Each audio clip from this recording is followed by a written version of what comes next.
Message to black Americans is this.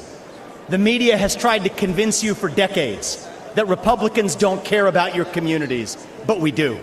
But our message to illegal immigrants is also this. We will return you to your country of origin, not because you're all bad people, but because you broke the law. Our message to black Americans is this. The media has tried to convince you for decades that Republicans don't care about your communities, but we do. But our message to illegal immigrants is also this.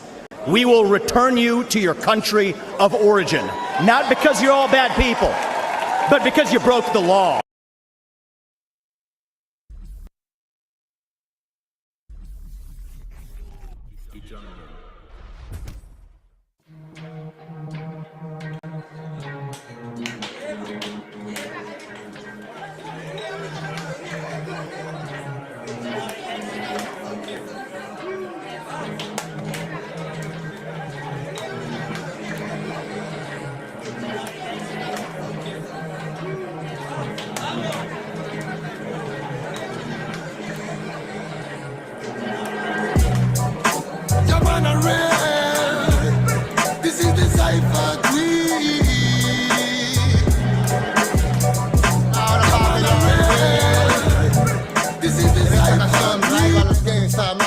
De la zona y vengo con la familia gay. ¿Cómo dice?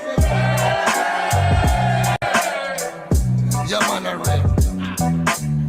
Traigo el mensaje puro y crudo para el momento. No palabras vanas que rompen los sentimientos. Lucharé y derribaré los muros del lamento. Pídeme pues te daré los sueños que están muertos. Nunca el demonio dio mensajes de amor, pero tampoco los dio el ángel que nos abandona. Quizás miremos diferente el reloj, pero tu cielo es el infierno donde el amor murió.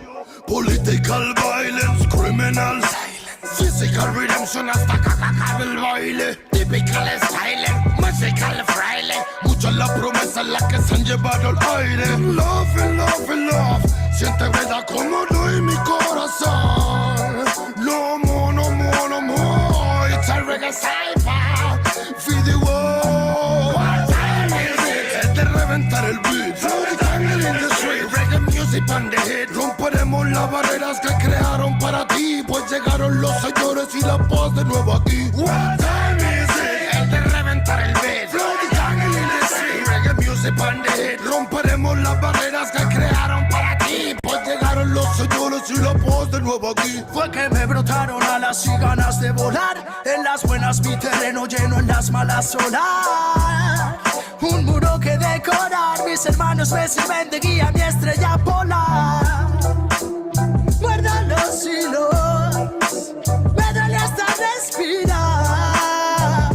Solo quiero ver verdad. Sigo buscándome lejos de lo que piensas, más fácil de lo que crees, el esfuerzo trae recompensas. Vale la experiencia si es intensa, no tires de la cuerda si está tensa. Miraban al ocaso con tristeza, las estrellas devolvían con grandeza su mirar. Nos vimos floreciendo en la maleza, la belleza de las piezas y comienzan a encajar.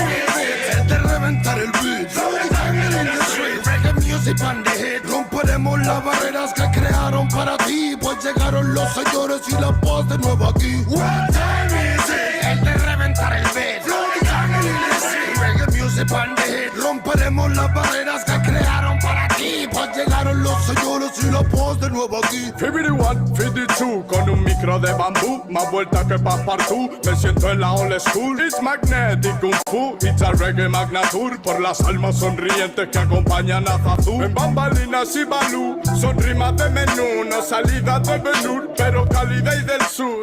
Homie, always lonely, but I feeling like a gangsta. 52, 53, a mí sí me ves venir, por eso me llaman King, ese fue mi devenir. De marchar o seguir, nunca tuve que elegir, la music me eligió a mí, no tengo nada más que decir. Saifa, Puniga, Loba, Grimble, Fire, Killaman, Smoker, Chusta, Feel Light, Rasta, Child Metal, Kimanes, Original Reggae, Saifa again. Eterna guerra interna en la villa del pingüino, entre los Stalin en la antena y los que se encuentran dormidos zarandeas tus emociones cual barril de vino, cosas feas quizás en tus ideas, pero aquí no, yo no atino, disparo sin mirar a todo aquel vampiro que el diente quiera hincarme, bro. Si lo digo, no es para pensar, sino para aclarar lo que tú siempre estás pensando.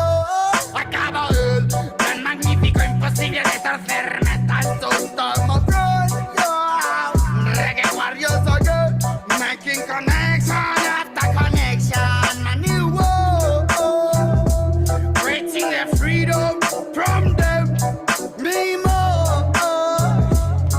Nanny boy, represent this game. What time is it? Es de reventar el beat. Flow jungle in the street. Reggae music on the hit. Romperemos las barreras que crearon para ti, pues llegaron los señores y la paz de nuevo aquí. What time is it? Es de reventar el beat. Flow jungle in the street. Reggae music on the hit. Romperemos las barreras que crearon para ti, pues llegaron los señores y la paz de nuevo Falta aquí. presentación si existe nivel. Sobreviviendo en Babilonia escribí al papel mis problemas cuando al final pude entender que para ser feliz solo tienes que querer. Que solamente hay una vida y es para vivir. Busca siempre una alternativa para seguir. No dejes nunca que te digan que no es así. Y prende un poco de sativa para estar chill.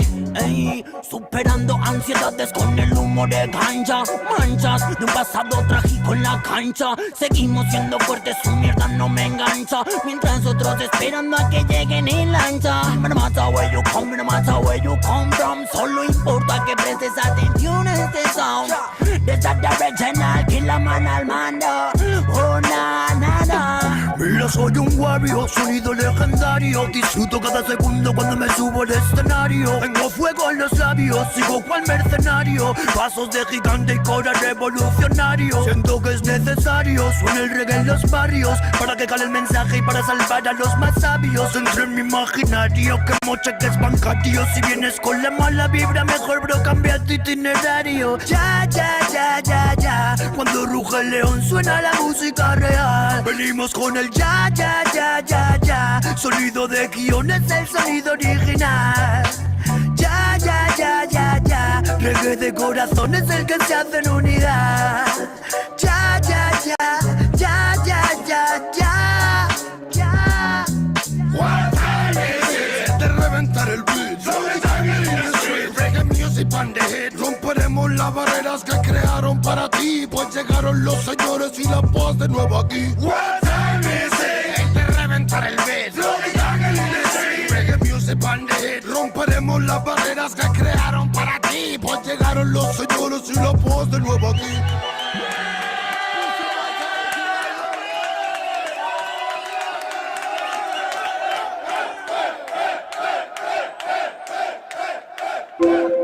Copyright disclaimer.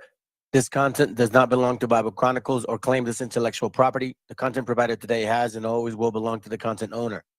Bible Chronicles does not have any affiliation with the owner of this property. As mentioned, Bible Chronicles did not intend to make use of any material for the purpose of harvesting gain. However, Title 17 of United States copyright law states material in use can only be done when it's for theological or general educational purposes, and thus Bible Chronicles believes that this principal material falls under fair use, which honors protection under Section 107 of the same U.S. copyright law. Isaiah chapter 58 and verse 1. Cry aloud, spare not, lift up thy voice like a trumpet, and show my people their transgressions, and the house of Jacob their sins.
Mexicano bandido, todo tengo el barrio prendido, siempre ando bien cuidado, siempre poniendo ruido.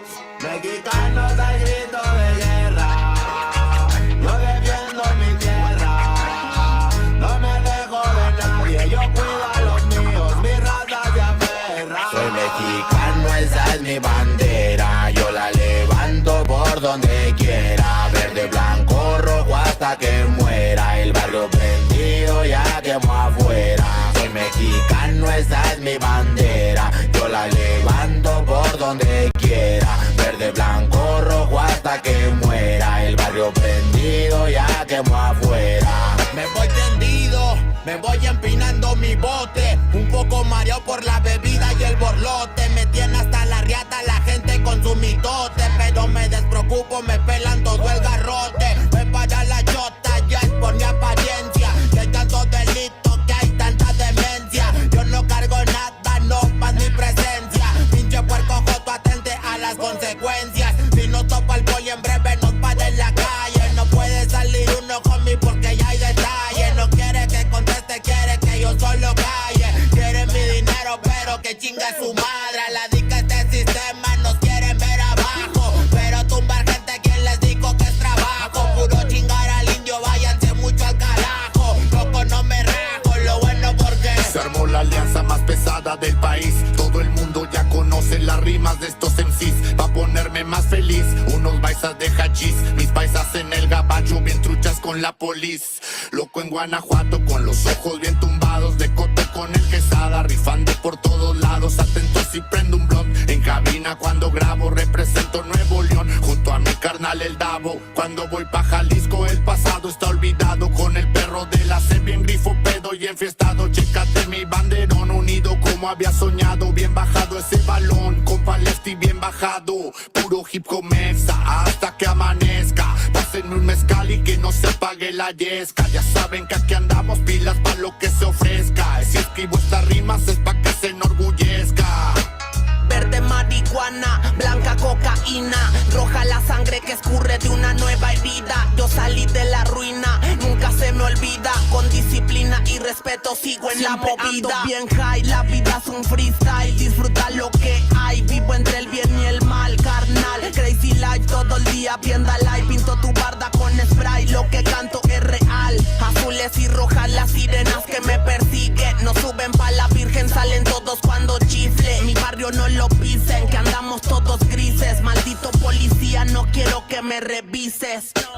Prende la mota en Canala o en Hitter. Ando con mi flota y el dealer. Tenemos lo que se te ofrezca, tú nada más pide. Me dijo mi madre que de la envidia me cuide. Soy mexicano, esa es mi bandera, yo la levanto por donde quiera, verde, blanco, rojo hasta que muera, el barrio prendido ya quemó afuera. Soy mexicano, esa es mi bandera, yo la levanto por donde quiera, verde, blanco, rojo hasta que muera, el barrio prendido ya quemó afuera. Ya, ábranse cabrones, llegué mexicano partiendo sin necesidad de palanca. Todos jugamos en la misma liga, yo soy titular, tú ves desde la banca. Disfruto cada cosa que me pasa, colaboro y mi carrera se levanta. El mismo cabrón que antes no tenía nada, se la pasa viajando y dice que canta. Por eso me caga enfermarme de la garganta, pero aguanta, traigo mata natural y humo de planta. 2, 3 cabrones dando lata y yo haciendo más plata. De esto la vida se trata y pa' que sepas no es barata. MC Davo los desbarata con cada escalón que sube. Yo tuve la suerte de hacerme fama en YouTube. Hay 2, 3 raperos de antaño que me bajé de su nube, los mandé pa' su casa y de premio hasta les pagué el Uber. Si alguien me tira es porque sabe bien que domino el negocio y quiere de mi parte. No quiero darlas de grande, pero si me tiras la neta me toca humillarte. Soy capitán, llevo el estandarte, somos muy pocos los que hacemos arte. Este flow si es de Marte, tú dale like y comparte. México lindo y bandido, diario a Diosito le pido que me cuide a la familia si un día el cora ya no late.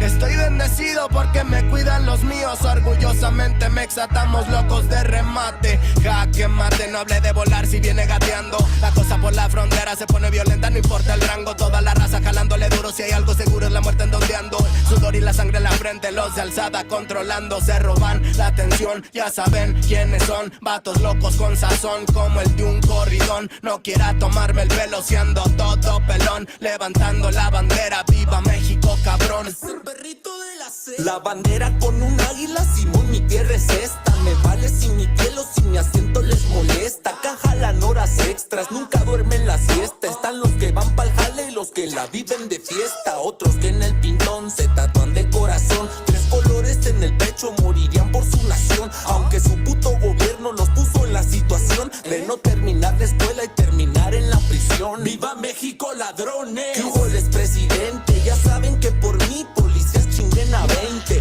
Y ahí están mis 20 pa' la cagua. Aguas, que es tierra caliente de Chiapas hasta Chihuahua. Wow, wow, wow, GPO, GPUcas. Buenas, Montequín, Aguas, Tijuas y San Lucas. San Luis Potoyes, Mataulipas, La Puebluca. Dime si o no, loco, acá tienen lo que buscas. Soy mexicano, esa es mi bandera. Yo la levanto por donde quiera. Verde, blanco, rojo hasta que muera. El barrio prendido ya quemó afuera. Soy mexicano, esa es mi bandera. Yo la levanto por donde quiera. Verde, blanco, rojo hasta que muera. El barrio prendido ya quemó afuera. Puro hip hop mexa, perros, 2023. Ey yo, ey yo. Somos la santa carnal. Ey, ey, dale los chingones de la plaza. Oye, DJ Dundeque en los scratches. Desde alzada, mi perro. No saben quién soy o sí. Oye.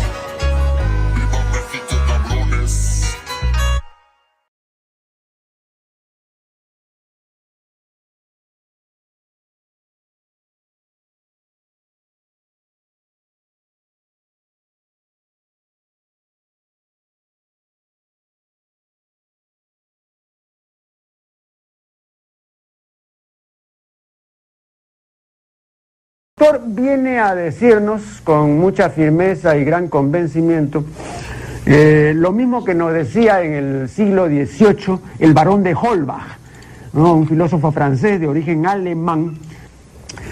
Si nos remontamos al comienzo, entonces hallaremos que la ignorancia y el temor crearon a los dioses.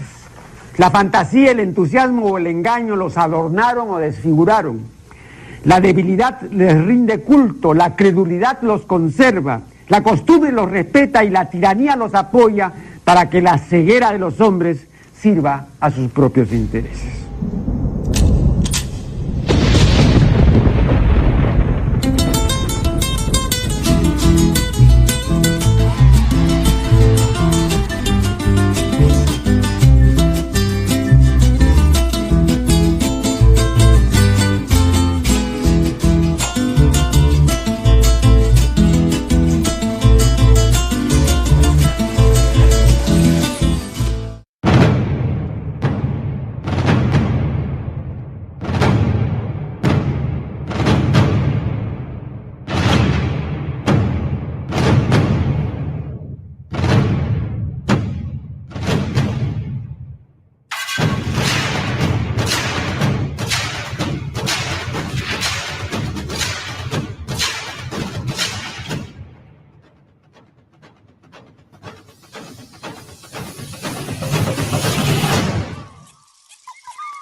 Things, there's like a routine, and I'm very used to my routines.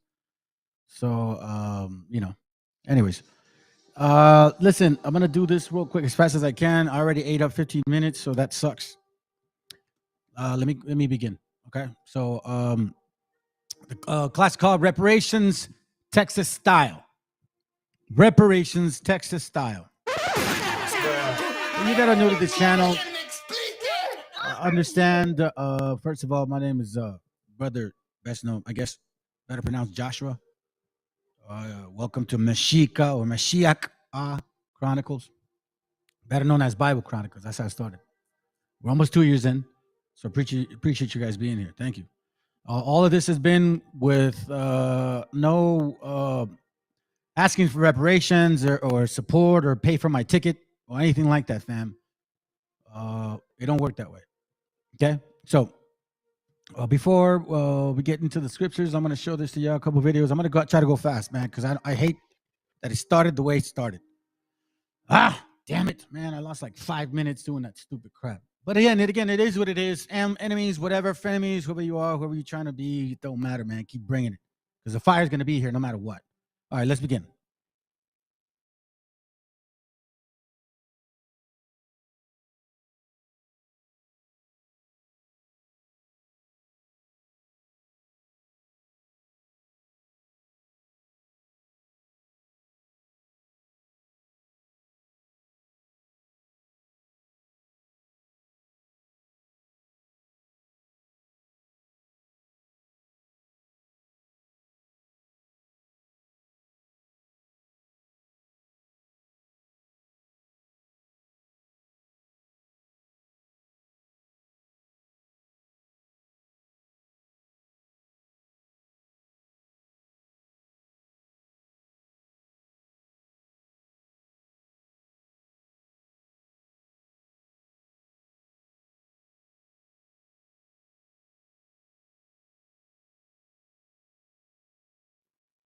It's no sound, huh?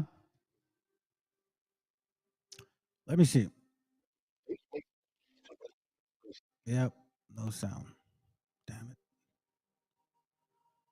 Let's see. Testing. I wonder why there's no sound, man. What the hell? City, and once again offered to. There's no sound. Huh. It's really weird. Let me try to see something here.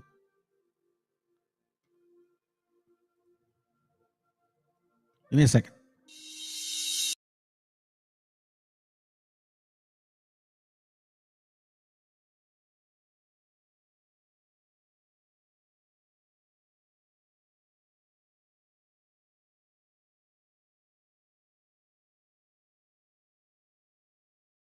These lands. All right, so I'm going to let it play. Let me know if there's an echo. Okay, just let me know if there's an echo. For $15 million. Please, let's go. If I could buy you for what you're really worth and sell you for what you think you're worth, I would stop flipping houses and start flipping people. Did you know that the United States of America tried to buy Texas, New Mexico, Arizona, California, and parts of Colorado before the Mexican-American War? And then Mexico said no. They refused. So the United States of America sent an expeditionary party into the disputed area along the Brazos River in order to provoke Mexico into a war, in order to steal what they could not purchase, in the name of white supremacy, or as they prefer to call it, manifest destiny. The United States of America invaded Mexico, surrounded Mexico City, and once again offered to purchase these lands for $15 million. Now, I've given this example before, but for your sake, I'll go ahead and repeat myself. If I put a gun to your head and offer you $5 for your home and the land that it sits on, and tell you that if you don't agree to this transaction, I'm going to pull the trigger, so you therefore do so, did I steal the land or did I purchase it? Anyone with a basic knowledge of law knows that this is theft because it was done under duress. You see, that border between the United States and Mexico is an artificial border, and it is in and of itself illegal. One other thing I'd like to touch on before I send you on your way, and that's the white man's concept of ownership. You see, no one owns these lands. These lands belong to the Creator, and the indigenous people of them are merely caretakers of these lands. I know that's something you could never understand. They never will. Coming from a race of people who would send men to the moon to plant their flag on it and claim it as their own. Have you ever heard of the International Star Registry? You know that you can purchase a star and name it after yourself or somebody that you love. And that name would be placed into the International Star Registry. Yes, to the white man, even the heavens are for sale. Get over yourself. Damn, that's what I'm talking about. Get over yourself, Holmes. Anyhow, again, let's continue, man. Let's continue. Let me just get into this because I'm kind of annoyed, to be honest with you, family. I know I shouldn't be, but man, I'm really annoyed right now. All right, so again, the question is, look, I hate, and I mean, I really dislike hypocrisy. Hypocrisy, I don't know, man. You know, when you consider, I'm going to show you something right now. Because it's like the history that we are beginning to understand about our people, and how in this history, what they've experienced, you come to find out how hypocritical these bastards are. Check it out. All right, let's continue because it's going to get interesting. Trying to finish it off. Let's go. All right, let's go.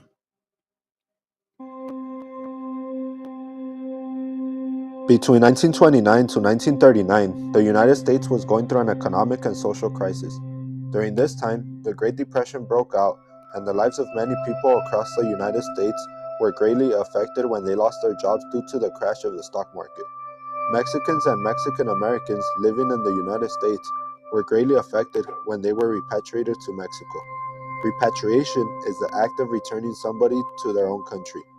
In this case, they were repatriated because of a shortage of labor in the United States. Between 400,000 to 2 million people were repatriated back to Mexico. However, some were U.S. citizens. This process consisted of different phases that had negative effects on affected people as their lives changed dramatically when they were repatriated. In the first phase of repatriation, people were offered transportation to Mexico. In Boulder, Colorado, trains were provided for Mexicans who volunteered to return to their homeland. Only Mexican citizens across the United States were eligible to return. They chose to return to Mexico because they were promised land grants and a better economic standpoint. Since Mexicans were the first to lose their jobs during the Great Depression, they were persuaded to return home and escape the economic turmoil that existed in the United States. So during the first phase of repatriation, Mexicans ultimately chose to return to Mexico without being forced. They went back in trains and some found their own transportation. However, once they returned, they began to experience economic hardships in Mexico.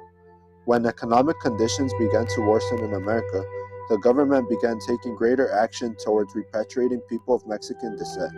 Instead of repatriating people, the government began to illegally deport people, including United States citizens. As shown in data, about 60% of people who were forced to return to Mexico were born in the United States.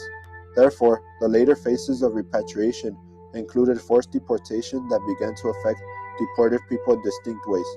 When they arrived to Mexico, they never received the land grants they were promised. Instead, the Mexican government forced them to work in the agricultural fields and build the Mexican economy because they had been affected by the Mexican Revolution. To do this, the government began to recruit repatriated workers who had experience with field labor. Moreover, United States citizens were illegally deported out of America after they were seen as racially inferior compared to other non-colored citizens. As the phases of repatriation grew deeper, repatriated people began to suffer in Mexico. Even though some people volunteered to return to Mexico, they did not fully assimilate to the Mexican culture.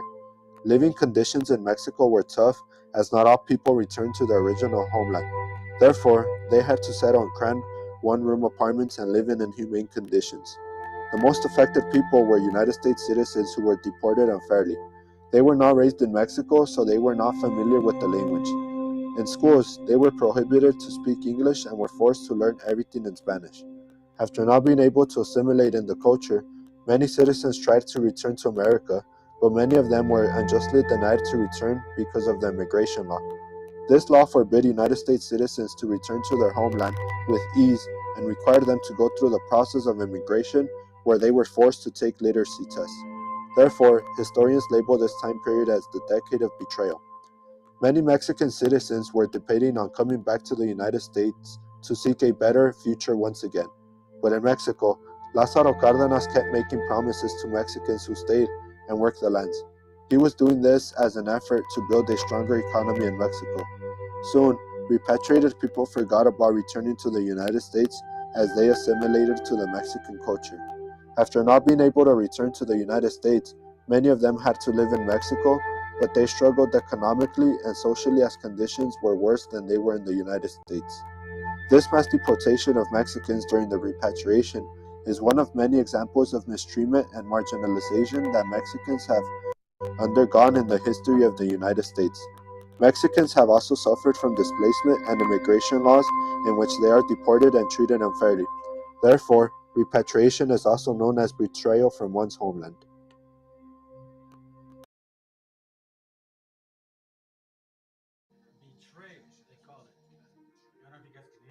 Betrayal. They call it betrayal. Excuse me if you guys can hear me. I'm going to use a different mic because apparently this sound is whack. Hold on a second. Let me also disconnect here. Maybe that's what happened. I think that's what happened, family. Let me test it out real quick. Give me a second. Yeah, that's what it was. Okay, perfect. All right. Yeah. So as you guys can see, and again, let me know if there's an echo. Please let me know because I'm trying to change this microphone stuff here and making sure that I can adjust when I have issues. All right. So in case you guys are not familiar, this is a pretty good summary of what occurred. Okay. What bothers me a lot is, hold on, man. This sounds weird. Can you guys tell me if it sounds all right, fam? Can you guys tell me, man? Please, somebody let me know. Somebody let me know. Let me see. Testing 1 2 3. Testing 1 2 3. No. Testing 1 2 3. Testing 1 2 3. No. Testing. All right, sounds good. All right, well, whatever. I don't give a shit, man. If you guys don't like it or like it, doesn't matter. You guys ain't saying anything. So, okay. So, let me read this to y'all real quick.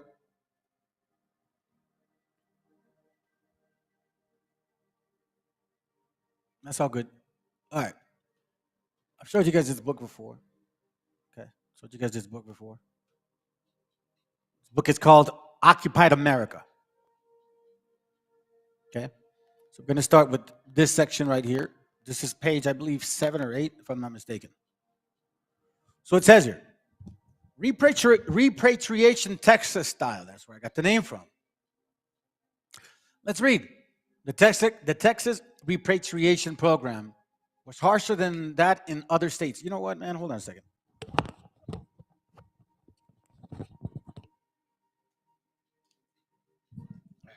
Shit.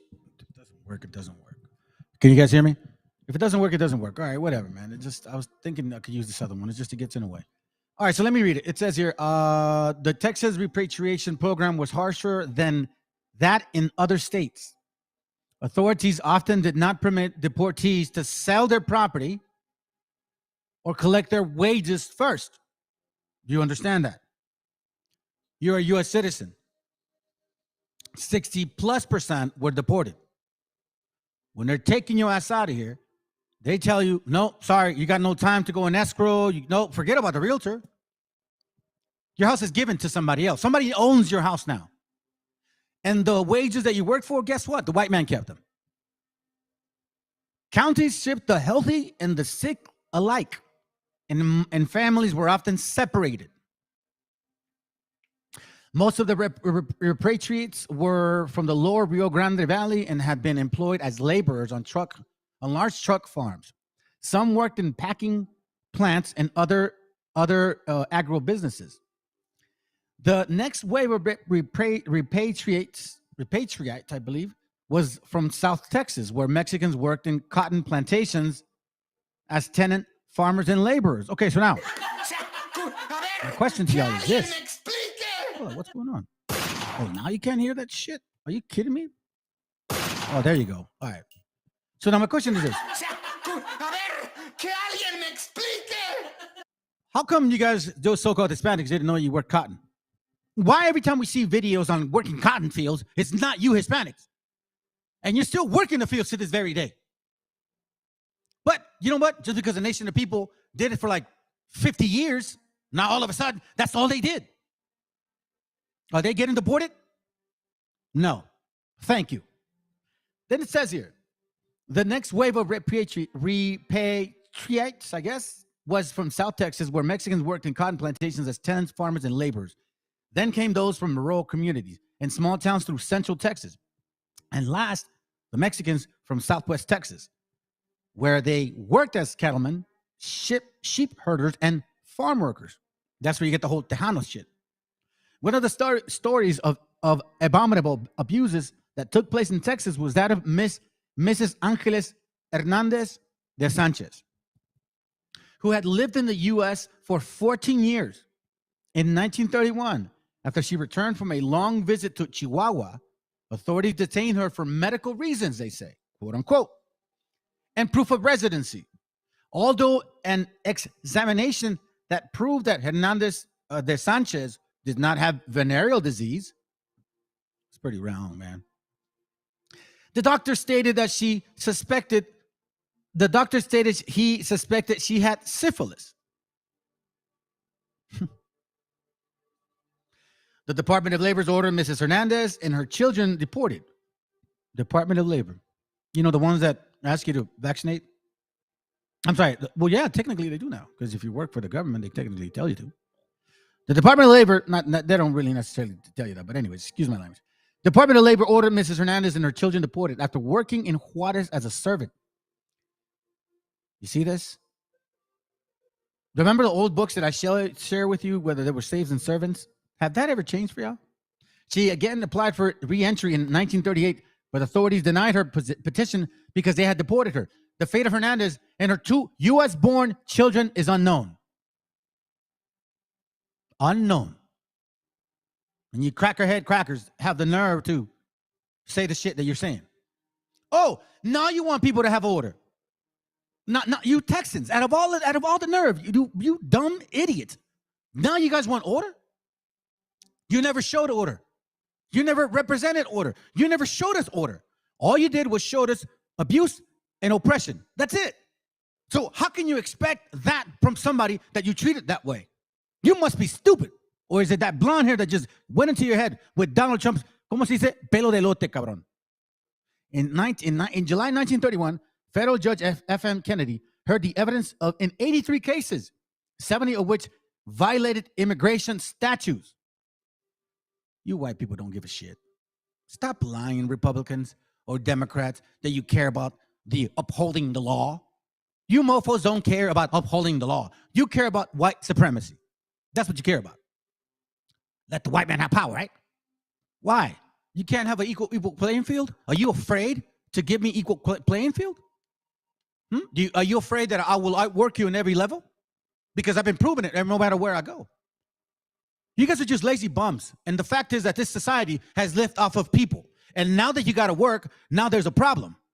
Oh, did I just offend somebody? I love doing that. When there's several people watching, I speak certain things so then I can see some of you moscas go away. Because we don't want no, what do you call it? Socialites. Or, oh, is this entertainment? Nah, man, this ain't entertainment. This is real talk. So if you're offended, if you're emotional, get the hell out of here. You don't belong here. Because what we're showing is real facts. And if you don't want to see this, then that's your problem, not mine. Because quite frankly, I don't care. In July 1931, federal judge F.M. Kennerly heard the evidence in 83 cases, 70 of which violated immigration statutes. Oh, I'm an American and I uphold the law. I love America because, we're all about justice and equality. Shut your damn non-melanated ass up. That's what Sakai calls you guys? Troglodytes. You damn troglodytes.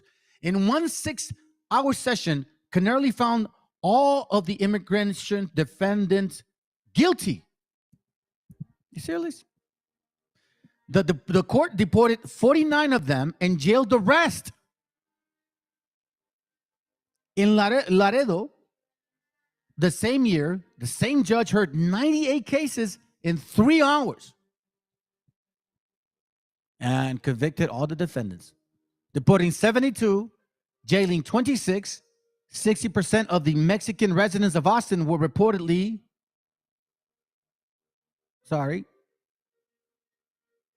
returned to Mexico by January 1931.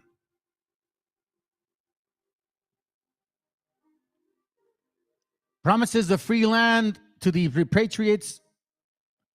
In 1932, the repatriates formed la Unión de Repatriados Mexicanos to pressure the Union of Mexican Repatriates, to pressure the Mexican government to live up to its promise. The union sent word back to the United States about the Mexican government non-compliance, and it's publicized the repatriates' destitute condition. Those reported killed the enthusiasm many Mexicans had for returning home. Let me read this real quick. As the Depression took its course, labor surplus and immigrant pool in California expanded from 119,800 in 1920 to 190,000 in 1930 and nearly 350,000 in 1939. By mid-1930s, Euro-Americans outnumbered Mexicans in California field. You know, these Euro-Americans are not always white. Meanwhile, crops price fell down more than 50%, while electricity, water, fertilizer, and transportation costs remained the same. Growers thought to make up the difference by lowering worker wages by more than 50%, making it almost impossible for farm workers to survive. This difficulty contributed to labor unrest throughout 1930. You see this, family? Who's benefiting? I don't understand why it takes so much for you simpletons, crackety cracks, to get the program. You've been put in a position that favors you. Now you have a problem with it. Here, I'll tell you why. I'm gonna tell you the real reason why. I'll tell you the real reason why you have a problem with this here. Let me show you something. Let me see if I can get it. Let me see if I put it in here. I think it's, yeah. Here's the reason why, family, these fools are afraid, and why they're blaming it on fentanyl. Quite frankly, it's because of this. Listen in. Yo les comentaba que en el recorrido que hicimos cuando lo fui a recibir al aeropuerto Felipe Ángeles, en el camino, una de las cosas que me comentó es que tiene la información que de 100 estudiantes en Estados Unidos, 24 hablan español. Entonces, por eso la importancia de este encuentro. No se trató ningún tema o no hubo ninguna discrepancia, como a lo mejor se llegó a pensar. So message to you, dear white and black people that want us out of our own land. What he's saying is, out of 100 students, 24, but 25%, around it off, speak Spanish.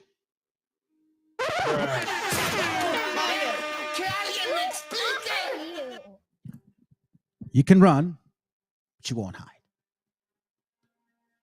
Facts are facts. And let me read this to y'all, because quite frankly, this is the case.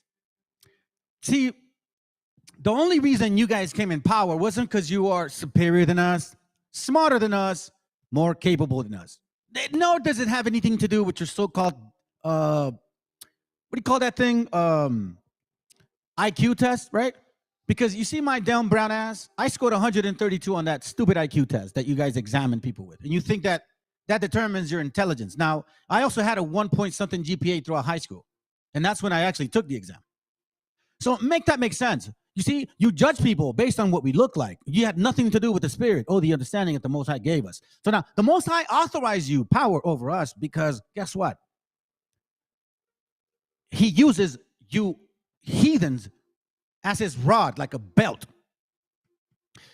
But you don't fucked up now. Excuse my language, but you don't messed up now. Isaiah 10:1. I'm going to show you why. Woe unto them that decree unrighteous decrees. What did we just see right now? Repatriation Act deported 60% of people that were born here. Actually, no, born here, and then they never left. And you white folks, and you black folks too, both of you guys, don't think I'm forgetting anyway. You guys specifically, because it took both of you guys to take Texas, and I had that class coming up. You guys been passing these laws to make sure that our gente are lesser than you in every level of the way. And you play this chess game with us, like you play this novela, so we, como babosos, watch you guys go back and forth, thinking are we ever going to be involved in this funny relationship that you guys have? And quite frankly, we never will be. But, you know, it's called propaganda. So no, you were never given power because you're better than people. You're actually the lowest. You're a spittle to the Most High. This is why he's going to do this to you. And all praises to his glory. Isaiah 10:1. Woe unto them that decree unrighteous decrees. You pass laws and treaties only for the intent of breaking them. And that right ungrievous which they have prescribed. That right ungrievousness which they have prescribed. Right ungrievousness. Mean the Monroe Doctrine? To turn aside the needy from judgment. F these beaners, wetbacks and spicks. We don't need you right now because we don't need you to plant food. We'll call you when we need you. And to take away the right from the poor of my people. To take away the right of the poor of my people. That widows may be their prey. Have you not killed many of our men through this whole 500 years and made widows out of them? Did we not see the Osage, how you killed the Native sisters' men? You caused them to become alcoholics only to then marry them to take their land? And that they may rob the fatherless. And what will ye do in the days of visitation, in the desolation which shall come from afar? To whom shall ye flee for help? What, man? And where will ye leave our glory? Without me, they shall bow down unto the prisoners, and they shall fall unto the slain. For all this anger is not turned away, but but his hand is stretched out. Now, here's why I'm reading this. So when you guys read this in KJV, it doesn't kind of clear it up. It doesn't, you're like, what? So check this out. This is what he's saying. So watch this. Verse 5, O Assyrian, the rod of my anger. Here, I'll read it like this so you can see what I'm talking about. The Lord says, Assyria. I use Assyria like a club to punish those with whom I am angry with. You see this, white man? Do you see this, black man? Do you see how he has used y'all to punish us? This is why you're here. This is why you're here. This is why you're in this land right now. Right now, this is whole prophetic. You're supposed to be here. And you're going to enjoy the pain because you're not going to have any choice. I sent Assyria to attack a godless nation, people who have made me angry. I sent them to loot and steal and trample the people like dirt on the streets. Are you not doing that to this very day? But here's the problem with you, what America? But the Assyrian emperor has his own violent plans in his mind. He is determined to destroy many nations. Why is that? He boasts. Every one of my commanders is a king. He totally forgot. You see, you white people, you forgot that God gave you the power. It's not because you're smarter than us. No, I can tell you're not very smart people. Absolutely not. And we can see it by your actions. I see you guys. I hear you guys talk. It blows my mind that you even run some businesses, to be honest. I met you guys. You business owners are, man, I don't even know how in the world. The only thing my conclusion is that the devil has your back. He boasts every one of his commanders is king. I conquered the city of Kalno or Carchemish. I conquered all of you damn people from America. The cities of Hamath and Arpad, aren't they over there as well? I conquered Samaria and Damascus, basically conquering all kinds of so-called cities and countries, right? I reached out to punish those kingdoms that worship idols. Idols are more numerous than those of Jerusalem and Samaria. This is what the Most High is saying, okay? I have destroyed Samaria and all its idols, and I will do the same to Jerusalem and the images of the worship that are worshipped there. Watch this real quick, all right? But the Lord says, when I finish what I am doing on Mount Zion and Jerusalem, I will punish the emperor of Assyria for all his boasting and all his pride. You see, you white people forgot that it was God that gave you the authority. It was never you. You're not the smartest. You're not the most hardworking. You're not the most advanced. Matter of fact, DNA says that you are a mutation. That is the unfortunate thing. That's why you can't have more babies. That is the reason why you're dying. And it is all manifested. Again, you are here. And I know it's hurtful for some of y'all to hear this stuff because you're used to someone else saying these things. But hey, I don't care. It is this what the Bible is saying. I'm not saying it. The Lord says, when I finish what I'm doing on Mount Zion in Jerusalem, I will punish the emperor of Assyria for all his boasting and all his pride. The emperor of Assyria boasts, I have done it all myself. Isn't that what the white man says? Isn't that what you guys did? Didn't you say this is manifest destiny? God bless America. We did it all ourselves. Now you question God. Now you're atheist. Now you're evolutionist. Now you're Darwinist. Now you're just scientist. This is not a country of God. It's a country of dogs. I am strong and wise and clever. Isn't that how you guys talk? Don't you feel that you're superior than every other nation? White folks feel better than most people. I'm not saying all white people. Don't get me wrong. There are decent people out there in every color, in every nationality. But you know who I'm talking about right now. You know which ones I'm talking about. So if what I'm saying hurts you, then I'm talking to you. That's who I'm talking to. I wiped out the boundaries between nations and took supplies they had stored. You see that? I wiped out boundaries, meaning he created California, Texas, Nevada, Florida, North Carolina, South Carolina, Alabama, Minnesota. You know what I'm saying? He wiped out the boundaries between the tribes and took supplies that they stored. Didn't he take what she's still using? Like a bull, I have trampled the people who lived there. The nations of the world were like birds' nests, and I gathered their wealth as easily as gathering eggs. You see? That's how they feel. That's how the so-called white man feels. He can go to Arab nations, Asian nations, African nations, our land, and call himself American, by the way, almost in every way, take what they have, benefit their people. Black and white, by the way. Right now, I'm just referencing Weddles, but you know who I'm talking about. They're not just Weddles family. Oh, no, they're not just Weddles. It says here, not a wing fluttered to scare me off, no beak open to scream at me. But the Lord says, can an axe claim to be greater than the one who uses it? I saw more important than the ones who saws with it. Is a saw more important than the one who saws with it? A club doesn't lift a person lifts up a club. The Lord Almighty is going to send disease to punish those who are now well-fed.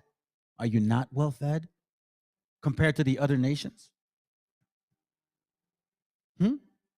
Is it not true? Let me get that one real quick. Now I'm going to read it. Ezekiel 39:29. Here, let me get that real quick. I was waiting for it, bro. Just give me a second here. 39 and 23. Watch this real quick. It says, and the nations will know that the Israelites went into exile because of the sins which they committed against me. I turned away from them and let their enemies defeat them and kill them in battle. Yeah, true. That's exactly why you guys where you are. It wasn't because you're superior. It's because the Most High was mad at us.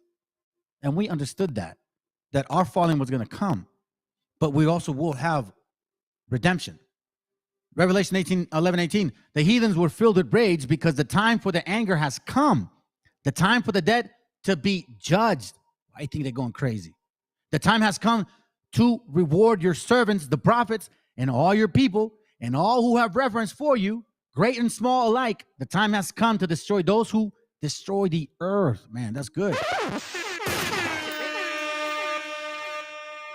Hey, this is the reason why. Look, this is why I told you, man. One thing I hate is hypocrisy. I really, man, this is just the worst. The worst. Matthew 24:51. Watch this real quick. 24:50. Then the servant's master will come back one day when the servant does not expect him. And at the time he does not know. That's why it says at the hour when nobody expects it, it'll be the days of Noah. So all of you that sit here on a so-called throne and say, oh, God loves America, you white evangelists, pushing for these laws to separate families, to kill people at the border, to have them drown because you're so-called creating barriers that you, I'm sorry, let me say this, creating barriers off on land that you effing stole. The master, verse 51, the master will cut him in pieces and make him share the fate of the hypocrites. There will cry. Here, I like it in this one here. Watch this. It says here, verse 51, Matthew 24:51, and shall cut off asunder and appoint him his portion. The same pain that you've implemented on our gente is going to be implemented on your children, your daughters, and your sons. Oh, yes. Make sure that you take note of that. The same pain that you implemented on us is going to be done to you tenfold. With the hypocrites, there will be a weeping and gnashing of teeth. You know why? I'll show you why. As tensions. This doesn't stop. You guys are a hypocritical nation, bro. Disgusting. This is what I say. But you'll get yours. All thankful. Let's go. Escalate between the federal government and Texas over how to handle the influx of migrants at the U.S.-Mexico border. This week, a group of self-proclaimed patriots is planning a peaceful rally in what organizers are calling the Take Our Border Back convoy. According to its website, the convoy have called themselves God's Army and are... According to the convoy, they call themselves God's Army. Oh, my God. Bruh. Que alguien me explique. Who are you? You know, I laugh at you guys, man. You're like the highest consumption drug abuse, alcohol abuse. You guys are woman beaters. You don't take care of your kids. You tell your kids to leave at 18. When your parents who raised you are old, you send them to like elderly homes. You're selfish ass people. Then you steal land. You pass laws that favor you. Then you complain when somebody's getting ahead. Even though you've put all of these laws in place, we are still overcoming you, dummies. And you want to call yourselves people of God. Por favor, no sean estúpidos. Are calling on active and retired law enforcement, military, veterans, elected officials, and other law-abiding, freedom-loving Americans to join the cause. These people are committed to a peaceful demonstration that we've had enough. The American people have had enough. Yeah, you're right. Us original Americans have had enough with your fucking gringos. We're sick of your shit, man. And we understand now the racist ass shit that you guys been doing forever and ever. And you know what, man? We've had enough. That's it. There's no more done. We know now that your time is up. Crackety cracks. Sorry to tell you, your time is up. Just like how you enjoy calling us beaners and wetbags and spics and rapists and murderers, I'm rather enjoying calling you crackety cracks because that's what you are. Let's go. Last week on Fox Business, Republican Congressman Keith South of Texas said he supports the group, which plans to leave Monday from Virginia Beach and head south to Jacksonville, Florida, before making several stops along the border. On February 3rd, the group plans to split up for 3 separate rallies. So I'm gathering some people together to be in San Isidro. You guys let me know if you want to go. in Eagle Pass, Texas, Yuma, Arizona, and San Ysidro, California. Convoy leaders telling Vice News they want to, quote, shed light on the obvious dangers posed by wide-open southern borders. It comes amid a feud between Texas Governor Greg Abbott and the Biden White House over border enforcement measures. It's unfortunate that there is a governor in Texas, Governor Abbott, who has politicized this issue of what's happening on the border. And it's not making people's lives safer. It's actually making it harder for law enforcement at the border to do their job. Over the weekend, Governor Abbott vowing the fight is not over after the Supreme Court voted 5-4 last week in favor of the federal government's power to remove razor wire installed at Abbott's direction along stretches of the border in Texas. Hey, white America, you want to know how you stop this shit? You want to know how you stop it? Stop passing sanctioning laws. Okay? Stop passing sanctioning laws.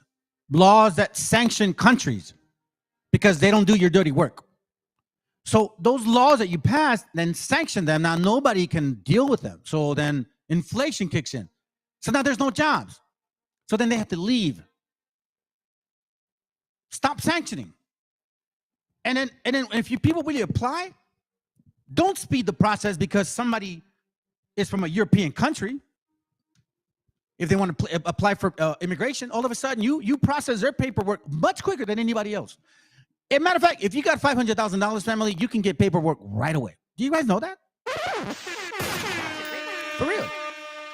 And for especially like for so-called Mexicans, certain countries, Salvador and Mexico, I believe, Nicaragua, if I'm not mistaken, Colombia, those are countries that are excluded from immigration lottery ticket, like lottery.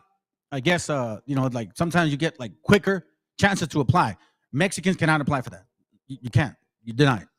Oh, but if you're crackety crack, oh yeah, you can. Oh, and by the way, if you're an Israeli, you know the Khazarian ones, right? You know what they do? That if you're born in Israel, you're an automatic U.S. citizen. Did you know that shit? How does that even work?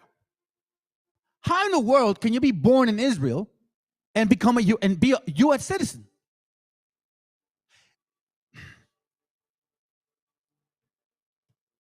Let's continue.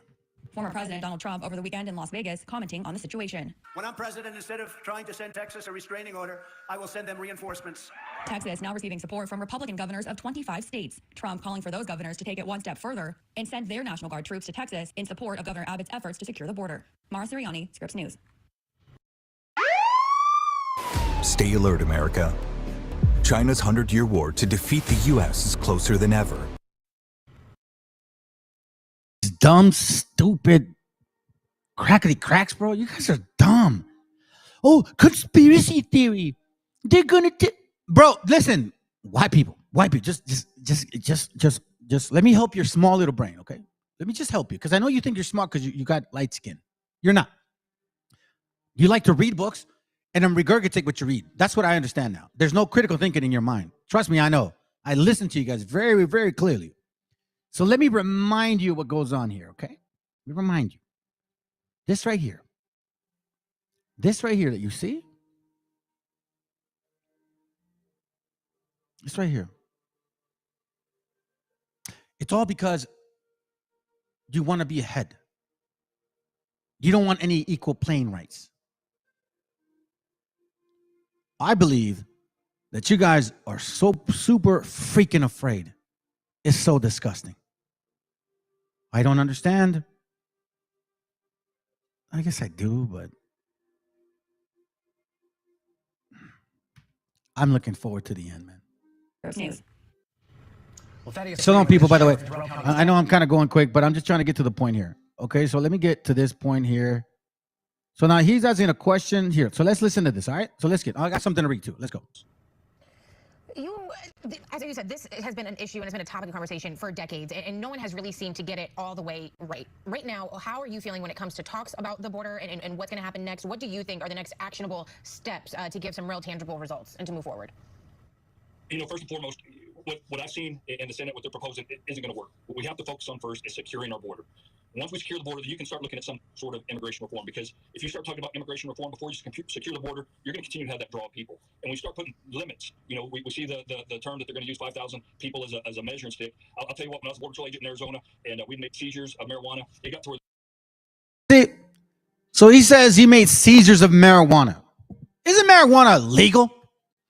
Didn't they kill millions of our brothers and sisters because they were supposed to be transporting marijuana, and now they made it legal here? It's all about the kush. It's all about the kush. I mean, you got them in rap songs. Gin and juice. Pass me the blunt. What's that other one? I got 5 on it. That's a 4. Remember that? Come on, man. Y'all are hypocritical people. Obadiah 1:15. For the day of the Lord is near upon all the heathen. Wait a minute. Who are you? A heathen nation, as thou hast done, because guess what? You forgot that you were the belt of the Most High, that he used you as a tool. But no, you, tool, became now more than the actual creator. It shall be done unto thee. Thy reward shall return upon thine own head 10+ times. So you can continue to talk and say what you want. Matter of fact, listen, enjoy your power position. And for you 3-4 time losers who are suffering in America, I mean, let's be honest, man. I don't know. Look, all it takes for you guys is to just show up to work, and that's it. But you guys can't even show up to work. No, you're abusing drugs, alcohol, you're dying of fentanyl, you're destroying the society. All of you heathens have absolutely no ganas, way. You know how much we've suffered since 1492? You guys have been here. You know, I didn't even know how to speak English, for God's sakes, man. My mom didn't make more than $8 an hour. And now I'm taking care of my family, doing much better than most of you damn 2-time, 3-time losers. In the same country that you passed laws to make sure that people like me don't benefit like you. But you know what I did? I just woke up and went to work. And that's what Raza does. We go to work. And you guys are mad because you can't stop us. The facts are facts. And this is what it is. And I'm going to tell you one more time. We see it all over again. Right here's a perfect example. Right here.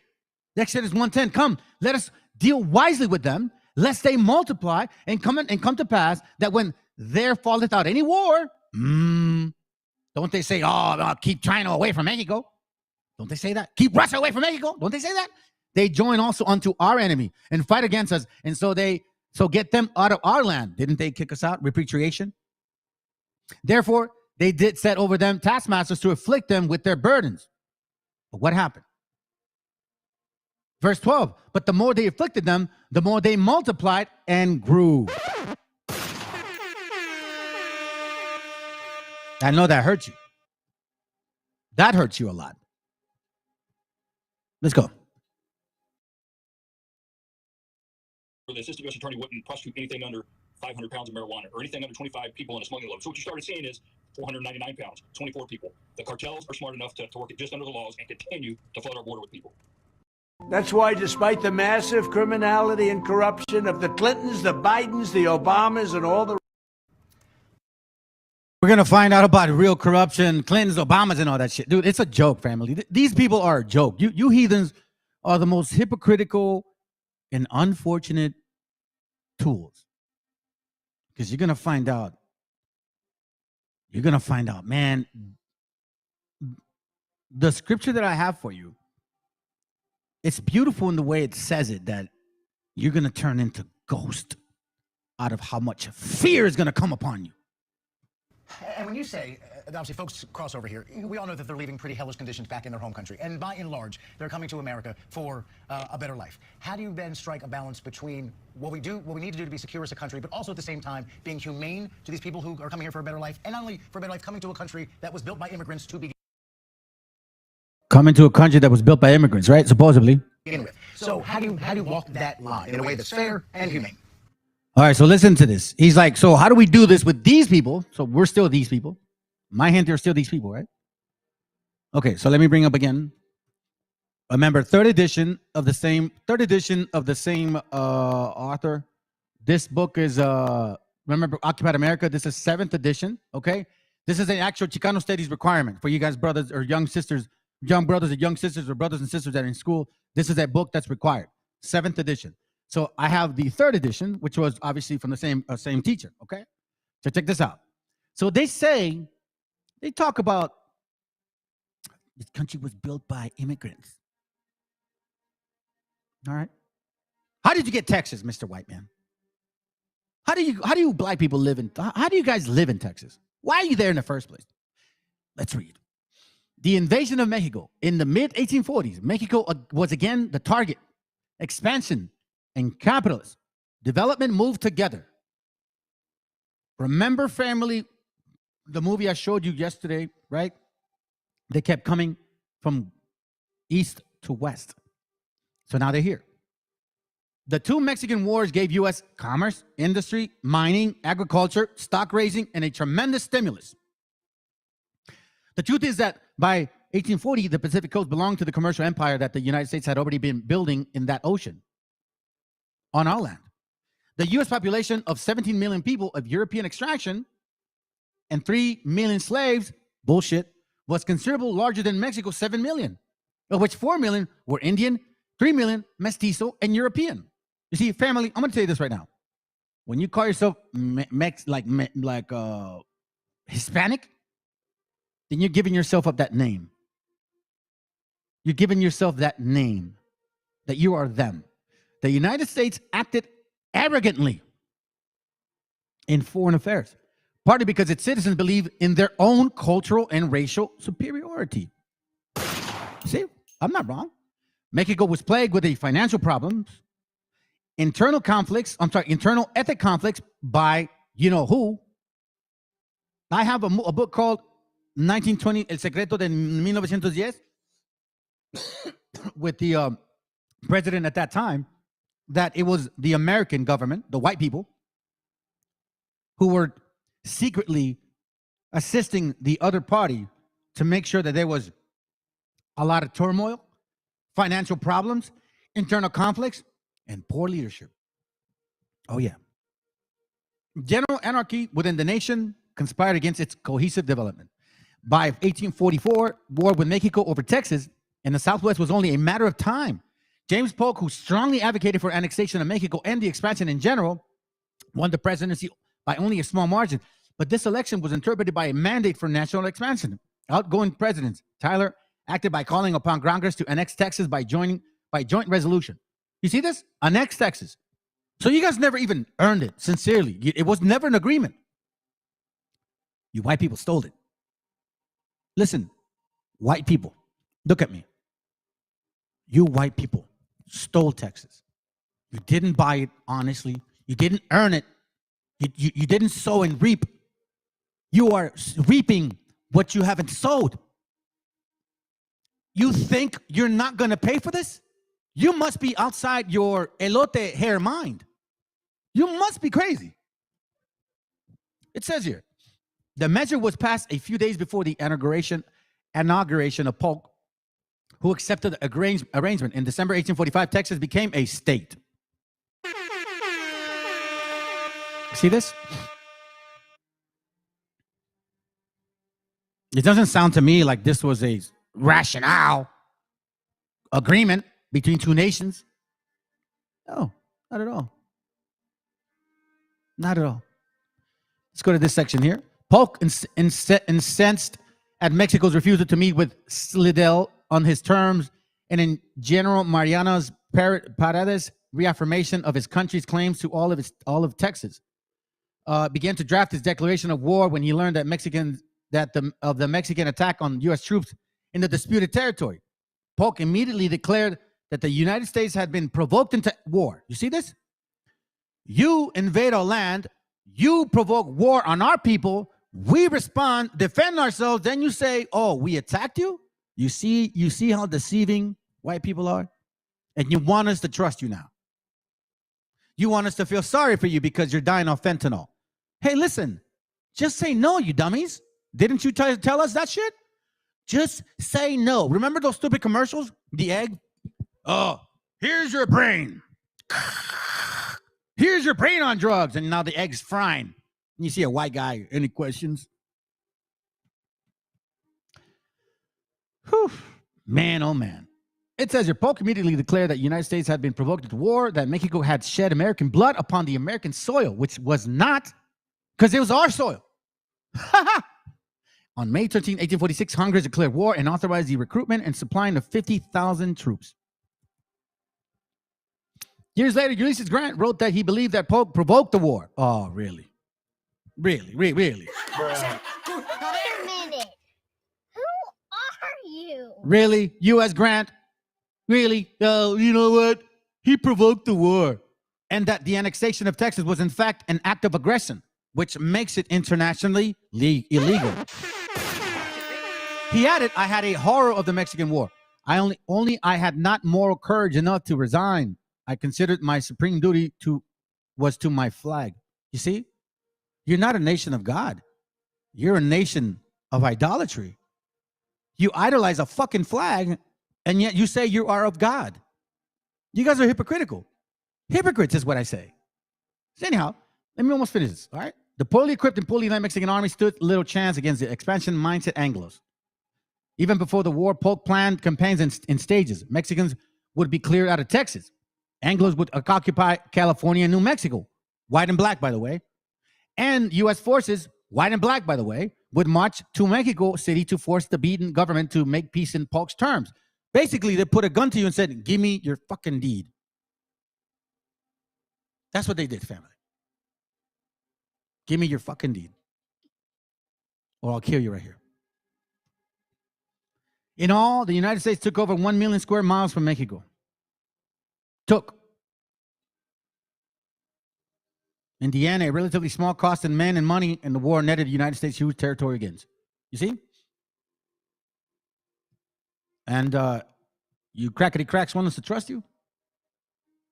You must be outside of your elote mind. You're never getting that trust from us ever again. Ever again. Ever. It doesn't matter what you say or do. I don't care how many white Jesuses you sell me.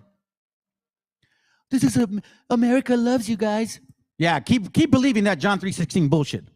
Job 18:1. Then answered Bildad the Shuhite and said, how long will it be? Let me read it this way. Job, can't people like you ever be quiet? If you stopped to listen, we could talk to you. What makes you think we are as stupid as cattle? And it says, you're only hurting yourself with your anger. Will the earth be deserted because you're angry? Will God move mountains to satisfy you? The light of the wicked will still be put out. Its flames will never burn again. The lamp in their tents will be darkened. Damn right. Their steps were firm at one point, but now they stumble. They fall victims of their own advices, meaning vices. Do we not see them dying of drug abuse? I'm sorry. Bruh. Yes, we do. It says here, let me read it again. Their steps were firm at one point, remember? Supposedly in 1835, 1865, 1900, World War II, they're the example of the nation. They're the leaders. They're the police of the world. Oh, man, I want to be American. Their steps were firm, but now they stumble. They fall victims of their own advices or devices or vices. They walk in a net and their feet are caught. A trap catches their heels and holds them. On the ground, a snare is hidden. A trap has been set in their path. You see, you dummies did it to yourselves, not us. You did it to yourselves. It wasn't of our doing. All we asked for was, listen, man, can you please help us out here? You know, like dummies, right? Oh, please, don't do this to us, please. Oh, family, not at all. Here, let me do this, because I don't think you guys can see this that well. Let me jump on this screen here. AM real quick. Here. Let's do this here. Let me see.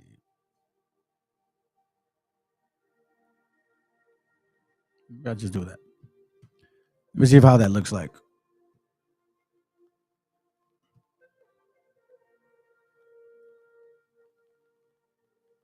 There you go, right there. All right, we left off at verse 7, okay?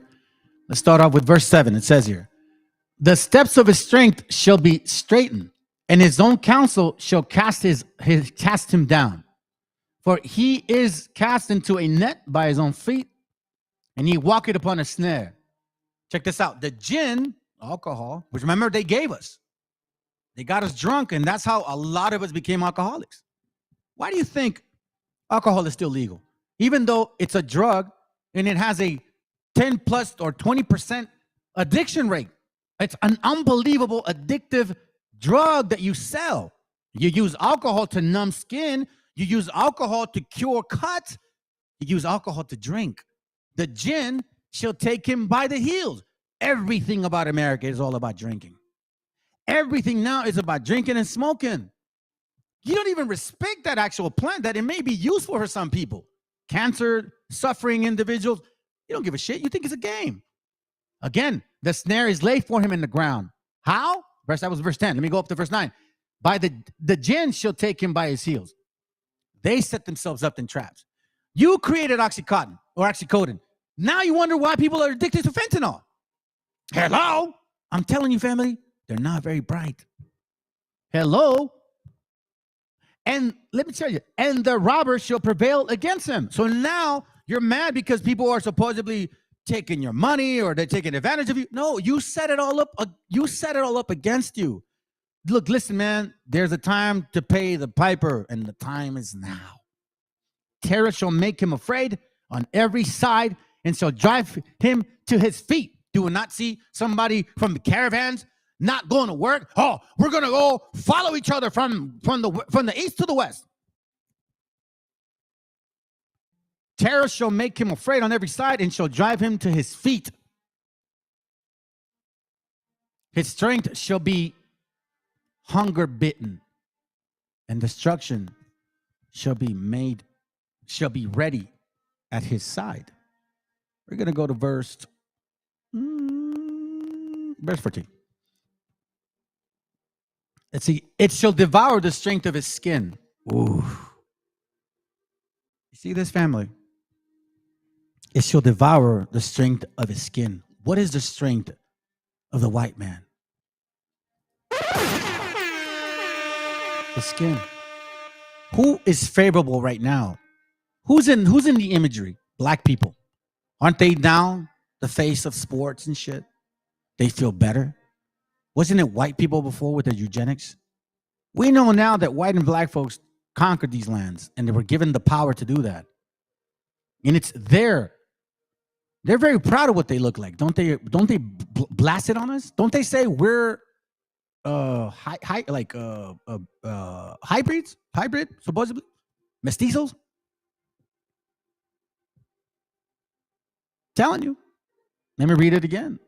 Verse 13, it shall devour the strength of his skin. Even the firstborn of death shall devour his strength. Here, clearly, we see that you guys just, well, let me rephrase it. You had it wrong. You thought it was about the white Jesus and the black Jesus. It was not.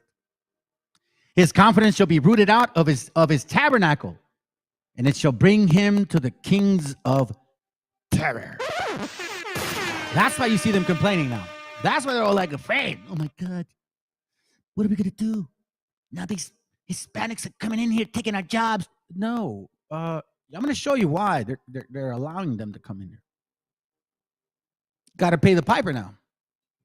You owe money, America. And your people cannot handle it because y'all are lazy. America is a lazy nation. I'm telling you right now.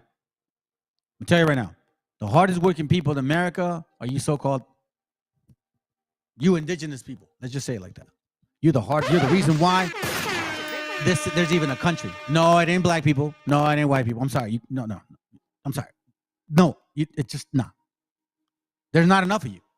Most of you are lazy as hell. Most of you don't want to work. Most of you complain about working. Believe me, I know. Try to hire you guys. Try to train you. It's impossible. It's just impossible. 2 Maccabees 10:15, it reads, and wherewithal the Idumeans, having gotten into their hands the most commodious holds, kept the Jews occupied, like in Exodus 1. And receiving those that were banished from Jerusalem, they went about to nourish war. So check this out. It actually goes with this right here. Look, we're going to stay in Job for a little bit. Let's go back to Job 8. Check this out. Job 8:13. Here it goes. It says, godless people are like those reeds. Their hope is gone once God is forgotten. They trust a thread. They trust a thread, a spider's web. You see, they're actually setting themselves up for failure. You see, America raised a bunch of babies. You put expectations on some of these people that it was going to go on and on and on and on and on, and it would never be bad for you guys. That it was going to be here. Sorry about that. Let me jump on this. That it was always going to be preferable or favorable to you, and that you'll never have to work hard. No, you didn't build your kids right. You built your kids for destruction. That's what you did. You raised a bunch of lazy ass bums, and now they're alcoholics, they're drug addicts. You can't raise a family. 60-70% of y'all get divorced. 60-70% of y'all are having abortions. 60-70% of y'all, I'm sorry, 90% of you guys aren't even virgins by the time you're 14. Oh, God. Disgusting people, bro. So are the let's see, Job 8:13. So are the paths of all that God. Is it Job 8:13? Yes, it is. It says, so are the paths of all that forgot God, and the hypocrites' hopes shall perish. You see? Y'all are hypocritical people. I'm going to show you how. Whose hope shall be cut off, and whose trust shall be a spider's web. So you trusted in this system, thinking that it was the best in the world. Isn't that what you guys say? And then you come to find out, oh, wait a minute. The only reason why we're actually having affordable or $1 packets of what do you call it? Pasta, like, you know, the little pasta things, like $2 packets, right? The only reason why you have them that affordable is because other people in other countries suffer. You forgot. You forgot to thank the Most High for that. You forgot to say, thank you, Father, for punishing your children and allowing me to be in this power. I will honor you as best as I can because they deserve the punishment. And when my time is up, thank you very much. But you didn't do that. No, just like Obadiah, you felt as God. You wanted to be God, and you're going to be among the stars. You wanted to be among the stars. You wanted to be chosen like a child. It says, verse 14, it says here, whose hope shall be cut off, and whose trust shall be as a spider's web. He shall lean upon his house, but it shall not stand. See? Now you're leaning on America. Now you think God loves you, but it shall not stand. Your tabernacle, remember we read earlier? It's full of darkness now. He shall hold it fast, but it shall not endure. Oh my God, God save America. Please, can we drive all the way to Florida and Texas and in California? Maybe we can stop these beaners from coming over here. He shall lean upon his house. So you lean too much in believing this system. 1776 was when these Masons came into power. And you guys barely are getting it, thinking that, the conspiracy theory. No, stupid asses. It started, America was built off Masonry. You guys didn't know that? Your elitists are Masons. That's exactly what it is. That's why you're in power. Did you not see the movie that we just saw? You should see the movie. It is a plain example of what they did. Masonry recreated in order for them to stay in power and take our land. Very simple, very clear. You leaned on the house. You thought it was built, but you actually were relying on a spider. And you know spiders, what they do? They lure you in, and then they bite you. He shall hold it fast, but it shall not endure. He is green before the sun, and his branches shoot it forth in his garden. I think I went too far. Did I go too far? Yeah, I just needed 14. 15 was good. Let me go to Job. Again, we're staying in Job, and then we're going to finish off pretty soon, okay? Job 27, verse 8. Watch what it says. For what is the hope of the hypocrite? You know, there was a time. Oh, sorry. I'm not using that one. I'm not using that. I'll keep jumping over here. My bad. I'm so used to using this one. Oh, battery's dead. Okay, let me move back. I'm so used to using this one. But I kind of like this because the letters are bigger. So let's do this. Let's do this for a second. All right, so let's go to Job 27 real quick. Job 27. See what it reads. It says, verse 8. Let's go. It says here, for what is the hope of the hypocrite? And quite frankly, that is true. What is your hope? You know damn well. You know damn well that when you guys speak, I mean, I don't understand if they really are not examining yourselves or if they really believe this shit, but it's like, you'll see. Though he had gained when God taketh his soul away. You see that? For what is the hope of the hypocrite, though he had gained? So you gain all this land. You got power. But what is the hope if y'all are a hypocritical nation? Will God hear his cry when trouble cometh upon him? Hell no. Not at all. Because you didn't hear the cry of our gente. You think people want to travel hundreds of miles, starving for a better life? You think that's just something people do? They must have ran from something. Oh, I said it. It's called sanctions. Verse 10, will he delight himself in the Almighty? Will he always call upon God? I don't believe so. I don't believe so. This is why when your time is up, thus say the Lord, you're going to experience this shit here. And it just scared the hell out of you, brothers and sisters, because it scared me. Verse 19, Job 11, 20, 19, 11, 19. Also, thou shalt lie down, and none shall make thee afraid. Yea, many shall make suit unto thee. That's what I want. That's what I want, right? When the time is here. But the eyes of the wicked shall fail. Why, family? Because you know whether you mean good or whether you mean evil. There's no fooling around. You guys are adults. Whether you white or black or Hispanic or Asian, whatever, you know when you're evil. You may disguise it, but you know. And their hope shall be, and they shall not escape. But the eyes of the wicked shall fail, and they shall not escape. What's going to happen? And their hope shall be as the giving up of the ghost. You know what that means? When the hour is at hand, you're going to be so afraid you're going to shit on yourself. Let's put it that way. Listen to this. Listen to this, okay? Let's listen to this real quick.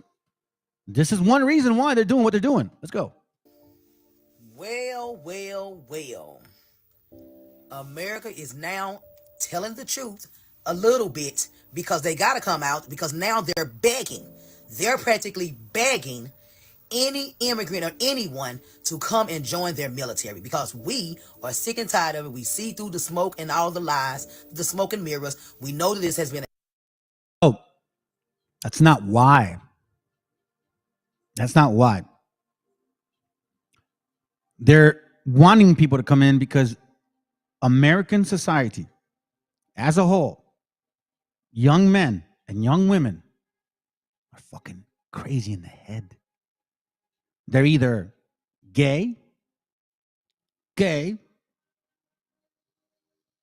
alcoholics, drug addicts, or gay. It's been a scam, and we know that you guys are the ones who are behind a lot of shit that we did not want to be true. And it's true. And it's true. Look how he is begging. Pay attention to the shaking in his voice. America is shooken up and begging for anybody. So all along, this is what the fuck y'all been doing any damn way. And we said this shit, but y'all just said he was lying and shit. So if y'all would do all of this and try to get anybody in, what y'all gonna do with the American citizens who are already over here? That's what we're saying. We're not coming on a common ground on what the fuck is going on in this movie. This movie is ridiculous. Listen to the shakiness in his voice, but pay attention how they are begging. Our bill says that if you're an undocumented person in this country, and you can pass the physical and the required test, background test, the like, you can serve in our military, and if you do it honorably, we will make you citizens of the United States. Do we need that? Yes, y'all do. You know what the recruiting numbers are at the Army, and the Navy, and the Air Force? They can't reach their quotas. The recruiting numbers are at the Army, in our military, and if you do it honorably, we will make you citizens of the United States. Do we need that? Do we need that? Do we need that? Yes, y'all do. You know what the recruiting numbers are at the Army, and the Navy, and the Air Force? They can't reach their quotas each month. They can't reach their quotas each month. They can't reach their quotas each month. They can't find enough people to join our military forces. And there are those who are undocumented who want the chance to serve and risk their lives for this country. Are we given a chance? I think we should. And you know, the funny part is what this lady here fails to understand is that that's exactly how they got people in the whole time, every single time. Every time there's a war, they bring more people in. Hello? Wait a minute. Who are you? Just dummies. And you know, and here's the funny part here. So then now, this is what I'm talking about, hypocritical. Because I'm not here to defend this lady here, okay? I'm not. I'm not at all. But I find it so interesting. This woman here gets on the floor. This crackety crack right here. Marjorie Taylor Gringo introduces censor of Ilham Omar for over treasonous statements. Okay, so let's listen to it real quick. I seek recognition to give notice of my intent to raise a question of the privileges of the House. The form of the resolution is as follows. Censuring Representative Ilhan Omar of Minnesota. Whereas elected members of Congress. Minnesota. It's kind of like, you know, she was going to say Somalian, but not at all. She's from Minnesota, right, supposedly. Okay, let's continue. Take an oath to bear true faith and allegiance to the United States without any mental reservation or purpose of evasion. Whereas Representative Ilhan Omar took an oath of allegiance to the United States upon becoming a citizen, declaring, I absolutely and entirely renounce and abjure all allegiance and fidelity to any foreign prince, potentate, state, or sovereignty, of whom or which I have heretofore been a subject or citizen. Whereas on January 27th, 2024, see that's the actual part of their, you know, so-called laws, right? Okay. So she's all about, you know, watching out, telling her people, like, hey, listen, as long as I'm around here, ain't nobody gonna, you know, pass some funky laws that's gonna oppress our gente, whatever, this and that and the third, right? That's what she's saying. Okay, man. All right. I'm like, well, I don't see why that's a problem. Here's why I'm saying it. Okay. Because first of all, Texas Abbott encouraging criminal white, whether you want to use extremists or not, doesn't matter, with criminal white extremists to come to border, Latino Gripes Group says. Isn't this man all about white people? It's not about country. It's about white people. Yeah. Okay? So it doesn't matter. Because let's put it this way. I'll say it like this. I'm going to show you how. They say that, this Ilham girl is over here trying to show more love to Somalians. She's an American. How dare you? Really? Oh, okay. Well, let's listen to this. This is very interesting. GOP massively slams $14 billion aid for Israel. Says AIPAC isn't America first. So now, every so-called Israeli that is born in Israel is automatic U.S. citizen. Did you guys know that? Oh, yeah. And every Israeli that's in Congress here is all about Israel. Don't they say you're either for Israel or you're not for Israel? Wait a minute, mofos. Don't you say you're America first? You fucking hypocrites.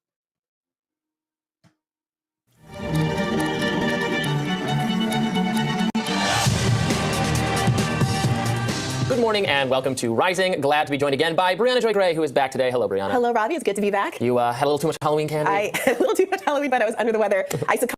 Of American taxpayers either. Hey, look. He goes, AIPAC always gets mad when I put America first. I won't be voting for their 14 plus billion shakedown of American taxpayer either, which I don't care about. But I'm just saying, the hypocritical people, right?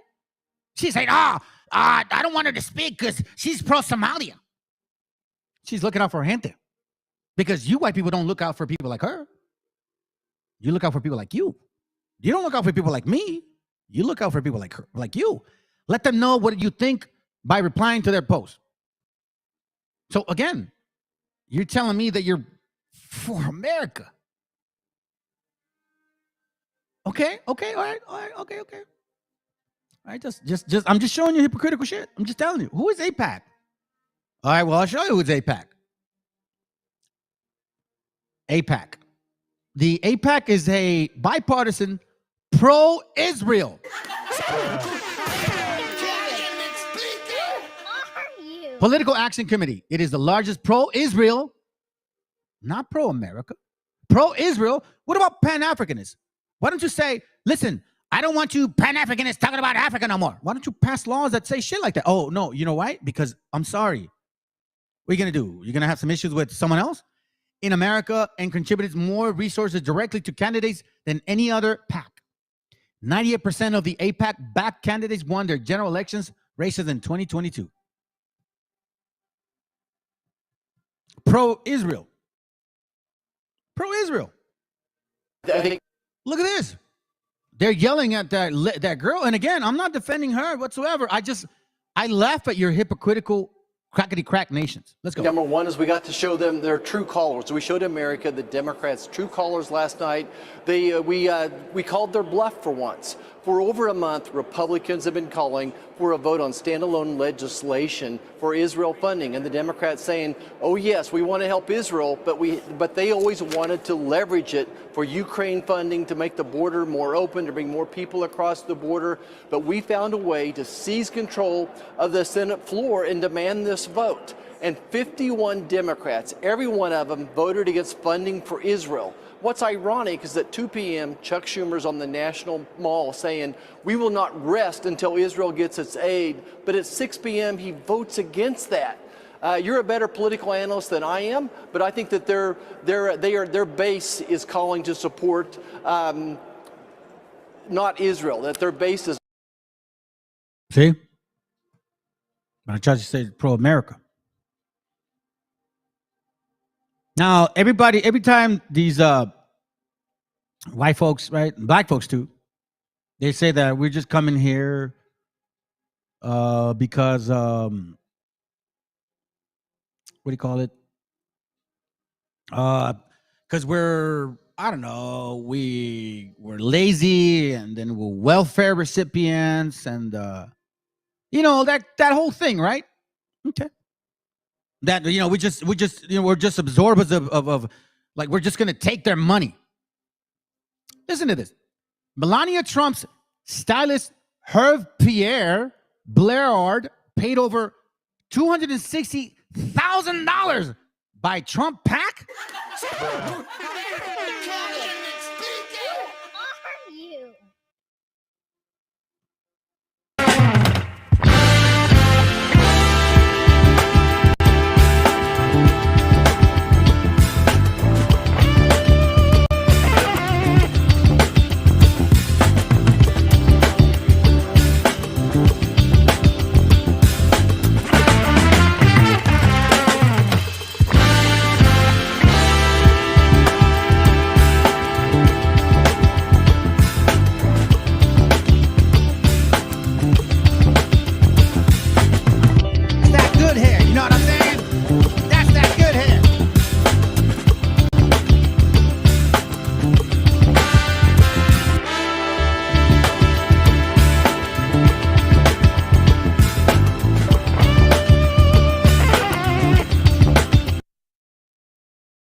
That's that good hair, bro. You know what I'm talking about?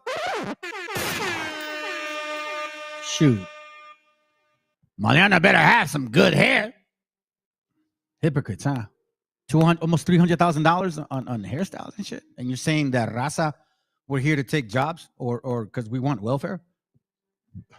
You guys realize that 60% of the people that are applying for welfare are white in red states?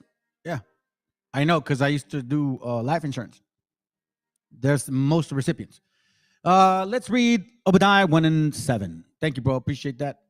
It says here, "And all the men of thy confederacy have brought thee even to the border. The men that were at peace with thee have deceived thee and prevailed against thee. They that eat thy bread have laid a wound under thee. There is no understanding in him. How are the things of Esau searched out? How is his hidden things sought up?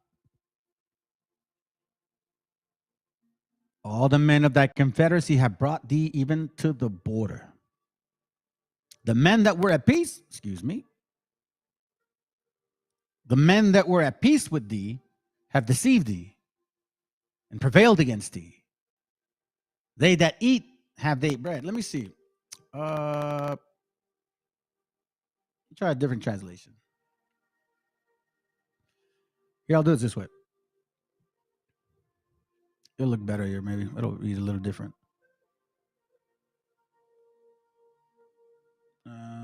Verse 7, it says, without 1 verse 7 says, your allies can't be trusted. They will force you out of your own country. I like that, bro. That's good. That's good. Right? That's good, dude. That's good. Like the Trojan horse. Your best friends will trick and trap you even before you know it. Hell yeah, man. That's a traitor right there. Hey, listen, I'm for you. I'm for you, my people. Just give me some money so I can have my wife have a nice little hairdo and shit. Oh, and while I'm at it, by the way, since they're so supposedly pro-America, why are you guys doing this for Israel? And you're laughing at, and you're trying to, matter of fact, this is what they're saying. They want to deport her. That's what that white lady's saying, to deport Ilham something. That's what they want. Check this out. And look at the hypocrisy. Did you know that Israelis' army's operations cost around $267 million per day? The most hilarious thing about this is that Israel's not paying a cent of this. Israeli civilians, this is not coming out of their taxes. They're not paying for it because Americans are paying for it. This is coming out of American tax dollars. American taxpayers are giving Israel $267 million per day. Like, that's an extortionate amount of money. I can't even fathom that amount of money. It's like, it's insane. Imagine how rich the everyday American would be if America wasn't donating weapons and money for children in the Middle East. I want you all, especially the Americans, I want you to just think about this. Really think about this. Israelis get free education, free healthcare, free everything for them. On top of that, their army spends $267 million per day. Pro America? Pro America? You would have free healthcare, free education. That's crazy. Your government cares more about Israelis and about funding the murder of Middle Eastern children than it does about its own civilians. Pro America? You hypocritical crackety cracks. Y'all are hypocritical crackety cracks, man. You get what you deserve what's coming to you. Oh yeah. Oh yeah. Amos 2:14. We're almost done. Let's continue. It says, therefore the flight shall perish from the swift, and the strong shall not strengthen his force, neither shall the mighty deliver him. You guys are done. You had your chance. The Most High allowed you to. He said, let me see, like Wisdom of Solomon 12 says, let me see if maybe, just maybe, they may actually just, not do this. Okay, I'll let you whoop their ass, but come on, man. Y'all took it too far. Amos 5:19. As if a man did flee from a lion, and a bear met him, or went into the house, and leaned his hand on the wall, and a serpent bit him. So shall not the day of the Lord be darkness, and not light, even every dark, and no brightness in it? Yes. Why? Why is that? The reason I'm saying this is because of this, family, okay? It's because of this, all right? The time's going to come where there's no hiding. You can try to go under caves and maybe go to the moon. Maybe God's going to forgive you. No, en contraire, mon frère. En contraire. Amos 9:1. We're almost done. I saw the Lord standing upon the altar, and he said, smite the lintel of the door, that the post may shake, and cut them in the head, all them, and I will slay the last of them with the sword. He that fleeth of them shall not flee away, and he that escapeth of them shall not be shall not be delivered. Though they dig in hell, hence shall mine hand take them. Though they climb up to heaven, don't they want to go to the moon? Don't they want to build some spaceships? Didn't what's his name? Zuckerberg, didn't he buy like a bunch of land in Hawaii? Now he's building a bunker. Oh yeah. Though they dig in hell, hence shall my hand shake them. Though they climb up to heaven, hence will I bring them down. And though they hide themselves in the top of Carmel, I will search and take them out hence. And though they be hid from my sight in the bottom of the sea, doesn't matter.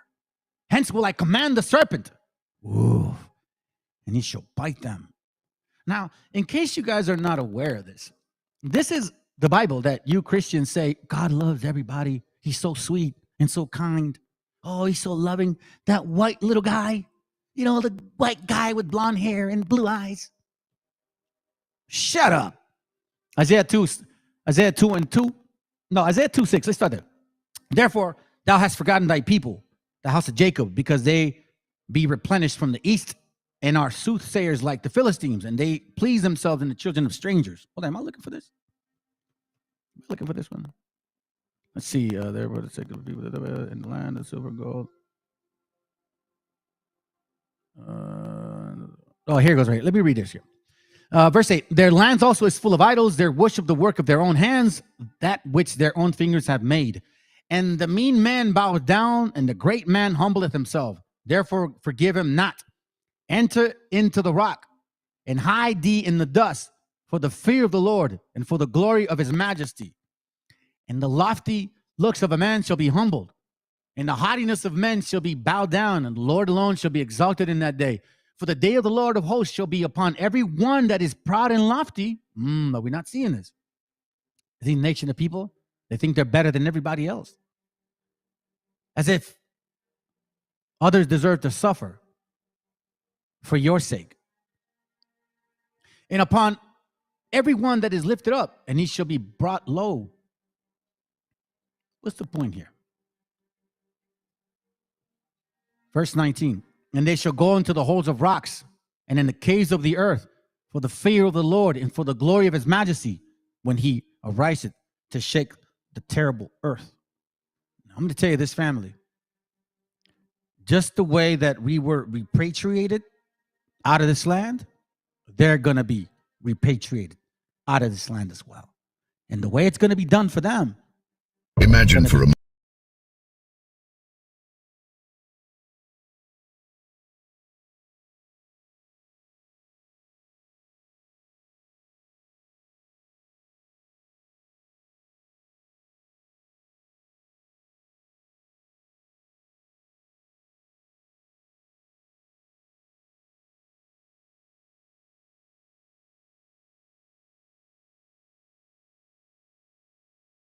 In the world, they are building underground bunkers, fueling concerns and generating speculation. Have you ever wondered what they know that we don't? Are they preparing for some imminent event lurking around the corner? Before we dive into this mystery, let's take a look at the news that has been circulating. The New York Post featured an intriguing headline: Mark Zuckerberg, building a $100 million Hawaiian complex with huge underground bunker. The article reveals that Zuckerberg is secretly investing in a compound in Hawaii, valued at $100 million, complete with an underground bunker, food supplies, and independent energy sources. All of this suggests that the social media magnate is preparing for the unknown, perhaps even the end of times. The Guardian also joined the discussion with the following question: why would Mark Zuckerberg be building a private apocalypse bunker in Hawaii? Your business is your baby. So why are you handing it over to a website builder? Some lines from this article are noteworthy, as they state that the rich cannot buy immortality, but they can delay it for a while. Although death itself is the great equalizer, it is the fear of it that unites us. Money can provide comfort, but it cannot protect against the inevitable. Now, as Christians, how should we interpret this news? Some people may be overtaken by fear and anxiety upon reading this information. However, let's consider what we have before us. Here's what we should always keep in mind. There is nothing new under the sun that God is unaware of. He is the eternal guardian of his children. As believers, we need not fear, for the Bible provides us with a roadmap for the future. We know that in the last days, difficult times will come. The Bible warns us about earthquakes, famine, wars, and rumors of wars. Yet even in the face of all this, we must remember the words of Jesus. For he said, I am with you always, even to the end of time. When we hear about the construction of underground bunkers and the approach of Judgment Day, it's important to remember what the Bible teaches us about the day of the Lord. If you have read Isaiah in chapter 2, the prophet talks about this day. It is widely regarded as the day when God will bring his judgment against evil and allow a new creation to flourish. Some believe that in the Old Testament, the day of the Lord is a theological day of final judgment, bringing either deliverance or doom. Others believe that in the New Testament, the day of the Lord is the triumphant day of Christ's return to earth in his glory. So while the world is full of uncertainties and intriguing actions, remember that as Christians, we have an anchor in our faith and in God's promise for the future. As we contemplate the book of Isaiah, specifically chapter 2, we are transported to a vivid portrait of what the day of the Lord represents. This is a day of judgment, a journey in which God himself brings his terrible presence and indescribable majesty. Imagine this, as described in Isaiah 2, "Go into the rocks, hide in the dust from the dread of the Lord and the splendor of his majesty. The eyes of the arrogant will be humbled and human pride brought low. Only the Lord will be exalted on that day. The Lord Almighty has a day in store for all the proud and lofty, for all that is exalted, and they will be humbled." Isaiah chapter 2, verses 10 to 12. Also consider what the verses 19 to 21 say. "Men will flee to caves in the rocks and to holes in the ground from the dread of the Lord and the splendor of his majesty when he rises to shake the earth. In that day people will throw away to the moles and bats their idols of silver and idols of gold, which they made to worship. They will flee to caverns in the rocks and to the overhangs of the cliffs from the dread of the Lord and the splendor of his majesty when he rises to shake the earth." In this context, Isaiah paints a vivid image of a day when divine judgment will fall upon the earth. At this crucial moment, those who have relied on their own wisdom and resources will be confronted with the need for humility. The Bible dramatically describes what will occur on earth on that day. People will run frantically seeking shelter, taking refuge in caves in the rocks and hiding in the cliffs. It is a scene that makes us reflect on the gravity of God's judgment. Furthermore, the book of Revelation also echoes what the prophet Isaiah predicted. In Revelation 6, verses 15 and 17, we read, "And the kings of the earth, and the great men, and the rich men, and the chief captains, and the mighty men, and every bondman, and every free man, hid themselves in the dens and in the rocks of the mountains, and said to the mountains and rocks, Fall on us, and hide us from the face of him that sitteth on the throne, and from the wrath of the Lamb. For the great day of his wrath is come, and who shall be able to stand?" These biblical accounts indicate that there will be a time when the powerful, rich, and influential of this world will desperately seek refuge in caves and rocks in an attempt to escape God's judgment. It is remarkable to realize that both Isaiah and John, in writing their visions thousands of years ago, perhaps had no knowledge of modern concepts of underground bunkers. They described these shelters as caves or rocks, a striking testimony to the prophetic vision contained in the Bible. As children of God, when we come across news about people building bunkers in preparation for apocalyptic events, we should not fear for the strength of their faith. Their hopes do not reside in Jesus Christ. God says that the Mexicans will simply decide that they didn't come here to die. They had come here for the American dream, and they came here for a better life for their family. But the Lord says that Mexicans will, as one man, he said it will almost be as if they're receiving a signal in their heart. As one man, they will begin to disengage from America. They will begin to separate from America. And God says, at that time, America, you will see how important these people were to your economy. The Lord says that when Mexico actually takes away its hand of friendship in the spiritual realm, when Mexico stops loving you so much, America, when Mexico stops being actually your biggest fan, and they take their hand of friendship away, I saw the American economy take a bad stumble. I saw the American economy take a bad fall. I saw as if a hand that had been underpinning was removed, and many industries began to stumble and stagger because the Mexican Americans disengaged, and they decided, even wealthy people, I saw that there are Mexicans in this country that are sitting on a chunk of money. I saw that the money they have as a community is quite sizable, and because it is seamlessly integrated into the U.S. economy, these people live here without much respect, but the nation does not actually know how much they contribute to the overall GDP and how much they are integral members of society. But I saw that Mexicans decided, you know what? We have a homeland. We have a country. They disengaged, just like all the countries that God mentioned in the September 15 prayer call. I think it was Nicaragua, it was Panama, it was Chile, it was Brazil. Well, Mexico disengaged too. And at the time of the prayer call, even as I was speaking for the Lord's words, I thought it very odd that Mexico was not mentioned because they are by far and large a great number here. Well, God mentioned them specially and said that they will go back to their country, including the wealthy ones will disengage. They will pull out. The economy will feel the impact of having the Mexicans not here, those, especially those who are willing to do jobs that nobody wants to do. They went back home. Now, when you get to Native Americans, the U.S. didn't meet the Native Americans until after the Civil War. And guess who they came to get to fight that war? Us. Look up in history, they're called the Seminole Scouts. The Seminole Scouts is who the U.S. came and got to come fight these people who were called Plain Indians. Later in the 1960s, in the end of the 1960s, they got the name Native American and got the name black. Check. So in 1969, when you came out, when they killed Negro and and started calling you black power. Well, the Plains Indians had got the title Native American that same year.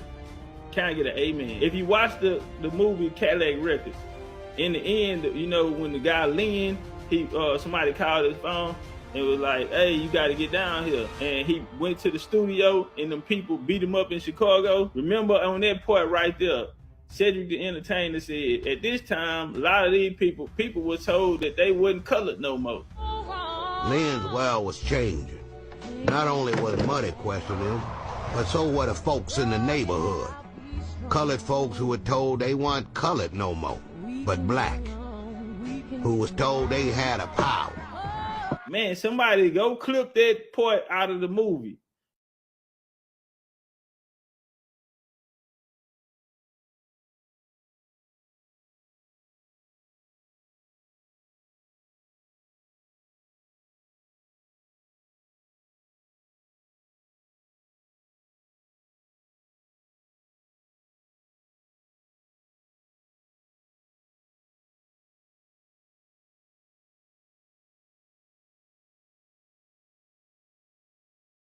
Attention, everybody. The show's about to begin. I know you suckers hate me, man. That's why I don't see nobody. It's all good, bro. Just one brother or sister. It's all good. All I need is one. You guys didn't know? This channel started with 5 people, man. 2, 3, 4. For like 6, 7, 8 months, it went for like 27 people. So you should have stopped me while you were at it. Today's going to be an interesting night. Buenas noches, saludos, shalom. Al, if you're still there, what up? Julio, I don't think you're there. That was a long time ago. What's up if you're watching? Let's see. All right. History of the deceptive Negro. I know you guys feel offended by it. Yeah, whatever. Yeah, I hate that bald-headed Canaanite of yours. Yeah, that's right. And if I was a Canaanite, I'd wear it proudly, bro. I would. Shoot it. Come on. But I'm not. So it's all good. And I really mean that, man. Seriously, I really, really mean that. If I was, I'd be all for it. You can't change nothing. You can't change that shit. You know what I'm saying? I want to show you guys a picture. Something I saw. In one of the, I guess, like Chicloso likes to call it, show. He said, this is a show. Okay. Anyways. So this other brother, Scattered Israelite, he posted something very interesting, man. I appreciate you, man. You're not watching close from a distance. Thank you, bro. Let's read this. Let's chew on this for a second before we start this whole show. Here we go, man. It says there's this lady, I think he meant Theres, that on YouTube, her name is Lisa Cabrera. She's been very anti-migrant, anti-Hispanic lately, because she's feeding into the false narrative they're a threat. I think she got that way anti-Hispanic because I've heard her say on her channel that blacks only are the true Israelites. Oh, I see. Okay. And they are the real Native Americans. Okay. I think she got that way when some of us spoke out and said, no, that's not the case. Hispanics and natives are one of the same. So she started her anti-Hispanic rant. Also, I think she got her anti-Hispanic sentiment from Black American side of her family. Yeah. So probably because she is Hispanic dark. Dark. Yep. That is the very true case, my friends. The very true case. It is very true. Very true. En la mitad del Let's siglo start off with this. XIX. Hey, shut up. let's start off with this here real quick. You know, we can sit here and talk and get mad and you know, call them names and shit. The only way that you defeat this stupidity, because I dare anybody to come on this line right here and try to challenge me that what I'm showing you, or if you think you're a native and you black, like African, I will smash you in 100 pieces. If you think you're a Hebrew Israelite, like black only, I will stay in Deuteronomy 28. But I keep finding that you guys will run and slide and slippity-hoo. So the only way that we could prove you who you are back to Africa is by showing you history. And not just, you know, random books. I mean, like archives, you know, artifacts, letters, you know, like things that you guys ignore because you look at pictures. Apparently, Ebonics is a real thing. I'm not joking, man. Apparently, it is a real thing. So let's begin. All right. I'm going to try to be as objective as possible. You know how it is, family. Let me see what you got real quick. I saw something. I'm here, brother, but might fall asleep. Yeah, it's all good. I need to catch up. Man, don't even trip, bro. It's all good, man. What up, VTC? Let me see what you got. We're not the same, and blacks were never indigenous to this land, and they were sold for twice the price of a real straight-haired native. Yeah, I think I'm gonna show that today. I want to show a few things, man. Hold on a second. Gotcha, bitch. Hold on. Gotcha, bitch. Canaanites. So let's begin. Tras el descubrimiento de grandes minas de oro en el norte de México, Estados Unidos conquista la zona, arrebatando a México la mitad de su territorio. En ese lugar, por aquel entonces vivían 150,000 indígenas mexicanos. Tras la anexión, la codicia y la expansión anglosajona llevaron a la explotación y marginación de los pueblos indígenas. En 1850, Estados Unidos inicia una campaña de exterminio bajo el pretexto de proteger su soberanía, financiando milicias y promoviendo políticas de violencia y crueldad inimaginables. En 30 años, el 90% de la población indígena mexicana había sido masacrada.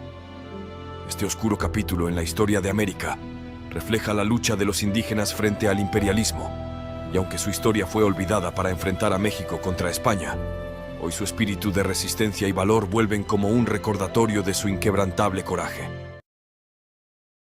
So, in case you guys, let me remind you the topic, okay? Let me remind you. Hold on, let me see if I got it. If I did it here. Maybe I did it in the other place. Let me go back to Canvas. Because I was supposed to do this a while ago, you know, and I just never got around it. Let me go to the actual. Man, what's wrong with me, bro? Well, anyways, I hope you guys been doing well throughout the week, fam. I've been busy working. As you know, we beat ourselves here. You don't go around asking moaching for money. The class is called A History of the Deceptive Negro.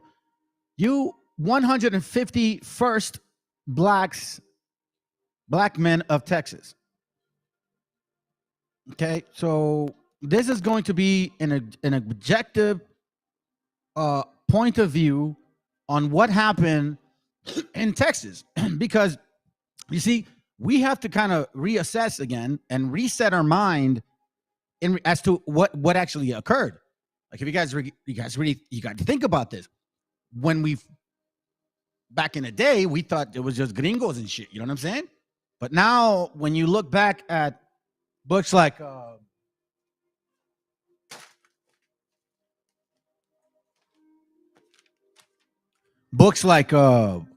Bartolomé de las Casas, you know, if you remember these books, right? Or same thing, Destruction of the Indies. Okay, when we first read these, we didn't think there was anybody else other than the gringos and shit. You know? Now we'd see otherwise. I'm going to tell you something. I mean, I don't look. Somebody clear it up for me then. Somebody from some camp seriously come and show me why I should only focus on the gringo and not the other people. Since Psalms 83 is mentioning several nations. I'm just saying.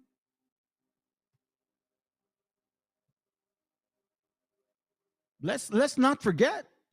En la mitad del I mean, facts are facts, you know, and quite frankly, I don't know, man. La verdad, yo no ni siquiera les entiendo a ustedes. Esto, güey. ¿dónde Pura está neta, realmente güey. la- La pura neta, no les entiendo, güey. I don't understand you guys.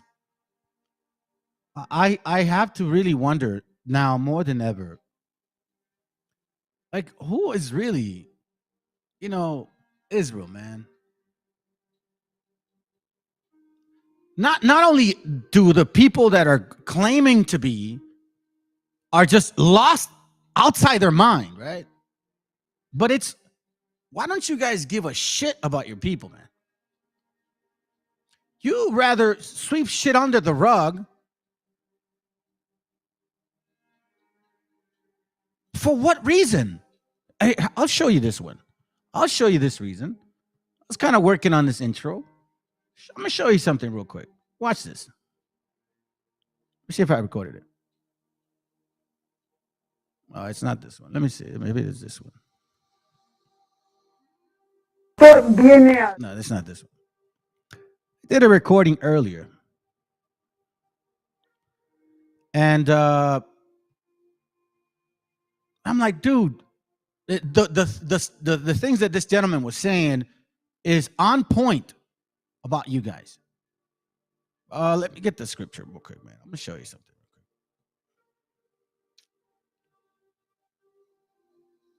I know that, God, man, it's like we read this all the time, bro. I don't even know if it really means anything to you guys. Isaiah 1:3, the ox knoweth his owner, and his ass his master's crib, but Israel does not know. My people do not consider. And this is very obvious to this day. You have all these other nations running and claiming to be the chosen people of the Most High. They don't have historical facts. They've made up a track record of who they are. Clearly, if you're logical and not emotional and not, oh my God, I saw a dream, took a fart. No, man. If you are real about, if you're an adult, because you know what, man, this is real talk. We're almost everybody. Come on, guys, man. 30, 40, 50 years old, 60, 70 years old, and you guys are still listening to bullshit? For real? Come on, man. You still falling for that 12 tribe shit? The whole BHIism? It came from a dream? What do you mean, man? This BHI has been going on for years, since 1844. And guess what? Only up until now, they gave a shit about giving us, let's play some space. And for that matter, like, I don't even know if it's worth it. The ox knoweth his owner, and his ass his master's crib. But Israel does not know. Like, you know, it's worse than being an animal, bro. It's just like saying y'all are worse than animals like this. They're spitting in your face. I keep telling you, but no. No. You're only seeing one perspective of what I'm bringing out, but I'm going to bring several today. And it includes all of them. La diferencia, la riqueza que tiene México con Estados Unidos. Y por si se les había olvidado, si México no hubiera perdido el territorio de California, donde viene la fiebre del oro, y el territorio de Texas, de donde viene la fiebre del oro negro, la situación sería muy, muy distinta. Este robo de territorios que se ha dado históricamente es el robo fundamental con el cual se solidifica el capitalismo como modelo económico. O sea, ellos, los capitalistas, los economistas neoliberales, te hablan de la importancia del ahorro y del trabajo duro, ¿no? Tú ahorra y trabaja duro y con eso vas a salir adelante. Pero lo que no te dicen es que los verdaderos imperios capitalistas, los verdaderos países poderosos del capitalismo, se construyeron a base de no ahorro y trabajo duro, sino de intervención y robo. Para ti, individuo neoliberal que come pizza los viernes y se deja manipular ideológicamente y obtiene su información de memes, ahorro y trabaja duro. Para ellos, los dueños verdaderos del capital, terrorismo, intervención y guerra. ¿Cómo ven? Así la congruencia de las cosas. You guys understand what he's saying, right? Clearly. Now you got all these conspiracy gringo theorists, these gringo conspiracy theories. Oh my God, the elitists are against that. You dummies. They've been against you since the get-go. You just didn't realize it. Like this whole time, it didn't even occur to you that the majority of goods that you were buying at a very low cost was due to the suffering of other nations. Well, but no. It didn't occur to you. No, it's not me. It's God, because God loves America. They're so prosperous. Sure, he's going to punish other nations, right? Just for the sake of without Bible stuff. So then you can just shit it all out every day. You know what I mean? By buying your nasty ass burgers. I mean, everything's processed right now, and I don't even understand. I can go on and on and on and on and on. Hey, what's up, man? Shalom, bro. Let me say shalom, family. He's saying shalom to everybody, bro. All right, cool, man. Sounds good. Kwam. A la neta, grow up. These dreamers are liars. Hey, come on, let's be real. All right, let's go here. If you say you are of the Bible, okay? If you say you're of the Bible, this is for all you so-called Christian scholars, Mr. BHIs, every single one of you guys. If you believe word for word, then you should shut your ass up, pack up, and go home. Why? Because every single one of you BHIs that still sell that shit, or that still, let's put it this way. You got some that hate BHIs, blackety blacks, right? Full on negros and shit. But they still have the nerve to come out of their own mouths and say, "Oh, but Hispanics are definitely not the Israelites." It's like, yo, you still have that hater Canaanite in you. You can't slap that shit out of your asses. So here's what I'm gonna do. Let me remind you, okay? If you say you believe the word, then here's what the word says: Deuteronomy 18:20. Now we all know it's not a hidden thing. It is very clear that IUIC, Nate the Snake Roberts, the so-called ex-detective who makes about, I don't know, 80 or 100 grand in retirement, I think, as a cop, he should. And he's net worth about $17 million right now. Tell me I'm lying.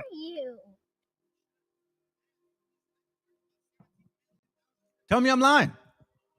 Now, every single camp demands you to have money. Demands you to get money. Demands you.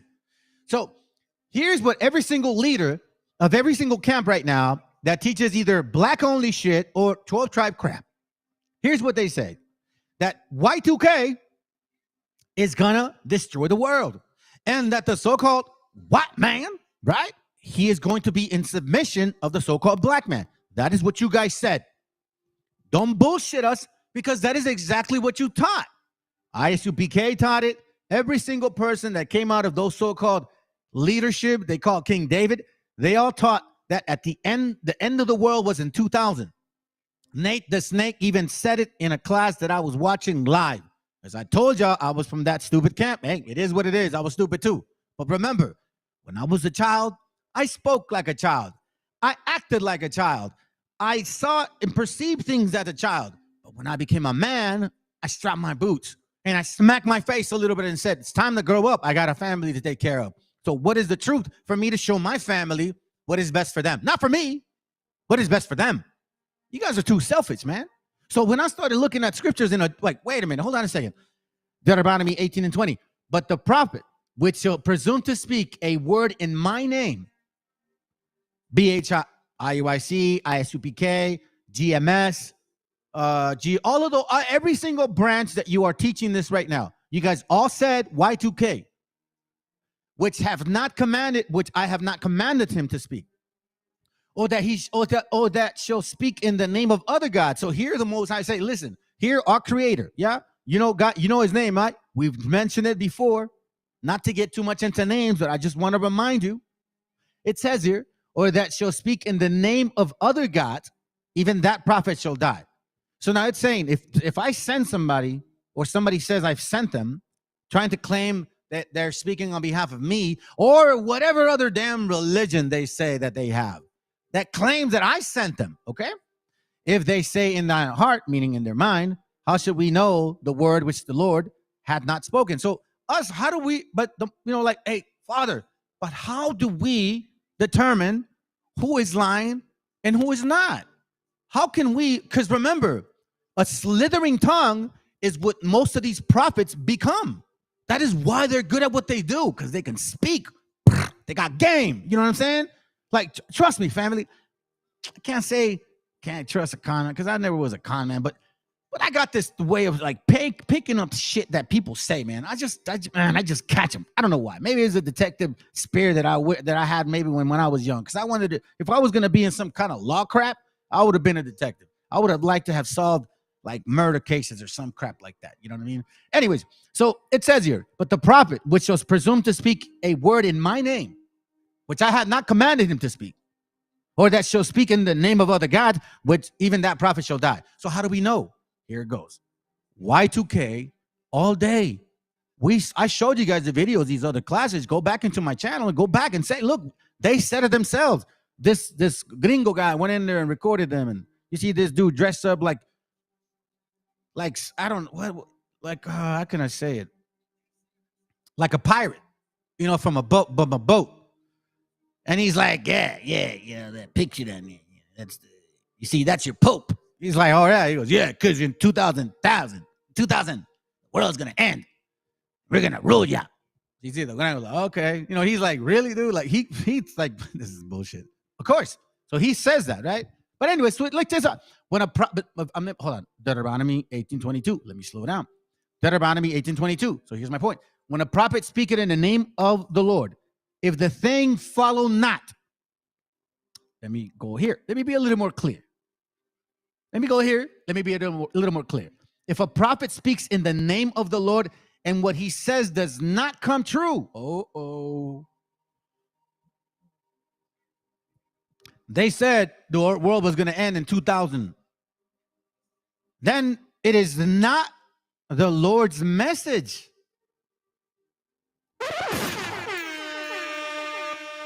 That prophet has spoken on his own authority. Oh, shit.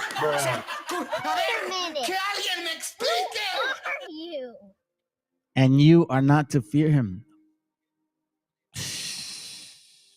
So, if you say you are about the scriptures word for word, Nate, Cornelius, Chris, I'm sorry, Captain Zap, whatever camp you guys want to mention, what does it say? Because that's the root that you came from. That's the father that seeded you, so to speak.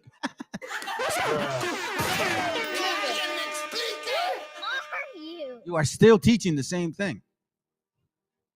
You that has two calendars that keeps the high holy days based on the moon, but then you celebrate Sabbath every Friday and Saturday. Show me the other calendar, please. I'm still waiting for it. Yeah, that's a good point. Goat's head, Aaron's beard, milk for maiden, Mary's hair. I mean, lactose intolerant. What I found out is, I'll say it like this. Here, this is the best way to put it, family. Imagine, I've dealt with stupid shit. I'm so happy I'm not in any kind of civil lawsuit or criminal, judicial crap, nothing. I'm so thankful. Thank you, Father. Thank you so much. But when I remember a situation where I learned from not just watching shows, but actually being there, of a good cop, bad cop. But both cops were not in my favor. So you got to see this as a good cop, bad cop. who's the good cop and who's the bad cop. But you see, it's never always the same people because they're always switching. So this is how you got to see these things. Now, you guys think, he's a hater. No, I don't know, man. I've been through the whole good cop, bad cop. Micah 2 and 2. And they covet fields and take them by violence. I'm sorry if you have to reflect on your own, but based on what I'm seeing, since they've been here, nothing's been, well, I mean, shit, it's never been peaceful. And even now, and even now, you guys are sweating each other's wrestling in corners. For real. I mean, what the hell? What is that, man? And they covet fields. In this case, I know now why you guys are working so hard to be the people of the scriptures, or to include us in somehow, some way, or to still take what is left of what you had. You see, I'm sorry, what is left of what you left us, because you took almost everything. Remember the good cop, bad cop. They took almost everything. And now the last thing is the thing they hated the most. Now Mexican, even the word itself is gold to them. They just don't like the people that are wearing it. You know what I'm saying? And they covet fields and take them by violence. Which kind of violence? Verbal, abusive.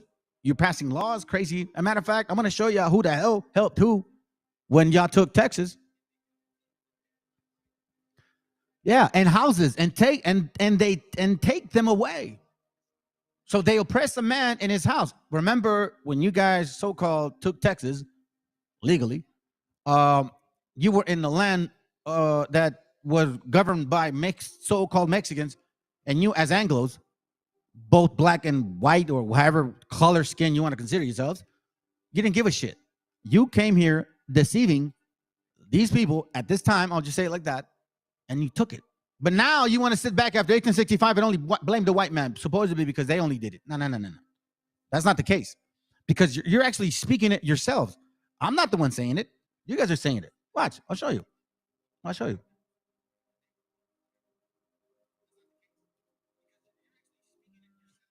was like, dude. Hold on. Where you at? Is this one? No, it's not that one. Here goes right here.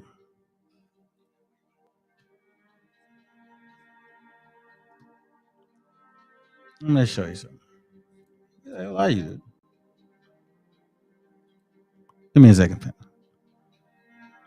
Just gonna get to the video real quick.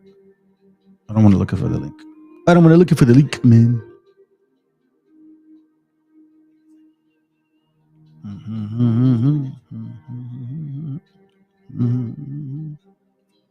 Give me a second. I'm almost there. Just want to show you things like this, okay? This means something, family. This means something. First impactful Republican strong trailblazer, right? Their mission. Now, the Republican Party of Texas was started by 150 black men, July 4th, 1867.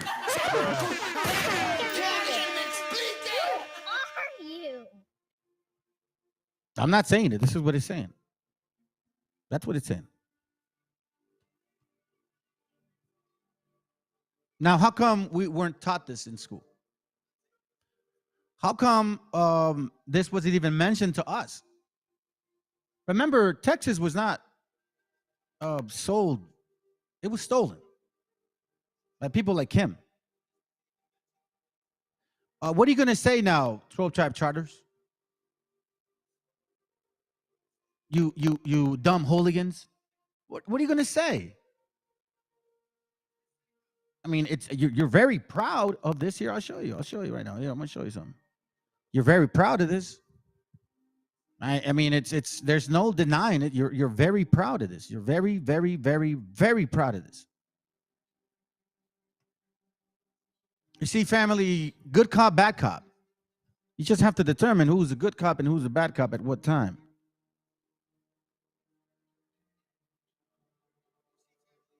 In your face. This whole black Hebrew stuff was grown and nurtured by Pan-Africanists and Marcus Garvey shit. They've been trying to steal our heritage since the get-go, family. Of course, we go back to Canaan times. It's just like Canaan.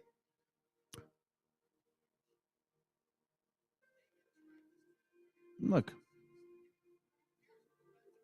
Because they were able to get exactly what they wanted at the state level. Here's a twist, though. Because the radicals and the conservatives could not see eye to eye on platforms, somewhat by default as well, as Chairman West and I ran across each Chairman West did the foreword on, and what I write about in the book, and it's one chapter on the big switch. It's a myth. The truth is that Dixiecrats comprise of over 200 senators, congressmen, governors, and elected officials. But, as I write about in this text, only one Dixiecrat senator and one congressman switched to the Republican Party. Loud and proud, right? You guys are going to sit here and tell me you're just a racist.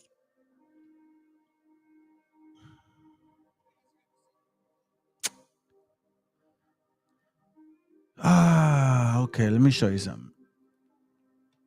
When did Texas become a state of Estados Unidos? Does anybody know? I'll show you right there. December 29th, 1845. Now, you realize that Mexico and the U.S. went to war in 1846, right? Finally done in 1848. I want you to be mindful of that stuff. Let me show you something. Sit here and laugh all you want. And they're sitting here laughing at you guys. So now look, American politician, Texas, 1846. That guy supposedly is a white guy. En contraire, mon frère, Norris Wright Cooney, not a white guy. By far, he's not a white guy. Was an American politician, businessman, union leader, and advocate for the rights of African Americans in Texas. Following the Civil War, he became an active Galveston politics, serving as a da-da-da-da-da. This man was not a white guy. Cooley, born in 1846 near Hampton, Texas, At the Brazos, right, really. He was the fourth of 8 children of Adeline Stewart, a mixed-race slave of African, European, supposedly Native American. And we know this is total BS. But anyways, let's play with it. Among his mixed-race siblings, all of whom were white passing, were his older brother, Joseph. White passing. You see that?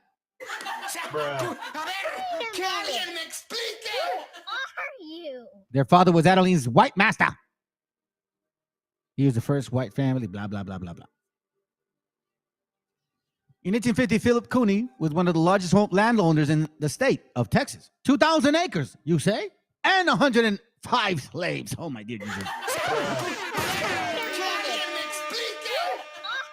So even Tina Turner would slave your ass. 50 largest slave owners in the state.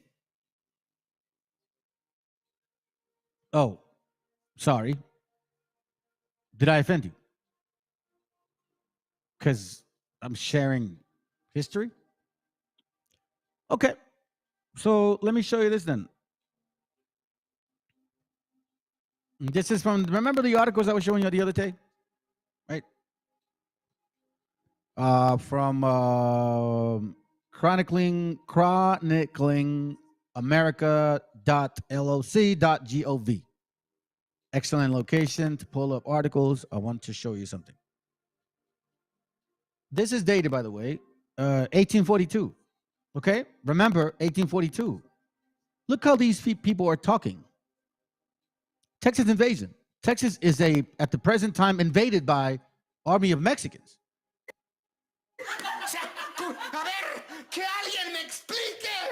Now, you guys remember if I did a class the other day and I showed you how they were technically taking the land, right? I'll show you. Let me show you something. Let me show you something real quick. Bam. Bam. We can run, but you can't hide. And then if you hide or try to hide, then you got some Mexicans protecting you. I guess it's just the way it is. Just funny, man. You guys are funny to me, dude. You're a joke. You're weak spirited. Maybe you are that. Maybe you are a Canaanite, and that's why you feel that way. I don't know, man. You guys disgust me. It's really sad, to be honest with you. Sometimes I feel like Nehemiah ripping your hairs out, to be honest. But I know that's not legal, so. Anyways, what's it worth, right? You probably still wouldn't believe it anyway. Let me show you this real quick. Hurry up, man. Hurry up, bro. Hurry up. Hurry up. Hurry up. Hurry up. Hold on. I'm almost there. Dun, dun, dun, dun, dun, dun, dun, dun.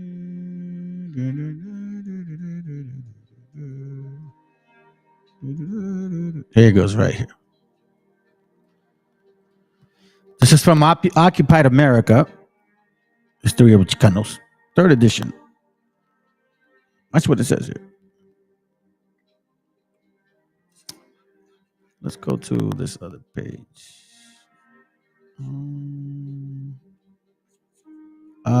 This is the 7th edition. Which am I looking for? The 7th edition?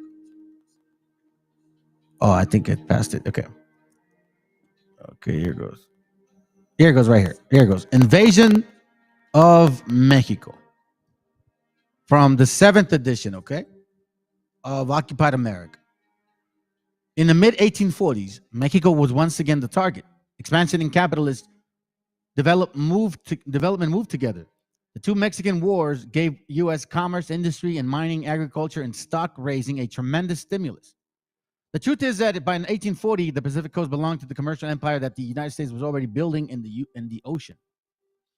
The U.S. population of 17 million people of European extraction and 3 million slaves were considerably larger than Mexico's 7 million. Now, remember, keep in mind that this 17 million was mostly so-called mulattoes, they call themselves. They call us so-called hybrids, but they're the ones that are actually hybrids. More of bastards. Now we can call them bastards, actually. See how it feels? African bastards. Huh, pretty sad. It says, of which 4 million were Indians, 3 million mestizos, and Europeans.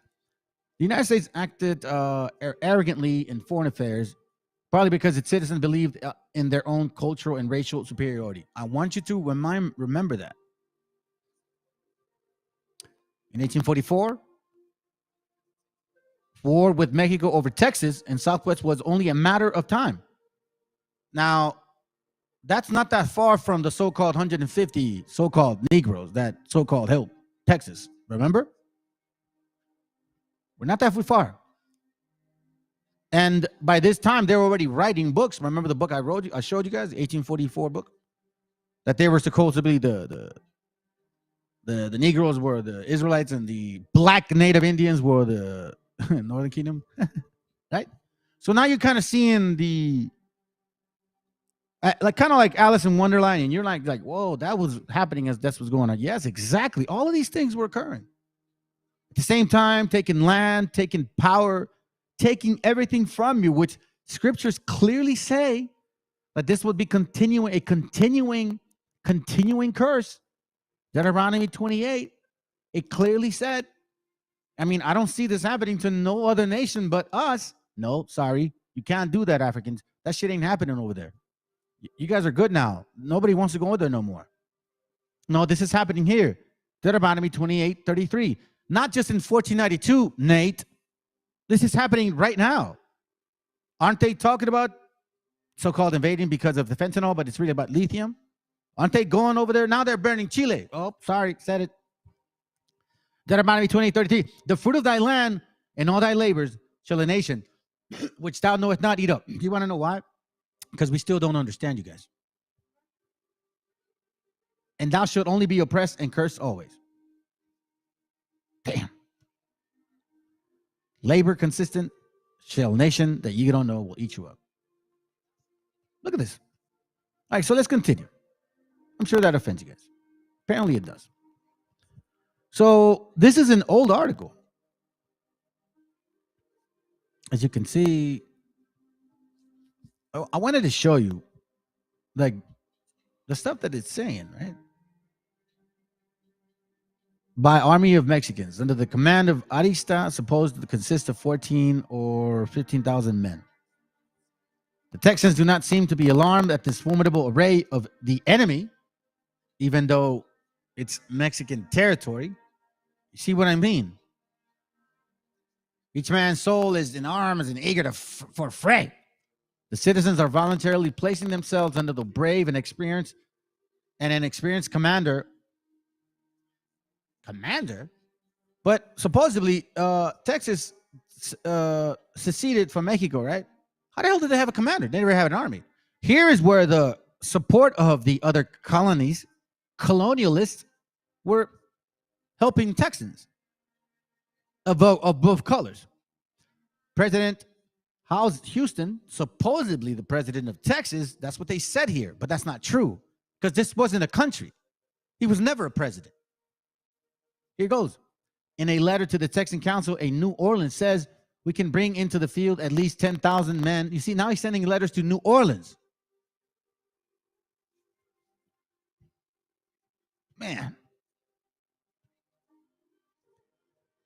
In case of emergency, we can raise 15,000 men.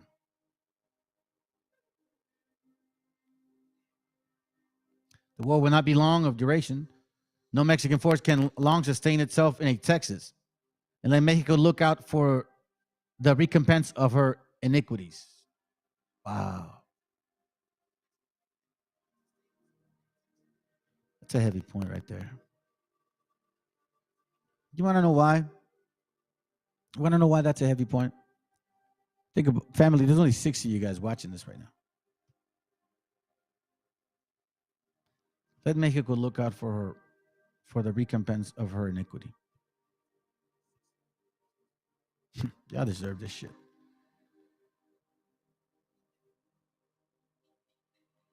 The citizens of Texas to carry on this war vigorously. Texas is not to be trampled underfoot as possession by a mushroom existence. Keep in mind, this is still our land at this time. The stars of the Republic is destined to shine in the horizon of nations, century and century, bright and yet brighter as time elapses. It may be possible that the present invasion of Texas is but the prelude to Sam Houston's revel in the halls of the Moctezumas. At any rate, we hope so. Wow.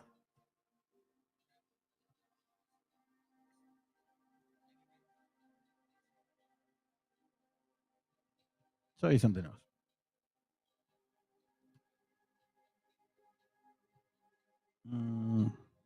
Oh, I didn't record it.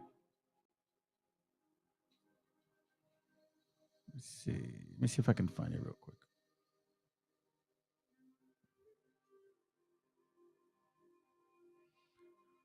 I may not be able to find it in here. It doesn't record it from when I sent the link up, huh? That sucks. Because it actually has. Let me see. Maybe this one will show me. It says something. I want to show you that. Yeah, this will be easier to find.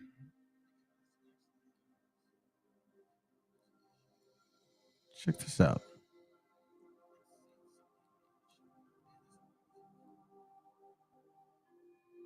Yeah, it should be here. Give me a second.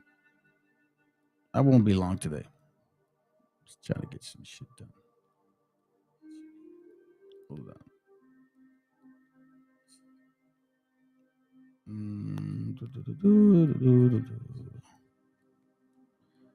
Just looking for a number real quick. It should get me to where I'm trying to get to.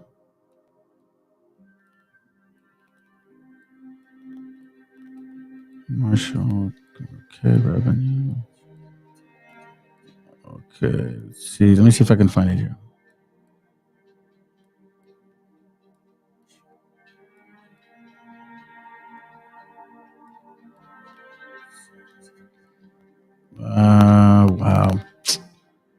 I don't want to have to go through the whole process of searching these links like this. So what I did before is when I here it goes right here.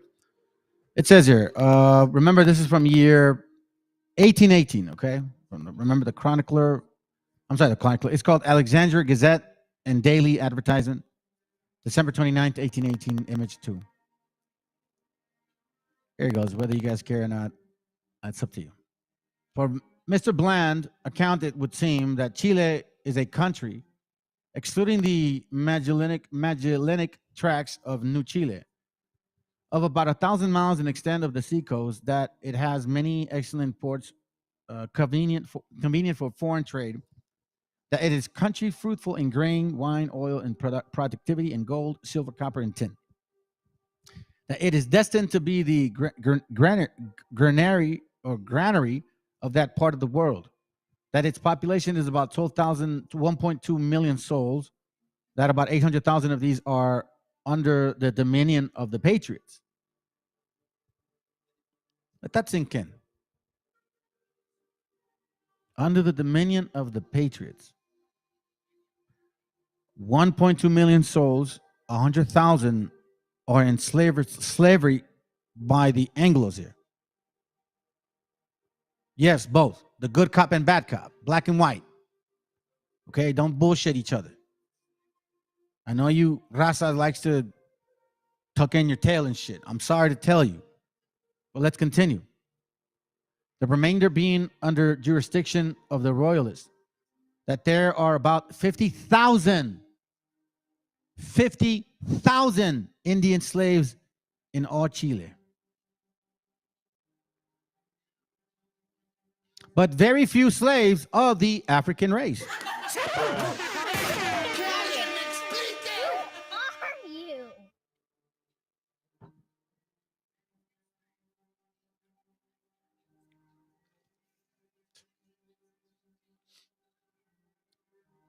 Who cares, right?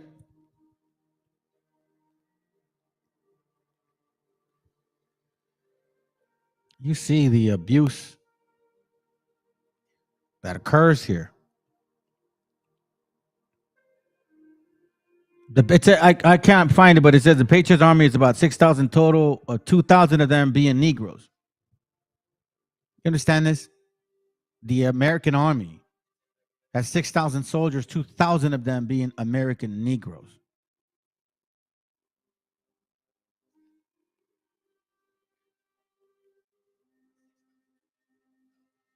But you know, but I'm sorry.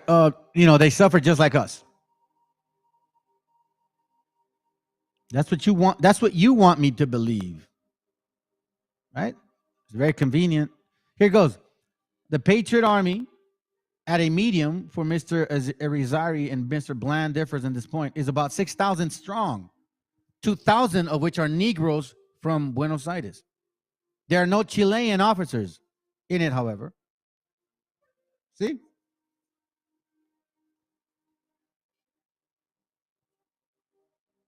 But what do I do? Just the beaner. Let me show you this one right here.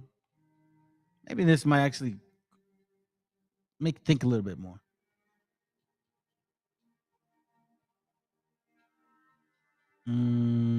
This is from the Phoenix Gazette, 1826. Let me see if I can find it real quick. Because remember, like I said, I marked them in the other link. But it didn't mark them here. So let's see. Give me a second. Hold on. Let me see what I got. I should find it quicker.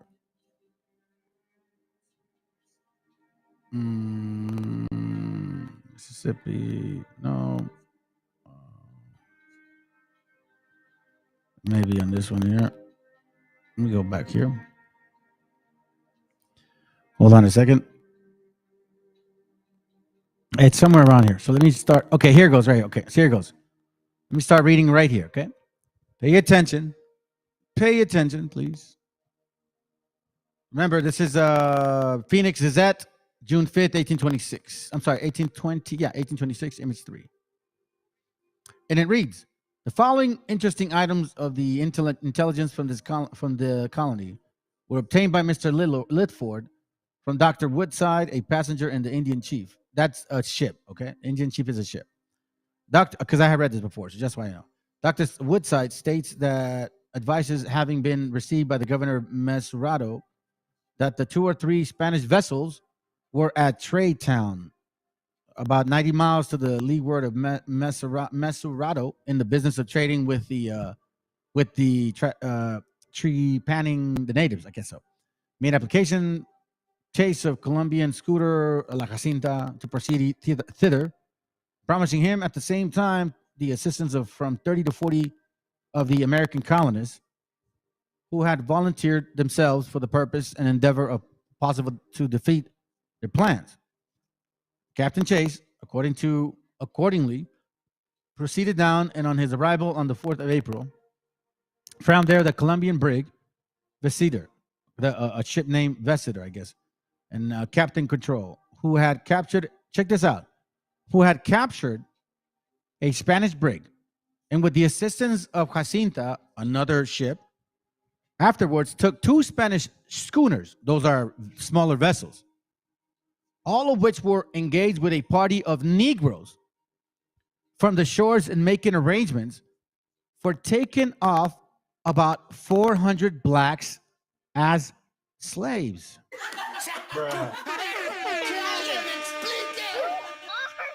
Do you understand what we just read? Several ships were together. They found 2 Spanish ships, and all of these people were engaged with a party of Negroes from the shores and making arrangements. These Negroes were making arrangements for taking off about 400 blacks as slaves. Do you see this? So there were Negroes taking blacks as slaves. Is this not registering to you guys?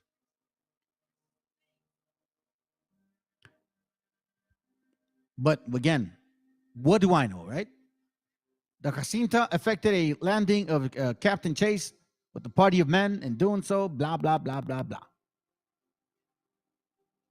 This is crazy. If you keep reading. Cash for Negroes. Which kind? Just some Negroes just found some other ones.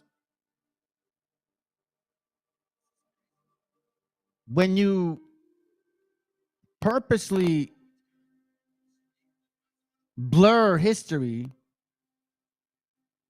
and you don't know how to make sense of it, because it takes a while to study history, and if you don't have if you have a narrative, you won't see it, and if you have a wrong spirit, the Most High won't open it to you. You won't see these things. Here it goes: proclamation of Sam Houston, president of Texas. But wait a minute. In 1842, how in the world does Texas have a president when Texas still technically belongs to Mexico?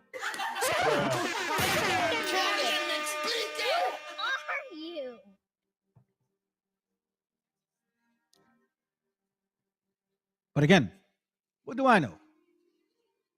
Right? What do I know? I guess these things don't matter. You guys want look, if you're still stuck in those 12 tribe chart things and you're wondering why these things are happening, hopefully this class may just kind of help you a little bit. Because if not, you would be you can't explain it. Oh, the weed and the tares? No, that's stupid. Because they're not getting deported. They're not being separated at the border.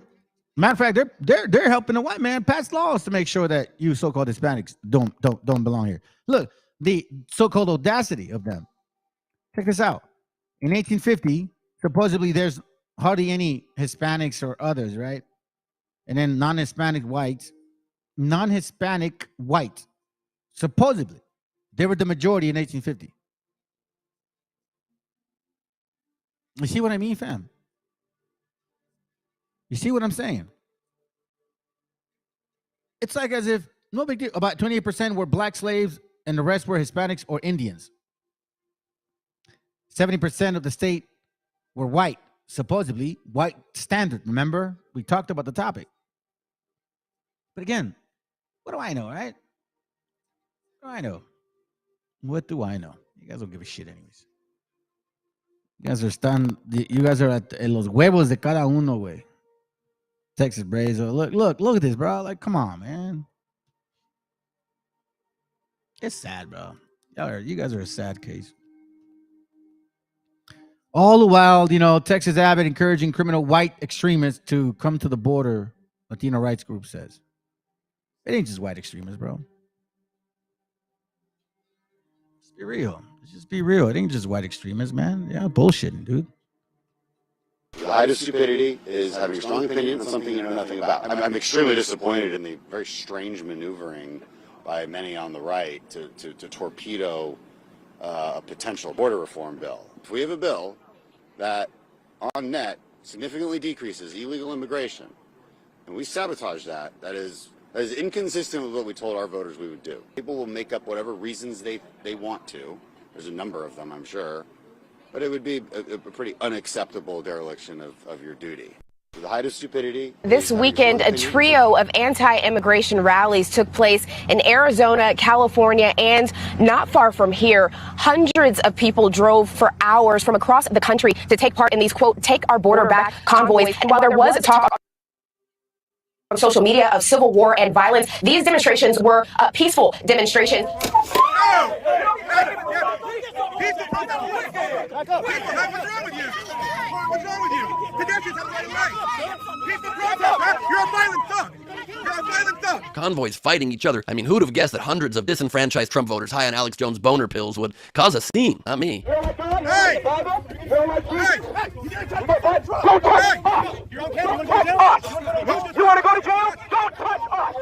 Would you look at that? Peaceful protesters fighting each other. Border convoys, all converging. All supporters of Donald Trump or QAnon or both, going down to the border, all right-wing media viewers, scared into a frenzy, believing that there are aggressive people coming across the borders of our nation, so they go down to the border and are aggressive towards each other. Now, in fairness, most of the protests have been peaceful, but that's mostly also because there hasn't been very much to see. Is the border a problem? Yes, there definitely is an enormous number of people coming across the border that can't be sustained for long, but is it something to be scared of? Is it something that is necessitating people going down to the border to quickly stem this invasion, to watch it all unfold? Well, here's one person Would you rather have 4 years of Trump? Actually went down there. It's pretty surreal. We actually made it into Eagle Pass and we went and saw Shelby Park. I was able to see some people actually trying to cross and stopped at the wire there. So I can tell you it's not as bad as what I thought. It's not what I expected, but then again, I don't know what I expected. Interesting. If this problem is so bad like Republicans say it is, and it is not good, once again, I will make clear, but if it's as bad as Republicans say it is, you think they'd want to pass some kind of comprehensive immigration bill to fix the problem, which they said they wanted to do, and threatened and said Biden won't do it though, and then Biden called their bluff and said, these people go down there. Who are these people? Some folks even making their way down to the border, many of them telling me that they were surprised. They thought that things would be worse here. So let's meet one or two of these people who believe this border crisis is so intense and see what their solutions are. You can't just walk in here at your own leisure. It doesn't matter if you're a refugee or asylum seeker or what the hell ever. I mean, we should have 50 cals and landmines lining the border and using them. That would stop the problem. But nobody has a effing spine. Nobody will do anything, so that falls back on us. I'm sorry, did you just say use landmines? Did you just say you wanted to use landmines on people coming to seek asylum or escaping violence? You want to blow them up with landmines? 50 cals and landmines lining the border and using them. Okay, I can't believe I'm saying this, but to cleanse my palate to something more rational, let's go to this QAnon lady. Who cares? What matters for me as Q Patriot is the safety. Our number one priority in the Q movement is the children. And so I'm hoping I can do my part to bring awareness. I got a great flag. It's a nice sentiment to protect the kids. Right now, I was a part of the convoy from my house for as long as I could until I could get my truck there. Could it be because they're seeing comments on the news like this? We're on the path to having our country taken over by savages the way Europe has done. Or maybe it's comments like this from Fox News. Foreign nationals storming the beaches of San Diego like it's Normandy. Look at this. Boatloads of strange men breaching our beaches and just disappearing into the streets. Or really humane solutions like this man at Fox News. And by the way, alligators in the Rio Grande would be safer than it would be now because they wouldn't get in the water with alligators. And now they get in the water and they are drowning every single Brilliant idea. day. Thank you. And put the alligators in the water. The people that we're talking about are human beings just like you. This is our community, and you just don't dump anything on us and expect us to accept it. And I want to say something to you all. Stop depending on the politicians and stop voting for the same people getting the same results. All right, so then in this one right here, we already know. situation with immigrants that's happening in what you would call sanctuary cities. Good. I believe that's something that Hillary Clinton put out there. Our mayor. He is our... My issue is you want to put a Band-Aid on a leaking faucet, and that is not going to work. You have no right to take the taxpayer park district and tell us and jam it down our throats like gangsters what you want to do. This is our park district, and we have a right to have a say-so. But we don't have a say-so. You all called our alderman and told him what he's going to do. This is war. How disrespectful. You so-called Hispanics like to tell the white man, you stole our land, but you don't tell these Negroes the same shit, do you? Or is that why you believe in the tripartite chart? Because you think they're going to protect you? Is that what it is? Or you don't got huevos cabrones? Is that what it is? You don't want to play fair. You just want to point the finger at somebody that's easier to yell at. Y'all are bullies, man. Y'all are fucking bullies. That's what it is. Look at this shit right here. You think this is even right in the first place? Let me just say this to you guys here that are watching of this nation. Work. The only reason they're letting these people actually come in is because you guys don't work. You don't produce. You only absorbing. You are the 80% of your crowd. You are the 80, 90%. There's only a few of y'all that are producing. Those are facts. Try to tell you. I mean, look, let's put it this way. Let's continue. We don't care about what the mayor said down there. We ain't concerned about that. We're concerned about our park, our safety, our kids having a place to go and show up our city because I'm one of them. So my thing is, I don't need my taxes going up. I pay my taxes to come to this park, and you all have no right to just make a blanket decision to take it. But you voted for it. I'm sorry. We're gonna punch you in the face at the polling places. We won't stand for this. Amen. She said to Accept it. That's right. Okay? That is not what we pay our taxes for. That's right. There's too many places, there's empty schools, empty buildings that you can take them to. We don't have a problem with them coming. Good luck to them. But this is not the place for them. Not at this particular park. One sane person, maybe?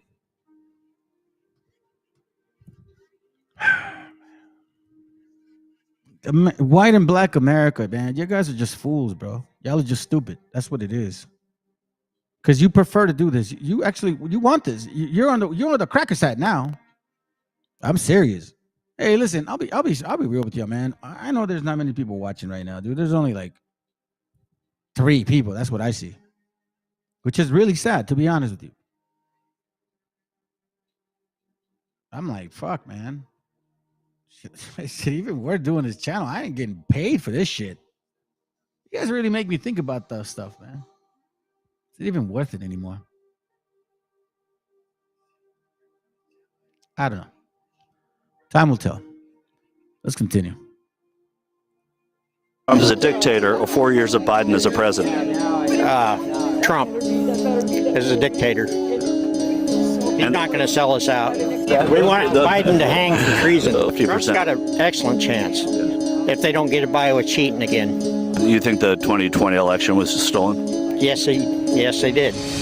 In what way? Dead people voting, illegals voting.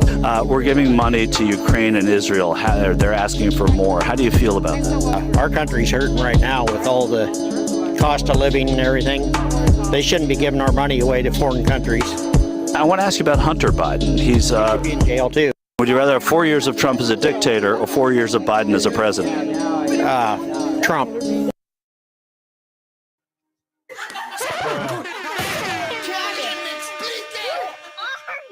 Did you guys hear that?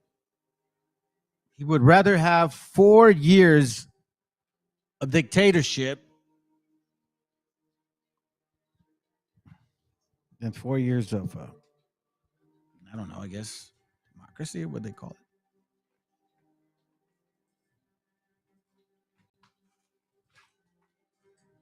Isn't that the same talk that you see with IUIC and all them dudes and shit? We're going to rule the world, Doc. We're going to make you a stuffer.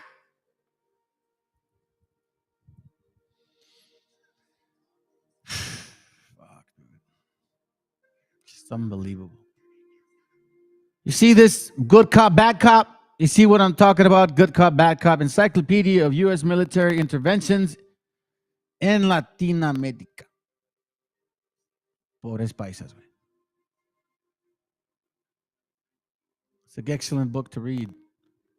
I like war movies. I don't know why I like history, man, to be honest. I didn't like reading it, but I liked watching it. And then the Father put the Spirit back in me. Up, is it? Yeah. And then I woke up, and now I'm back to my old self again, enjoying and reading history. I have this book about all the wars, well, at least historically written wars, right? It's a thick book. Anyway, so it kind of led me to this book here. Let's see here real quick. Give me a second. Here's the point. Matter of fact, I'll just go here. It talks about all the interventions.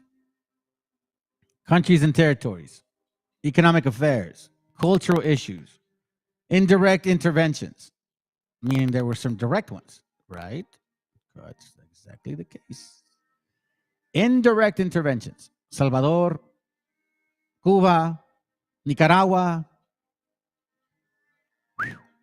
military leaders, groups, and institutions, Inter-American Defense Board. Like, you can really dig deep in this book. Like, honestly, I don't even know if it's a school book, but it should be. We should teach this to your kids. Aside from the scriptures, of course. You gotta give them history, though. Adams and Onis Treaty, 1819. The so-called Transcontinental Treaty. Treaty of Amity Settlements and limits between the United States of America and His Catholic Majesty. This treaty conveyed Florida to the United States, established the Sabian. You see, this treaty conveyed Florida to the U.S. You see how Catholicism was always against us? It's all for the white folks, or white standard, or Pentecostals, or evangelicals. You know they're blackety black and white as hell. Anyways, as the boundaries between the United States and the Viceroyalty of New Spain, Mexico, and gave the United States the territory claimed by Spain in the Columbia River Basin. Basin. Quincy Adams. Right, let me show you this real quick. I'll show you something.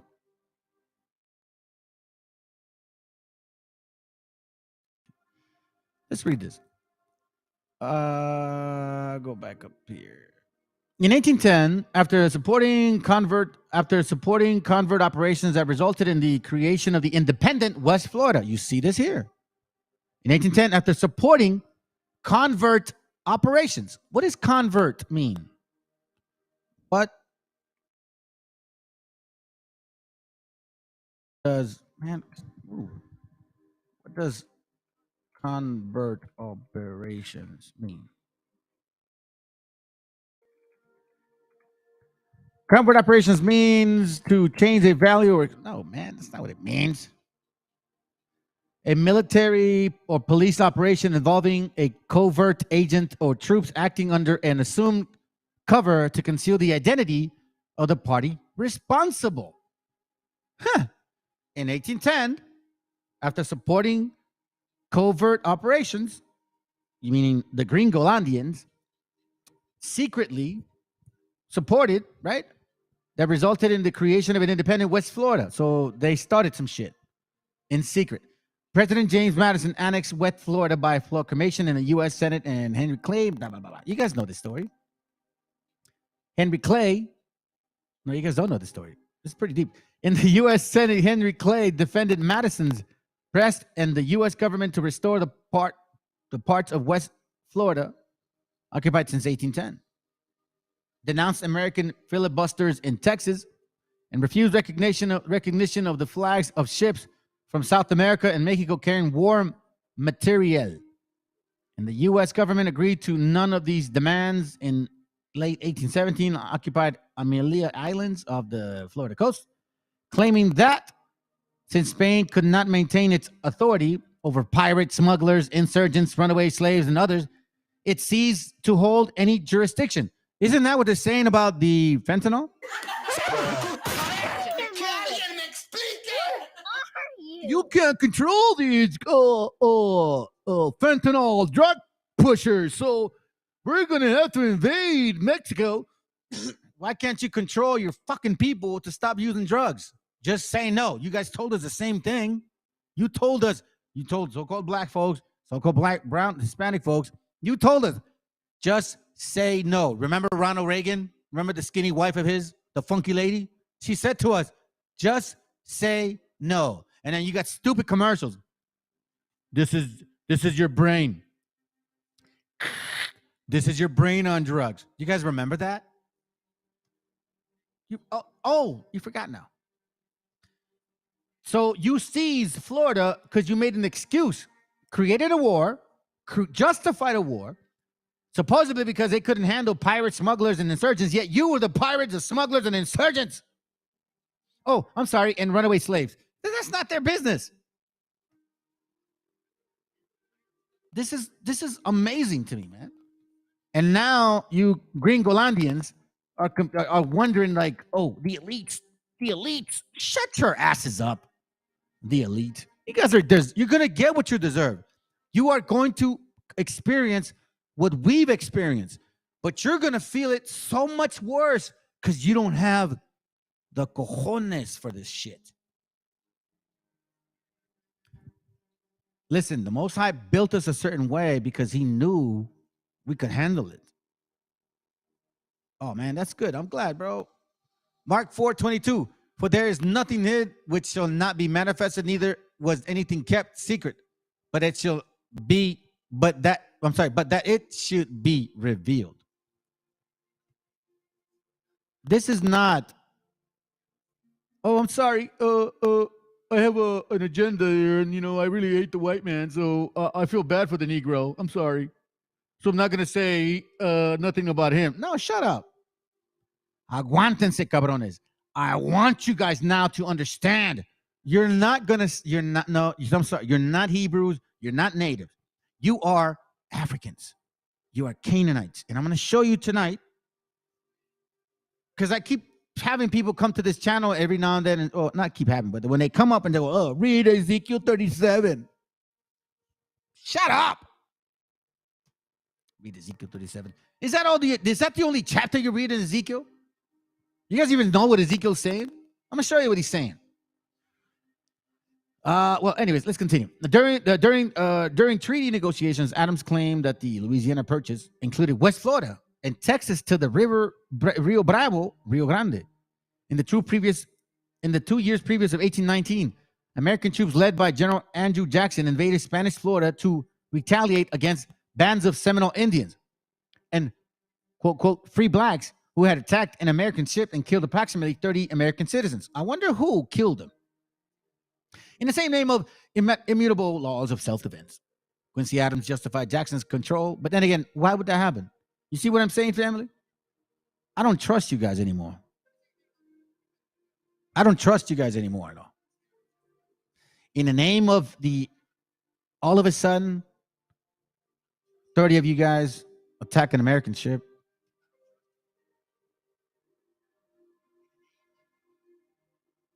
That's just one treaty. Airlines, planes use. Alanda Salvador intervention against 1970. It's a heavy book. Talks about all the interventions of Latino America way. White America and Black America, who is complaining about us now, don't realize that. Well, first of all, I'm going to share this. The so-called immigrants that are coming in, they're not exactly the same as raza. I'm going to tell you this right now, because Mexicans are a different breed. Raza works hella hard. Mexicans, so-called Mexicas, I'm including myself in this. We work hella hard, okay?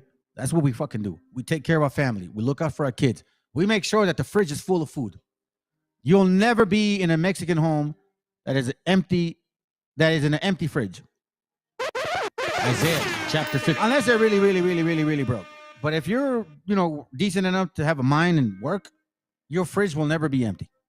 Raza does not accept that shit. That's the way we were raised. I may be behind on bills. I'm not saying I am, but when I was, I might be behind on bills or whatever, but there's only one time in my life that I saw the fridge empty, and I never, ever wanted that shit to be happening again. That is such a hard feeling. That is such an ugly, horrible feeling. No matter what, I'll never let that shit happen. So I know for a fact how we are. You guys are experiencing a different type of people. a lot of them are not really our gente. So I'm just going to be real with y'all. So you're going to experience something. You talk so much shit about raza. You talk so much shit about so-called Mexicans. Now you're going to feel it. Now you're going to find out what it is to really have so-called illegal immigrants. And it has nothing to do with us or somehow because they're evil. No, it's because, sorry, America, white and black, and you know what? White and black. Because Asians and Arabs and India, they don't complain. It's always white and black. Good cop, bad cop. You know what I'm saying? And, I mean, what did you think? Do you think eventually the diapers would not be costing the same? I don't understand you. Every single product that is sitting on your doorstep has, how can I say this? Offended, molested, and oppressed Latin American countries. Anaconda copper mining companies.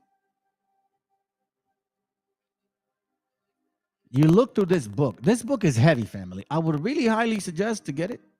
And I'm going to say this right now. Whenever you hear anti-communism, it's because our gente, we like to help each other. They call that communism. I'm not saying I believe in communism. No. The definition of it. Because look, there's nothing wrong with competitiveness. Not at all. We see it in sports all the time. We're very competitive. But you say that because I want to help my mom and my dad that we're communists. That's stupid. And then don't fucking offer Medicare. Then don't offer life insurance. I mean, just everybody just handles it on their own. Just dig dirt, plant trees, and that's it. And hopefully you get some herbs out of that. If you really want to be about so-called capitalism, but you're not. You want to act as if there's capitalism completely. There's not. America's full of socialism. Sorry to tell you, man.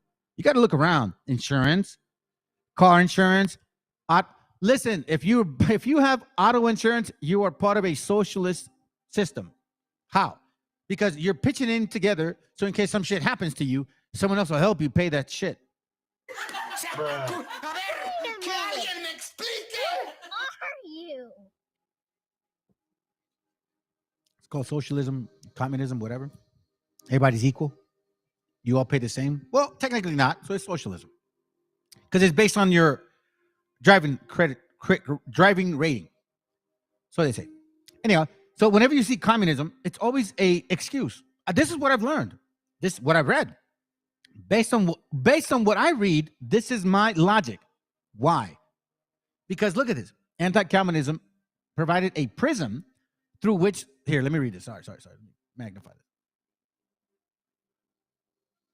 Anti-communism, right, provided a prism through which U.S. policymakers viewed Latin America politics, frequently simplifying complex Latin American dynamics. You see this?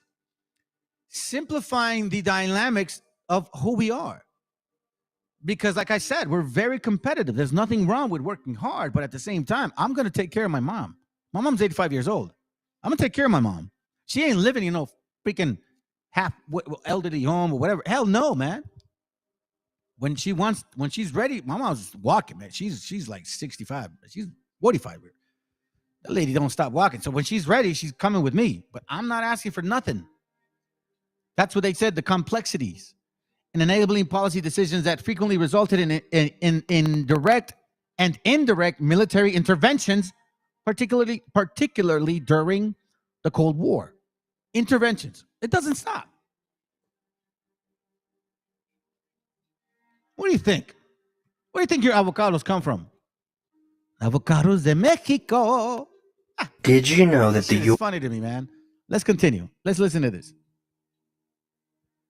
USA is begging Mexico for help to stop migration at its southern border? AMLO has said that he will only help if the USA offers to deploy $20 billion to Latin American countries, suspend the US blockade of Cuba, remove all sanctions against Venezuela, and grant at least 10 million Hispanics living in the US the right to remain and work legally. I believe AMLO has the right idea to play hardball, as the USA has made it clear it is desperate for Mexico's help. By the way, let's not pretend the USA doesn't have a major hand in why Latin America is in such an economic and political mess. For centuries, the USA has been covertly supporting coups, assassinations, propping up dictatorships friendly to US interests, and so much more that has destabilized the area for its own gain. In turn, many Latin Americans who are now struggling due to American interventionism see no other option than to leave the nations the USA ruined. Though I believe Mexico should do nothing to stop Latino migrants from coming to the USA, as most of them have partially indigenous ancestry, thus making all the Western Hemisphere our birthright, I do agree that if Mexico sees no choice but to assist, then at least broker a deal that will develop Latin America towards. So because he's playing hardball, check this out. Now they're saying that they're saying that reports of drug money in Mexican politics sexual relationships with the U.S. The U.S. thing.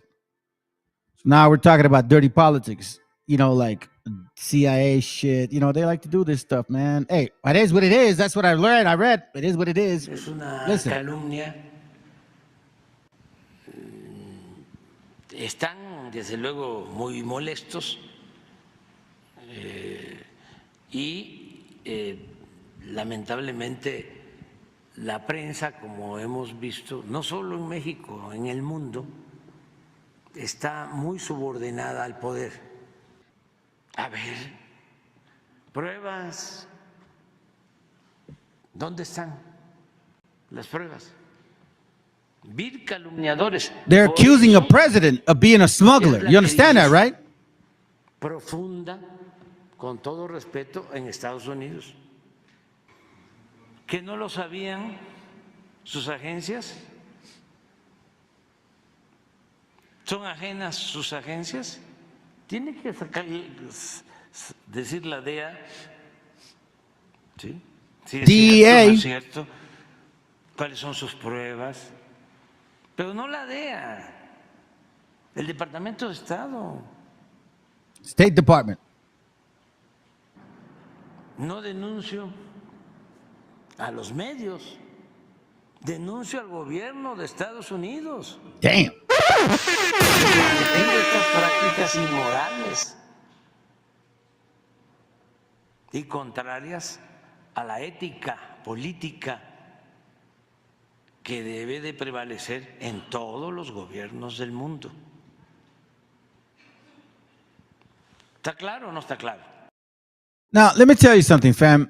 I don't know if you guys know this, man, but I've been the only channel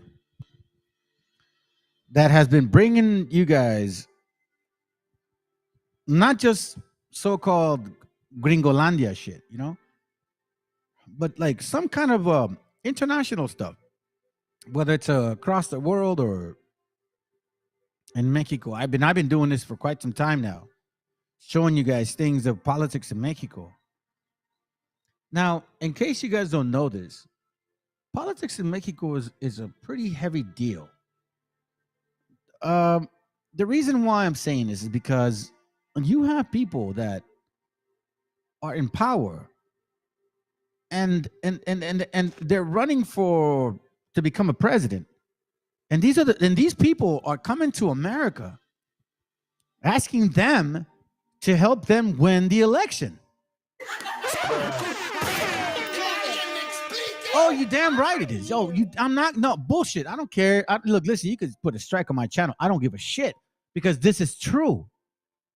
Every time that I've been watching this for several years now, and all of a sudden, this PRI and PAN, they call them Prianards, which means like Prianistas, and like, but I think that they're saying Prianistas, meaning like they're relatives of Spaniards, so Prianards, which I think it's a great way to put it. Finally, our gente is understanding that they may smell and look like you, but they ain't you, bro. So anyways, now we're seeing like this lady here running for politics, right? This is a stupid lady. I'm sorry to offend a woman. I am sorry, but I'm telling you, family, she doesn't give a shit about our gente. She said it herself, which is horrible. I shouldn't have erased that link that I had. If I still have it, maybe I'll play it, but It's just I don't know, man. I'm glad that the Most High, our Father, has led me to this route, because it had allowed me to open up my mind and my eyes to other things, and I've been able to see now with a little more clarity who the enemy is, what exactly they're doing to you guys, or doing to us, I should say, and what my job is. It makes it easier. It's less painful because it's not easy. All right, so let's listen in. This stuff matters now. You raza, you so-called raza, my indigenous brothers and sisters, this matters now, because we're seeing the oppression that has been occurring over there for quite some time, and why we're here. The only reason why I'm here in America is because my father and my mom thought it would be a better opportunity. We're hella hard workers, but over there, even if like we weren't broke, poor, but they didn't care. It's the rich get rich and the poor get poor, man. That's how it was. And that's why they have a problem, because it's changing now. Damn, bro. Look at this. Look, this. I'm gonna tell you this right now. There's only 3 of you guys watching, but I tell you what. Thank you for watching, bro. Because I'll just keep my mouth shut. There's gonna be some changes. Xochitl Gálvez se fue a Estados Unidos. Acaba de llegar a Nueva York. Miren qué cosas. Va a ser recibida en Washington, no por el presidente Biden, el 5 de febrero. El día del aniversario de la Constitución, les digo que el Frente Guango de derecha es legítimo heredero de los que fueron a pedir un príncipe extranjero a Napoleón III. You listening to this? This is historic. I'm going to play it twice. Y que mandó a Maximiliano nada menos que contra el mejor presidente que ha tenido la patria, Benito Juárez García. Entonces es brutal la desvergüenza de la candidata yendo a Estados Unidos para recibir, pues francamente lo digo, instrucciones, para ponerse a la orden, para pedir ayuda. Xochitl Gálvez se fue a Estados Unidos, acaba de llegar a Nueva York, miren qué cosas. Va a ser recibida en Washington, no por el presidente Biden, el 5 de febrero. El día del aniversario de la Constitución, les digo que el Frente Guango de derecha es legítimo heredero de los que fueron a pedir un príncipe extranjero a Napoleón III. That's what he's saying. Like I've been saying, Prianards, he's saying that the person that is in power of these parties, he is a direct descendant of Maximiliano, who by the way, I want to say, was executed, and his attorney was Vicente Guerrera was the first so-called black or African president, right? Supposedly these Negroes get all happy and shit. Yeah, well, let me tell you something about him. He was a Creole, and we can't really tell that he was Afro majority, but we know for a fact that he didn't give a shit about the natives. Okay, his ass, he was just covering his ass in his Creole riches people. Now I'm gonna show you something. His wife's, I think, niece or some shit, husband was the attorney who defended this guy right here. So so-called African Americans, you want to say, oh, Vicente Guerrero was shut your asses up, because guess what? He didn't care about us. Just like here, look, remember, family, now we're seeing good cop, bad cop, and even in Mexico, we still didn't have it good. So you tell me, right? When is this valid? When does Deuteronomy 28, when is it valid? It doesn't stop. A nation from afar, from the end of the earth, as quick as the eagle flieth, that it says, verse 48, it says, Deuteronomy 28:48, therefore thou shalt serve thine enemies, which the Lord shall send against thee, in hunger and in thirst and in nakedness and in want of all things. You want me to read it to you in Spanish? I'll read it to you in Spanish. Deuteronomio 28:48. Fíjense lo que dice.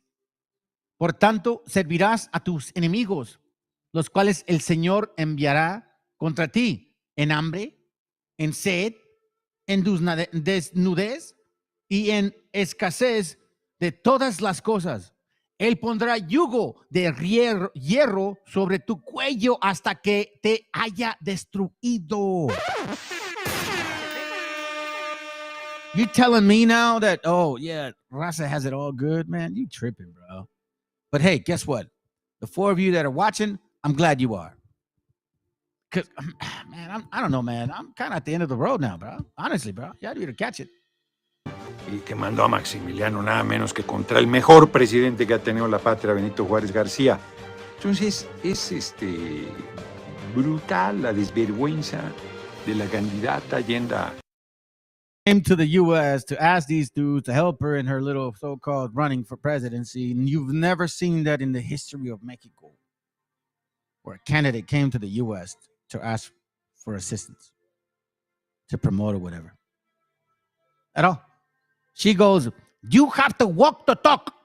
Basically saying that President Biden, there's a tyrant leader in Mexico, and you know, you said you're about democracy, and there's no democracy down there, so you have to walk the talk. That's what she said. But she said it in Spanish, and then she said that ugly-ass word in English. You have to walk the talk. Here, I'm going to show you real quick. This is dumb. You, what is how she say? You have to walk talk. I think so. Look. Oh, look, here goes there. Right here goes here. Let's have a little fun. Oh, no, come on, man. I don't want to do this. I don't want to do all that. Just come on. Oh, here goes. Hey, what is it at? Hold on. So, what's her name? Xochitl Galvez.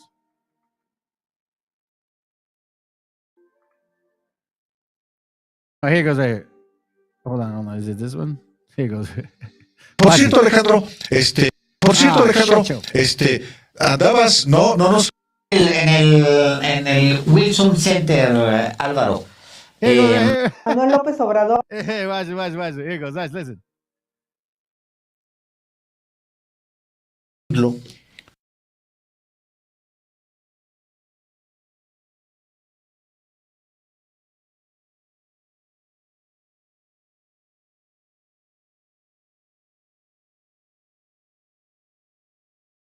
This is not, wait, listen, family. The most I put it in my spirit to bring this stuff to you guys, because this is not just about New York or Florida or Texas or California or your stupid little schools or your debates on your channels or your smoke rooms or, hey, who wants to smoke? This is fucking worldwide, okay? And we're in a continent way beyond your little stupid ass New York 125th Street. Or IUIC's dumbass little schools over there where they wear purple and gold and look like Prince and shit. Because you guys don't even dress like that throughout the week. Because this is real stuff. This is real stuff here. And that's the problem, fam. The reason they're in Africa is because they have nothing, they have no clue what's going on here. But they're in Africa.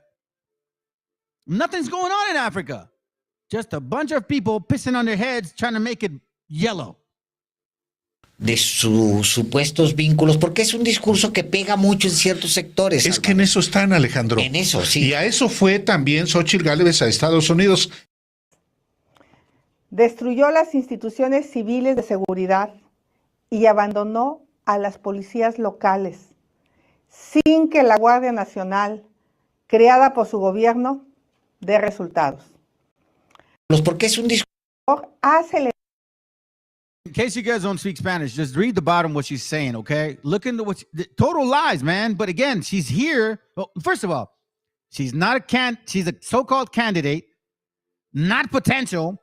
It's like if she was running here, she would be like 10%, okay? She's insignificant. This lady's dumb. She's not smart. I mean, I've been watching it. It's amazing. I'll say it like this. Raza, de aquí en adelante. Mira, te voy a decir una cosa. I'm going to say it in Spanish.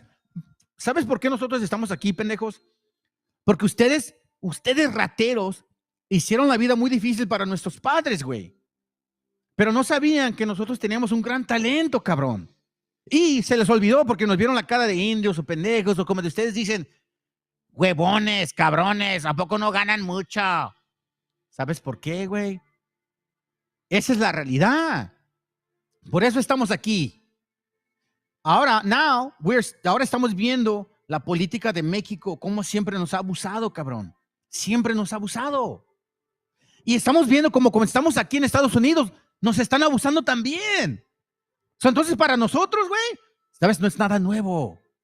Lo hemos aguantado desde allá, lo estamos aguantando aquí y siempre lo vamos a estar aguantando. ¿Sabes por qué? Porque ese es el espíritu del Señor que nos dio a nosotros. Para que te veas. So, I'm going to show this.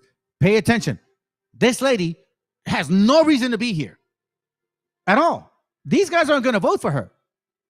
But she's in this community of Republicans. Let me tell you, los republicanos fueron los que la aceptaron a esta gorda flaca. A esta que dice, you have to walk the talk. Escuchen. Acelerado y agravado este proceso a niveles sin precedentes.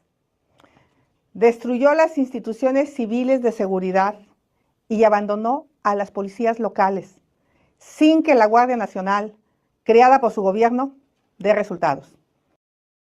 Hey, familia, let me say, I'm going to speak Spanish for now because I'm showing in Spanish. Te voy a decir una cosa. Ese link que le estaba leyendo en inglés sobre este que les enseñé, ¿verdad? Te voy a decir una cosa para que vean. This one right here. ¿Ok? Aquí, en este link, si ustedes buscan el nombre de presidente, mira, para que vean, ¿eh? President Díaz. ¿Ok? Y estamos hablando de buscar información sobre las fechas de 1756 a 1963.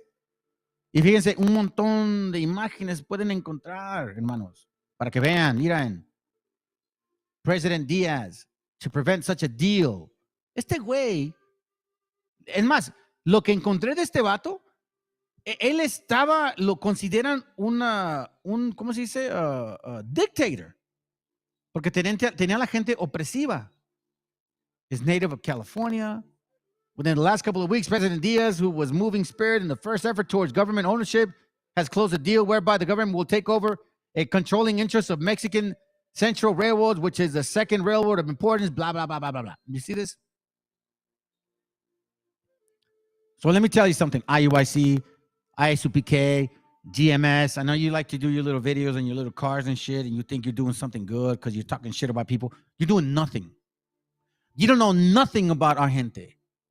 You have no idea what's going on.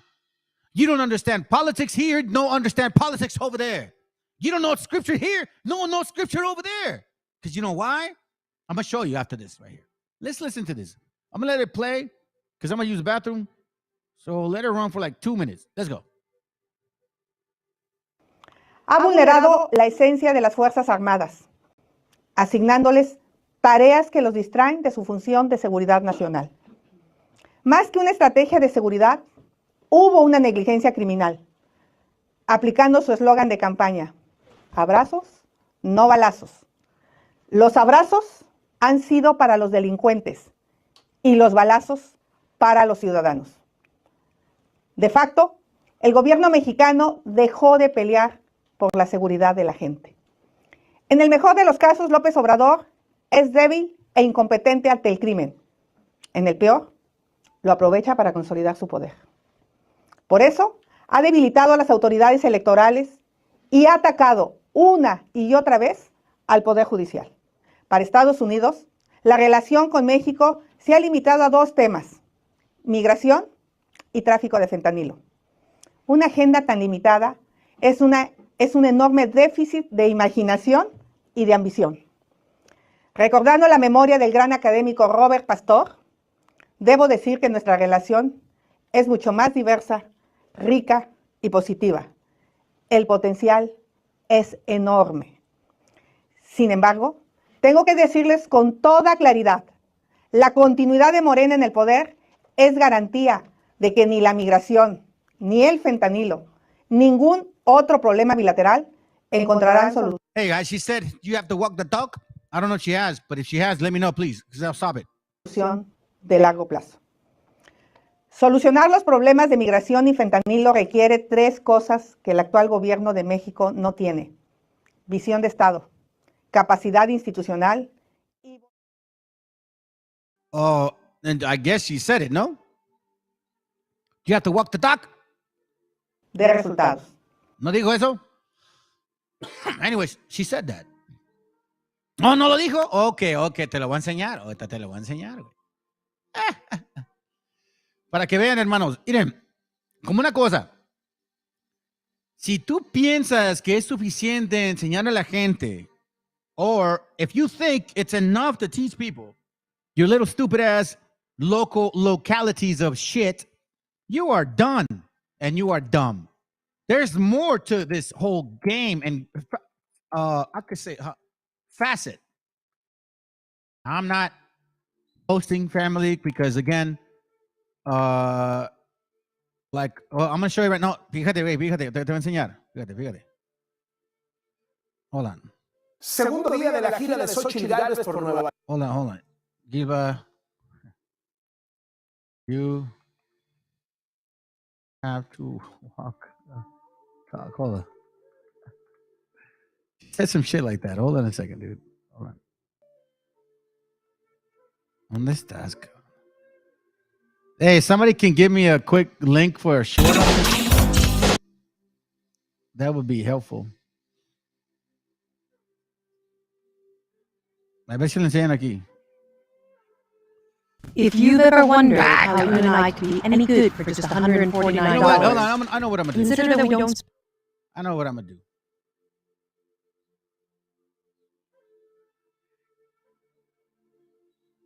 Let me see. Batiamigas y batiamigos, es muy importante. Okay. ¿Sabes qué? Matter of fact, you know what? None of that shit matters. Whether she says you have to walk the talk, it doesn't matter. Listen to what she says. Por eso es importante entender que la historia de nuestra gente siempre va a estar enfrente de nosotros cuando menos lo esperemos. Para que vean, hermanos, hemos estado en Estados Unidos por un chingo de años y nunca han apreciado lo que hemos dado por ellos. Nos fuimos de México o de otros países porque la disque gobernancia no tenía mejor interés para nosotros, que era gente de nosotros, pero ahora estamos viendo que esta gente nunca fue nuestra gente. Estos vatos siempre eran nuestros enemigos, güey. Escuchemos bien. Ahora, yo no tengo nada malo si tú eres una mujer y quieres pelear por la patria, pero si eres una tonta, no pienses que somos tontos. Fíjate, lo mejor que hicieron estos estúpidos es sacarnos de México, güey. Porque la información de Estados Unidos, aunque se nos dio un buen entendimiento que valíamos Berg, y es por eso que tuvimos que despertar. Y ahora vemos muy bien que estábamos acá y no nos quieren. Ahora sabemos muy bien por qué no nos querían aquí y ni allá. Porque mientras que ustedes, españoles, europeos, gente que no es de nuestra gente sangre indígena, siempre van a estar para el beneficio propio. Compartir este video para que todo México se entere lo desgraciada y cara dura que es este animal de persona. ¿Social? Es un programa social, pero yo insisto, quitemos los apoyos a adultos mayores. Ya acabaste de estar en la vida, ya reinviste. Que además no los inició Andrés Manuel, se iniciaron con Fox. Prometer pensiones o apoyos a you guys hear tercera that? edad es llevar a nuestro país y a nuestra economía a la quiebra.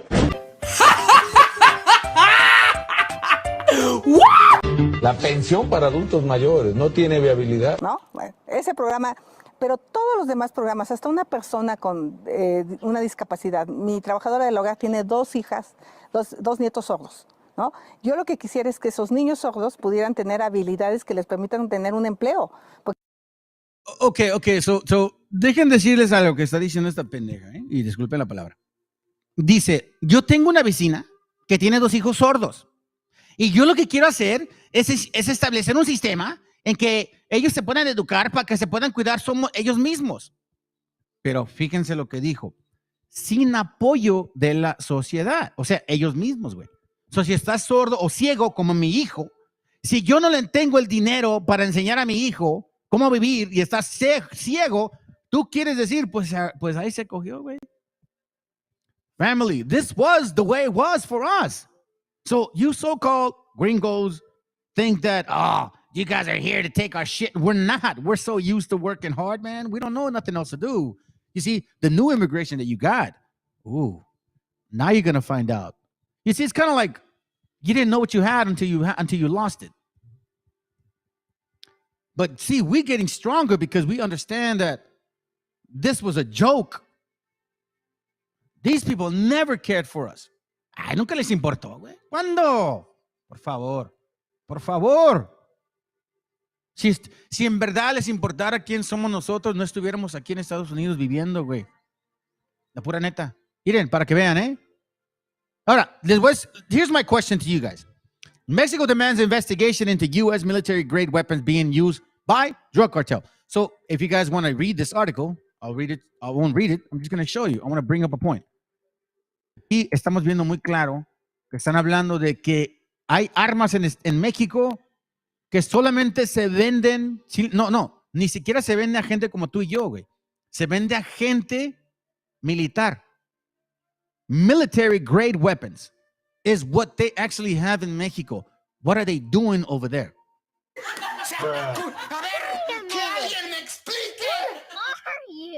A ver, ¿qué están haciendo allá, güey?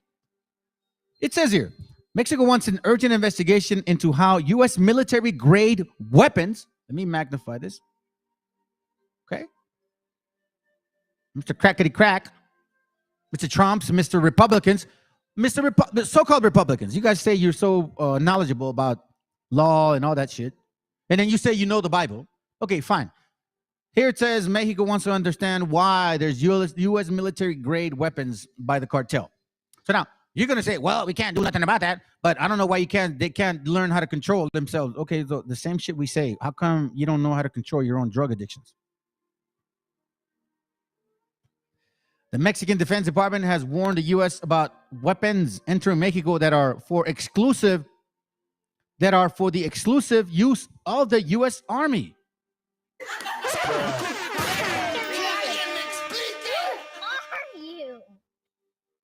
I mean, I don't understand, man.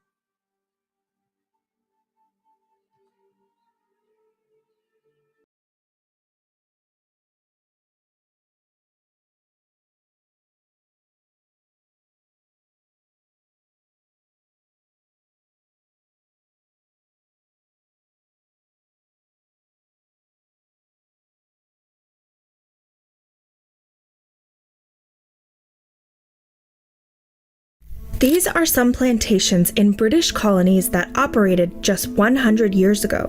Some of these workers are enslaved Africans. Some are indentured servants from India. Can you tell the difference? After slavery was abolished, Britain replaced its enslaved workers with a cheap alternative: indentured servants.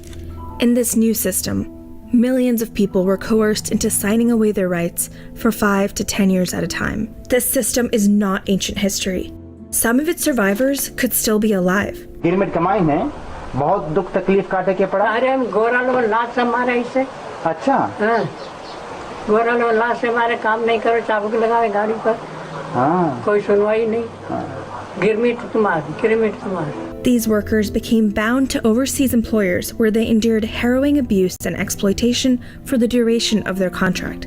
I would call the system of indenture a hidden history, and it is and has been deliberately obscured from our national narrative.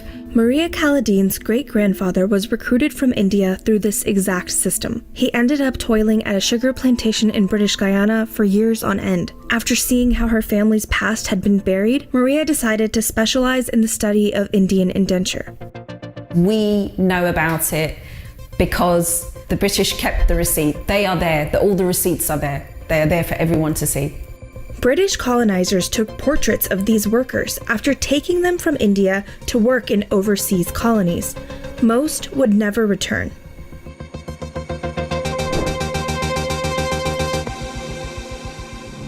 Have a look at this record of Indian immigrants.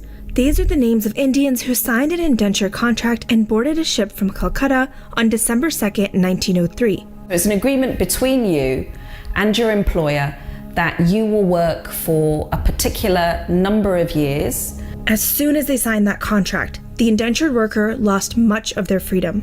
They were treated like human cargo, shipped around the world and bound to their employer for the time period of their contract. They were bought, sold, overworked, and abused in ways far too similar to slavery. Here's how it all went down. By the end of the 1800s, the British Empire was growing to the biggest the world had ever seen. And the natural resources of the colonies, like sugar and cotton, earned the colonizers a lot of money. But labor costs started eating into Britain's massive profits after slavery was abolished. And that's when the British brought in indentured Indians.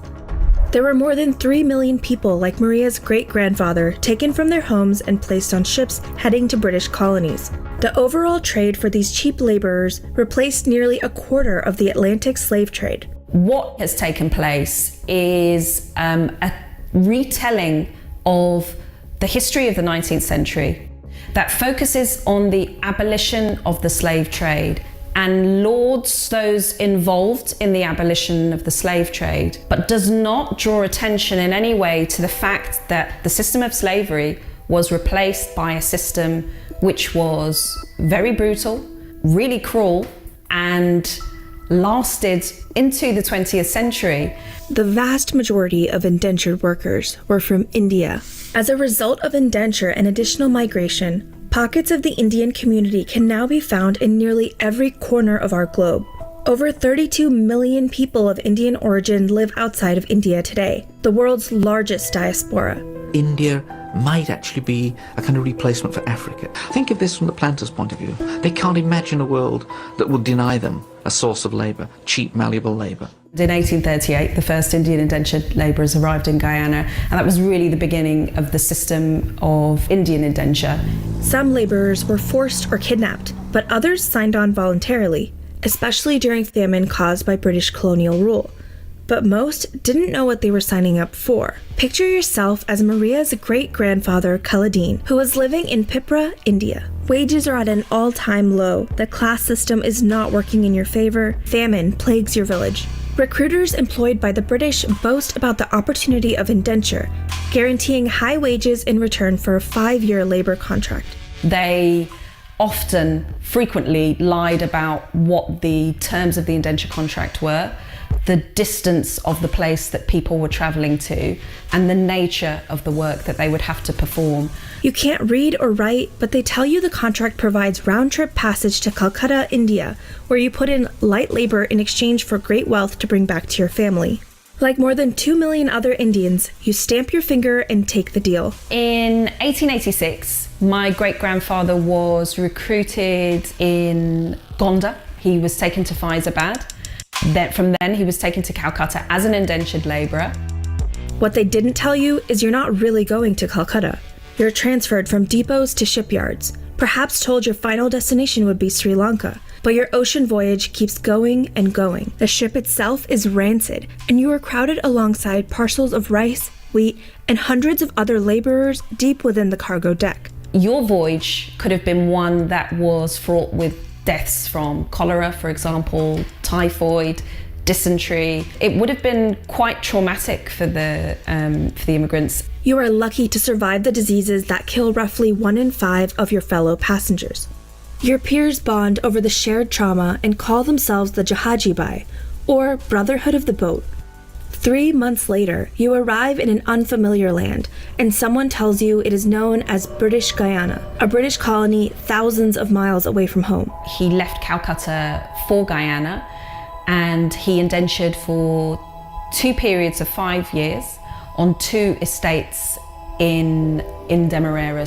This arrival story is way too familiar for the tens of millions of descendants of Indian indenture. Hundreds of thousands of people were taken from China, Japan, and Polynesia as well, forming an extracted community known as coolies. a term that's now an offensive slur. The laborers were shipped across 19 of Britain's colonies, namely in the Caribbean and South Africa. The Dutch and French also took advantage of the cheap labor for their own plantations. Indentured labor was used to cultivate sugar, cotton, and tea, as well as endless train tracks. As early as the 1840s, British officials were calling this a new system of slavery. As a carrier or owner-operator, it's important to invest in your operations so you can make the most of each load you haul. But without the right tools at your disposal, it can be a challenge to optimize your trucking business. The vast majority would never see India again and would end their lives working in cane fields on the other side of the world. Indentured workers endured backbreaking work and were whipped and abused by white authorities. Many of them were even housed in the same barracks as formerly enslaved people. Indentured women were sexually abused by white overseers and sometimes assigned to an Indian man as his housemate and sexual partner. There is a deliberate kind of denial of anything which does not meet the description of enslaved or free. These binaries are not helpful to people who are trying to express or explain what the system of indenture was. There are conditions of unfree labour that exist between these two states, and we must look at them, we must see them, they're part of our history. And what happened when their indenture contracts ended? You could then choose to accept a return voyage home to India, or you could again accept a further bounty and stay in the colony. And that's what the majority of people chose to do. But why would anyone choose to remain indentured? Even after years of laboring, some people didn't earn enough money to bring back home. Others feared they would be shunned when they got back to India, accused of abandoning their family. So from India, people were taken to Mauritius, to Trinidad, to Guyana, to Fiji, to St. Lucia, Grenada, South Africa, Malaysia. The system was huge, so over 2 million people were part of it. And it has left, obviously, a huge diaspora because the majority of people didn't return in those places. They are a remarkable people because the story of indenture is a story of against all odds survival. And it is a story of great sacrifice. The trauma lasted lifetimes. In British Guyana, it took generations before descendants of the first indentured laborers were able to get off the plantation, find work, or own property of their own. And British colonizers didn't stop there. In Trinidad, British Guyana, and South Africa, the British inflamed tensions between formerly enslaved Africans and Indians, sowing divisions that continue to plague former colonies. So we are still able to see the legacies of colonialism to that extent that they are part of the politics in those countries still today. The indenture system didn't last forever. Indians in British colonies resisted their colonial oppressors for several decades. Although they didn't realize it, resistance efforts across the Indian diaspora culminated almost simultaneously in the early 1900s. In South Africa, individual workers rebelled on their plantations through desertion or suicide. Mahatma Gandhi later joined the Indian South African resistance movement, leading this major strike in 1913. In Fiji, indentured workers had the highest rates of suicide, using it as a form of resistance. In British Guyana, collective organizing ranging from demonstrations to resistance literature shook the nation. Some indentured workers took to writing in Guyanese newspapers to protest their abuse. I don't think that the British have ever apologized. There is a very violent way of erasing somebody's history without it seeming to be violent, which is just not to talk about it, just not to acknowledge it. Britain finally outlawed indentureship in 1917, but the system left behind a monumental legacy. Millions of South Asians were scattered across far corners of the world in a multi-generational Indian diaspora. Descendants of indenture in Suriname, Mauritius, British Guyana, and Trinidad cultivated a thriving Indo-Caribbean community. Indian South Africans launched their own political parties and joined in anti-apartheid efforts alongside Black South Africans.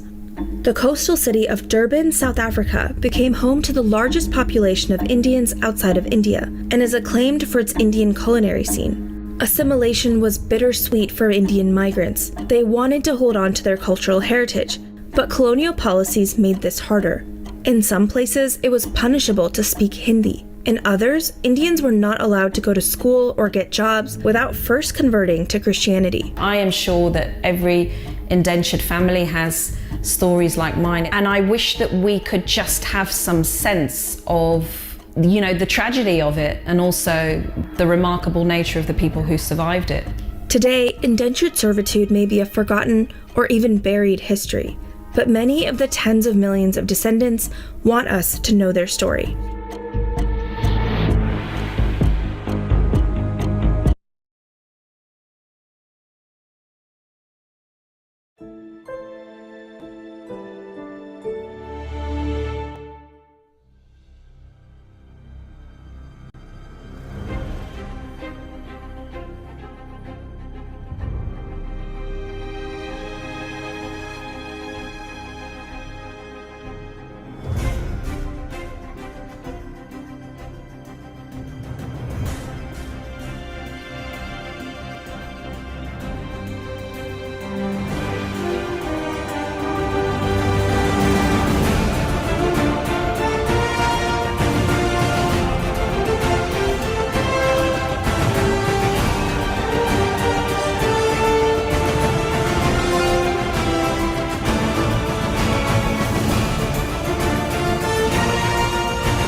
Yeah, man, real bumbo clock and I set the volume 8. This is the music from the my niggas. Yeah, man. Oh, ribby damn, ribby damn. Hey, hey. La la la la la la la la la la la la Lord. You man a tribute from Black Hood Rain. Hey, hey, hey. Broken microphone, mystic global sound, a dream of soul. Will my head alone, living in Zion, but Babylon. Broken microphone, mystic global sound, a dream of soul.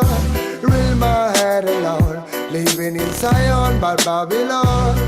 Por soñar soñé que todo cambiaría, por pensar pensé, luchar a sangre fría sin perder la fe, viviendo el día a día, más con sentimiento que marcó mi sinfonía. Darle pan al que no puede comer, darle bendición al que sepa renacer. 3000 errores solemos cometer, pero solo un gran hombre los sabrá reconocer. Y me di cuenta de tantas cosas, algunas crudas, otras bastante hermosas.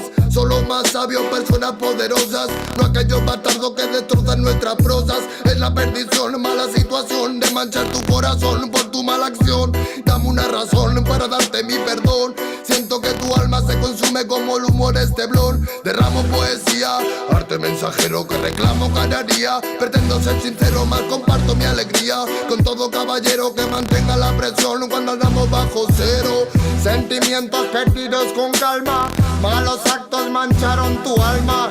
No pide perdón quien dispara el arma, no sabe que un ladrón se bate con el karma. Broken microphone, mystic love a sound that removes soul. Real my head alone, living in Zion but Babylon. Broken microphone, mystic love a sound that removes soul. Real my head alone, living in Zion but Babylon. Wanna can get respect from Volumen 8. My niggas on Volumen 8, this is key on the studio respect. Alright. Bad boy kills, criminal of zone and rich. Money is a gun for me. Respect the nation. Below a time like this. Bad boy kills, criminal of zone and rich. Money is a gun for me. Respect the nation. Below a time like this. Bad boy kills, criminal of zone and rich. Money is a gun for me. Respect the nation. Oh. La la la la la la la la la la la la la. When I got just smoking from the studio up the on. And when I can just your nigga on the floor. When I live and sound. Oh them, ah.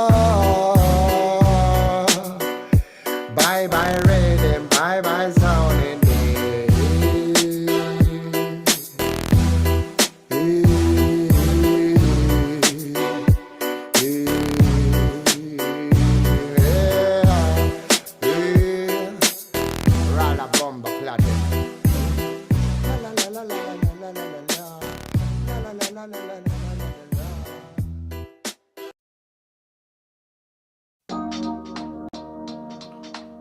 yeah, man. Huh, respect and love from the world, nigga. Show them. You nigga on a microphone. Can't I sit in number 15? Rock you on the studio. Bomba, claro. ¿De qué manera sufre el alma cuando alguien se va? No hay medicina que cure esa larga enfermedad. La vitamina de la vida en esta sociedad es tan divina que por nombre tiene libertad. Libérate de la mentira que está por llegar. Mide tu orgullo antes de empezar a hablar. Cierra la puerta a quien no merezca entrar, porque hay mucho que se fue y sueña con regresar. Hablemos en silencio y así no me mentirás. El poder de la palabra muere cuando hablan de más. No me fío de oraciones que se dicen por detrás. Si me miras a los ojos no te mentiré jamás. Que besar por besar es jugar por jugar. Y vivir sin amores, vivir sin amar. Solo queda la fe, solo queda soñar. Ponte de pie, ready para luchar. Some love, I can just smoke and there are some love them. I can just smoke and there are some love. I remember no fire, no burn. Ribby day. Cali with a farmer soul, yeah.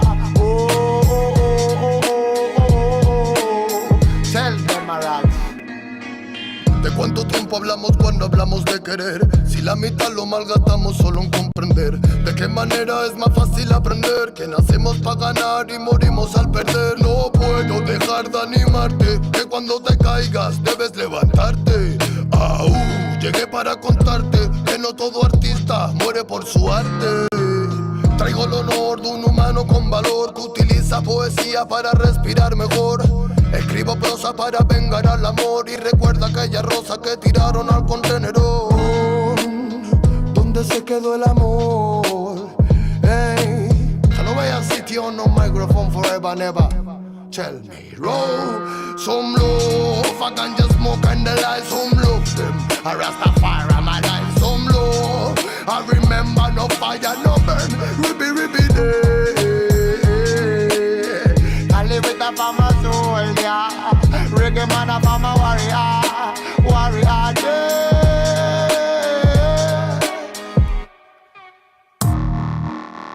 Not a really thing. Oh, yeah, man. Y se piensa que la música es un juego, lo lleva claro, hermano. Desde España, internacional, bombo, clack, you, Lego. Not so really easy. No, no, no. Pure nigga on the microphone. Hey, tell us what. Tell us anything. Tell if I'm a rasta feeling on my sin. Hey, more love.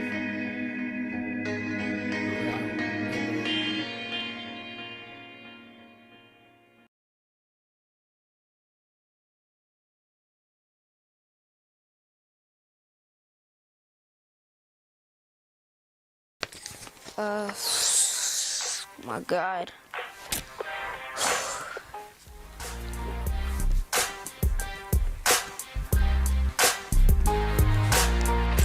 Theo, What up, man? do you like what you do? You want to tell you the truth? I love what I do. I'm able to express my feelings. I'm able to rap about my struggles, what I've been through. But most of all, I'm able to rap about my culture. You know, especially because I love being brown. I love who I am. And I love that the person I am today. You know what I mean? Why, what's up, man? What do you want to do? Well, what I was thinking in the future, I can be a rapper like you, but I don't know what to rap about, and so I'm gonna need a little help on that. You know what? Check this out, man. It's about rapping from your heart, about what you feel, what comes out of your mind. You know what I mean? Rap about your education, but most of all, rap about your culture. Rap about this brown skin you have, so other kids can follow your lead. You know what I mean? Check this out. Check it. Let me show you this track real quick. Chicanos killing Chicanos is what they want. Blacks and Chicanos killing each other is what they want. That's how they run this place. Once we get together, they don't run shit. Got a lot to learn about being Chicano. Yeah, Alcatraz, midget loco. Yeah. They never seen this coming, man. What up, Loom? What up, Oreo? 500 years of captivity. What else? Now they trying to tell us how we supposed to be, how we supposed to act, how we supposed to rap. How I'm brown but my flow too black. Come on, y'all kidding me, right? Nike Air Flights fitted cock back fresh. Representando Mexicanos on the mat.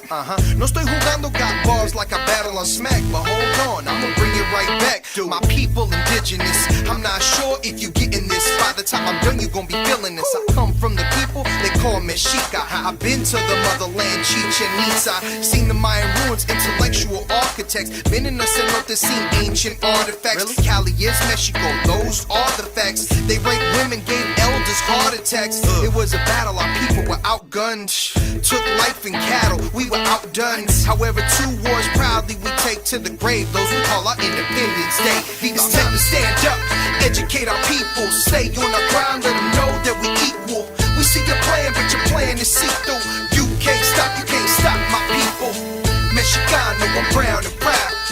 Mexicano, I'm brown and proud. Mexicano, I'm brown and proud.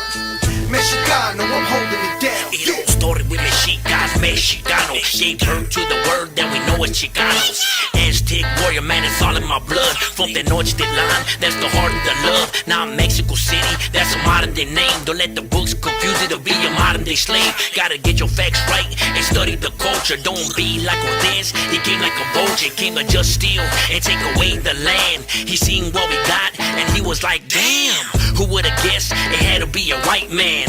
Damn again, now we got stolen lands. They say go back to where the fuck you from. Man, this is my land, that's what you stole from us. I'm not Hispanic or Latino, I'm a Mexican. Man, fuck La Milicia, you can have that bitch. It's time to stand up, educate our people. Stay on our ground, let them know that we equal. We see your plan, but your plan is see-through. You can't stop my people. Mexicano, I'm brown and proud. Mexicano, I'm brown and proud. Mexicano, I'm brown and proud. Mexicano, I'm holding it down, yeah. When I think of all the years I struggled without complaining, like when I came here, we're walking all the way from Michoacan, and what your mother went through to bring you back when you were a baby, so you grew up to be a man with respect. Don't you have any pride? ¿Tienes conciencia? ¿No tienes dignidad? Fuck la dignidad! Fuck it, and fuck your struggle. You think anybody cares about it here? Huh? Not la dignidad. And it don't matter how you get it, as long as you get it. I wanna be like no Mexican. You think for 1 minute I want to spend all fucking day pulling up weeds and mowing lawns? You got another thing coming, a la chingada con eso. It's time to stand up, educate our people, stay on our grind and know that we equal. We see your plan, but your plan is see-through. You can't stop my people. Mexicano, I'm brown and proud. Mexicano, I'm brown and proud. Mexicano, I'm brown and proud. Mexicano, I'm holding it down, yeah.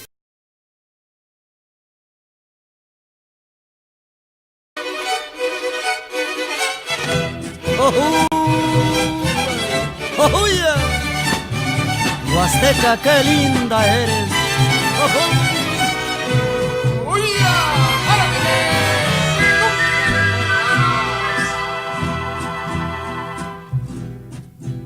qué bonitos ojos tiene debajo de esas dos cejas, debajo de esas dos cejas. Qué bonitos ojos tiene. Ellos me quieren mirar, pero si tú no los dejas, pero si tú no los dejas, ni siquiera parpadear. Malagueña salerosa, besar tus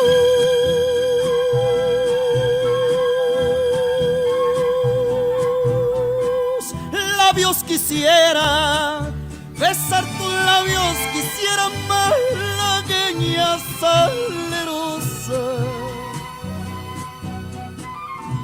y decirte,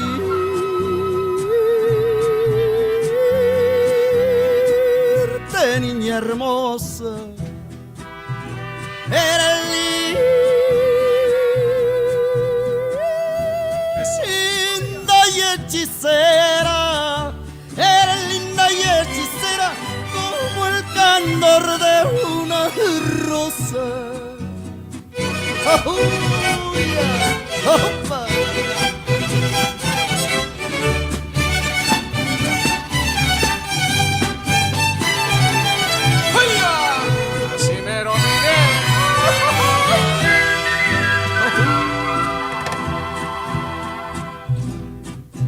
Con tus ojos me anunciabas que me amabas tiernamente, que me amabas tiernamente. Con tus ojos me anunciabas, ingrata me traicionabas cuando de ti estaba ausente, cuando de ti estaba ausente. De mi pasión te burlaba, malagueña salerosa, besar tus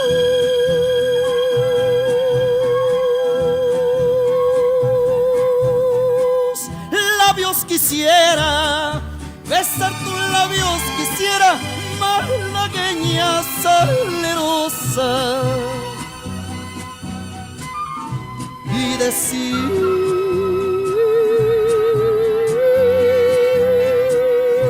niña hermosa, eres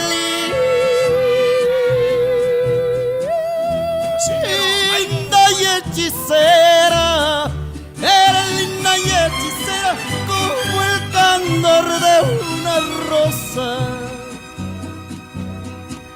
como el candor de una rosa.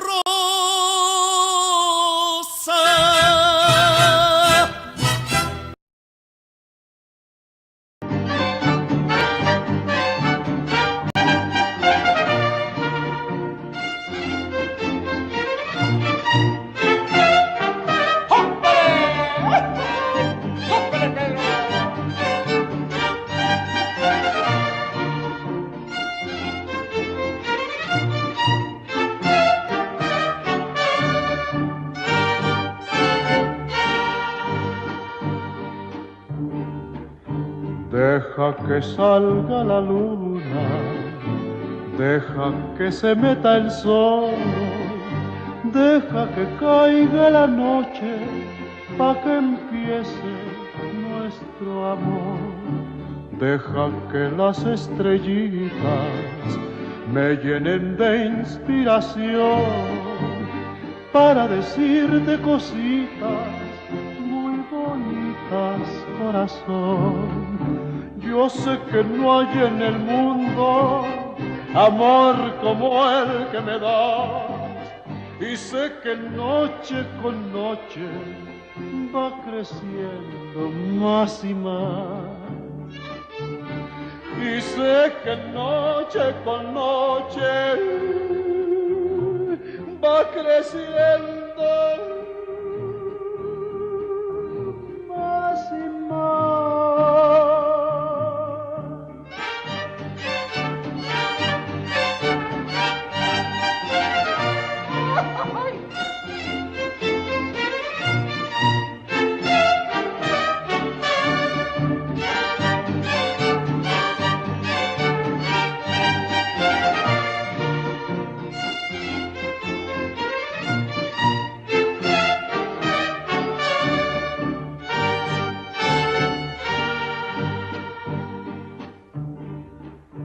Cuando estoy entre tus brazos, siempre me pregunto yo, ¿cuánto me debía el destino que contigo me pagó?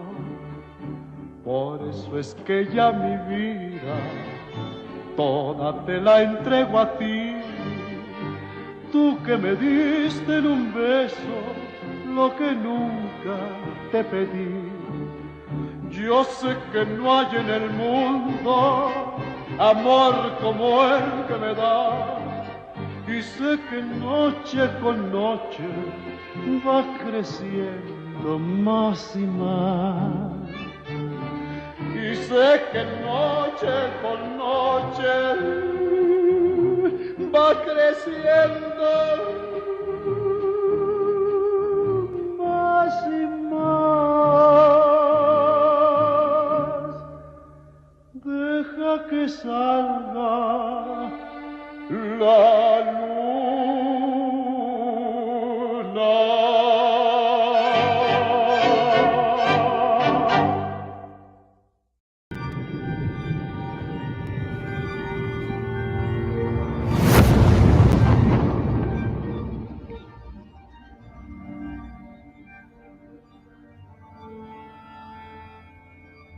Ical, hijo, abre los ojos.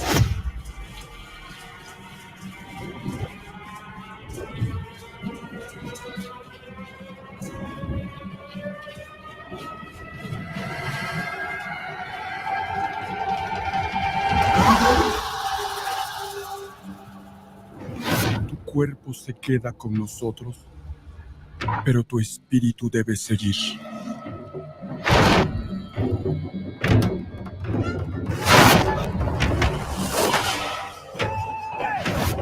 Busca la luz. Aléjate de las sombras. Deja que nuestro dolor sea tu fuerza. Desde aquí iluminamos tu camino.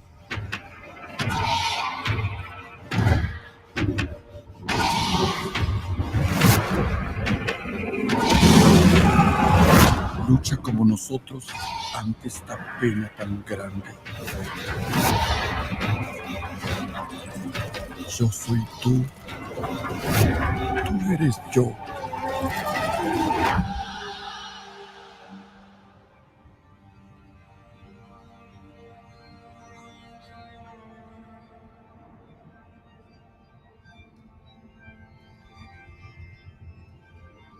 La muerte que hoy nos separa,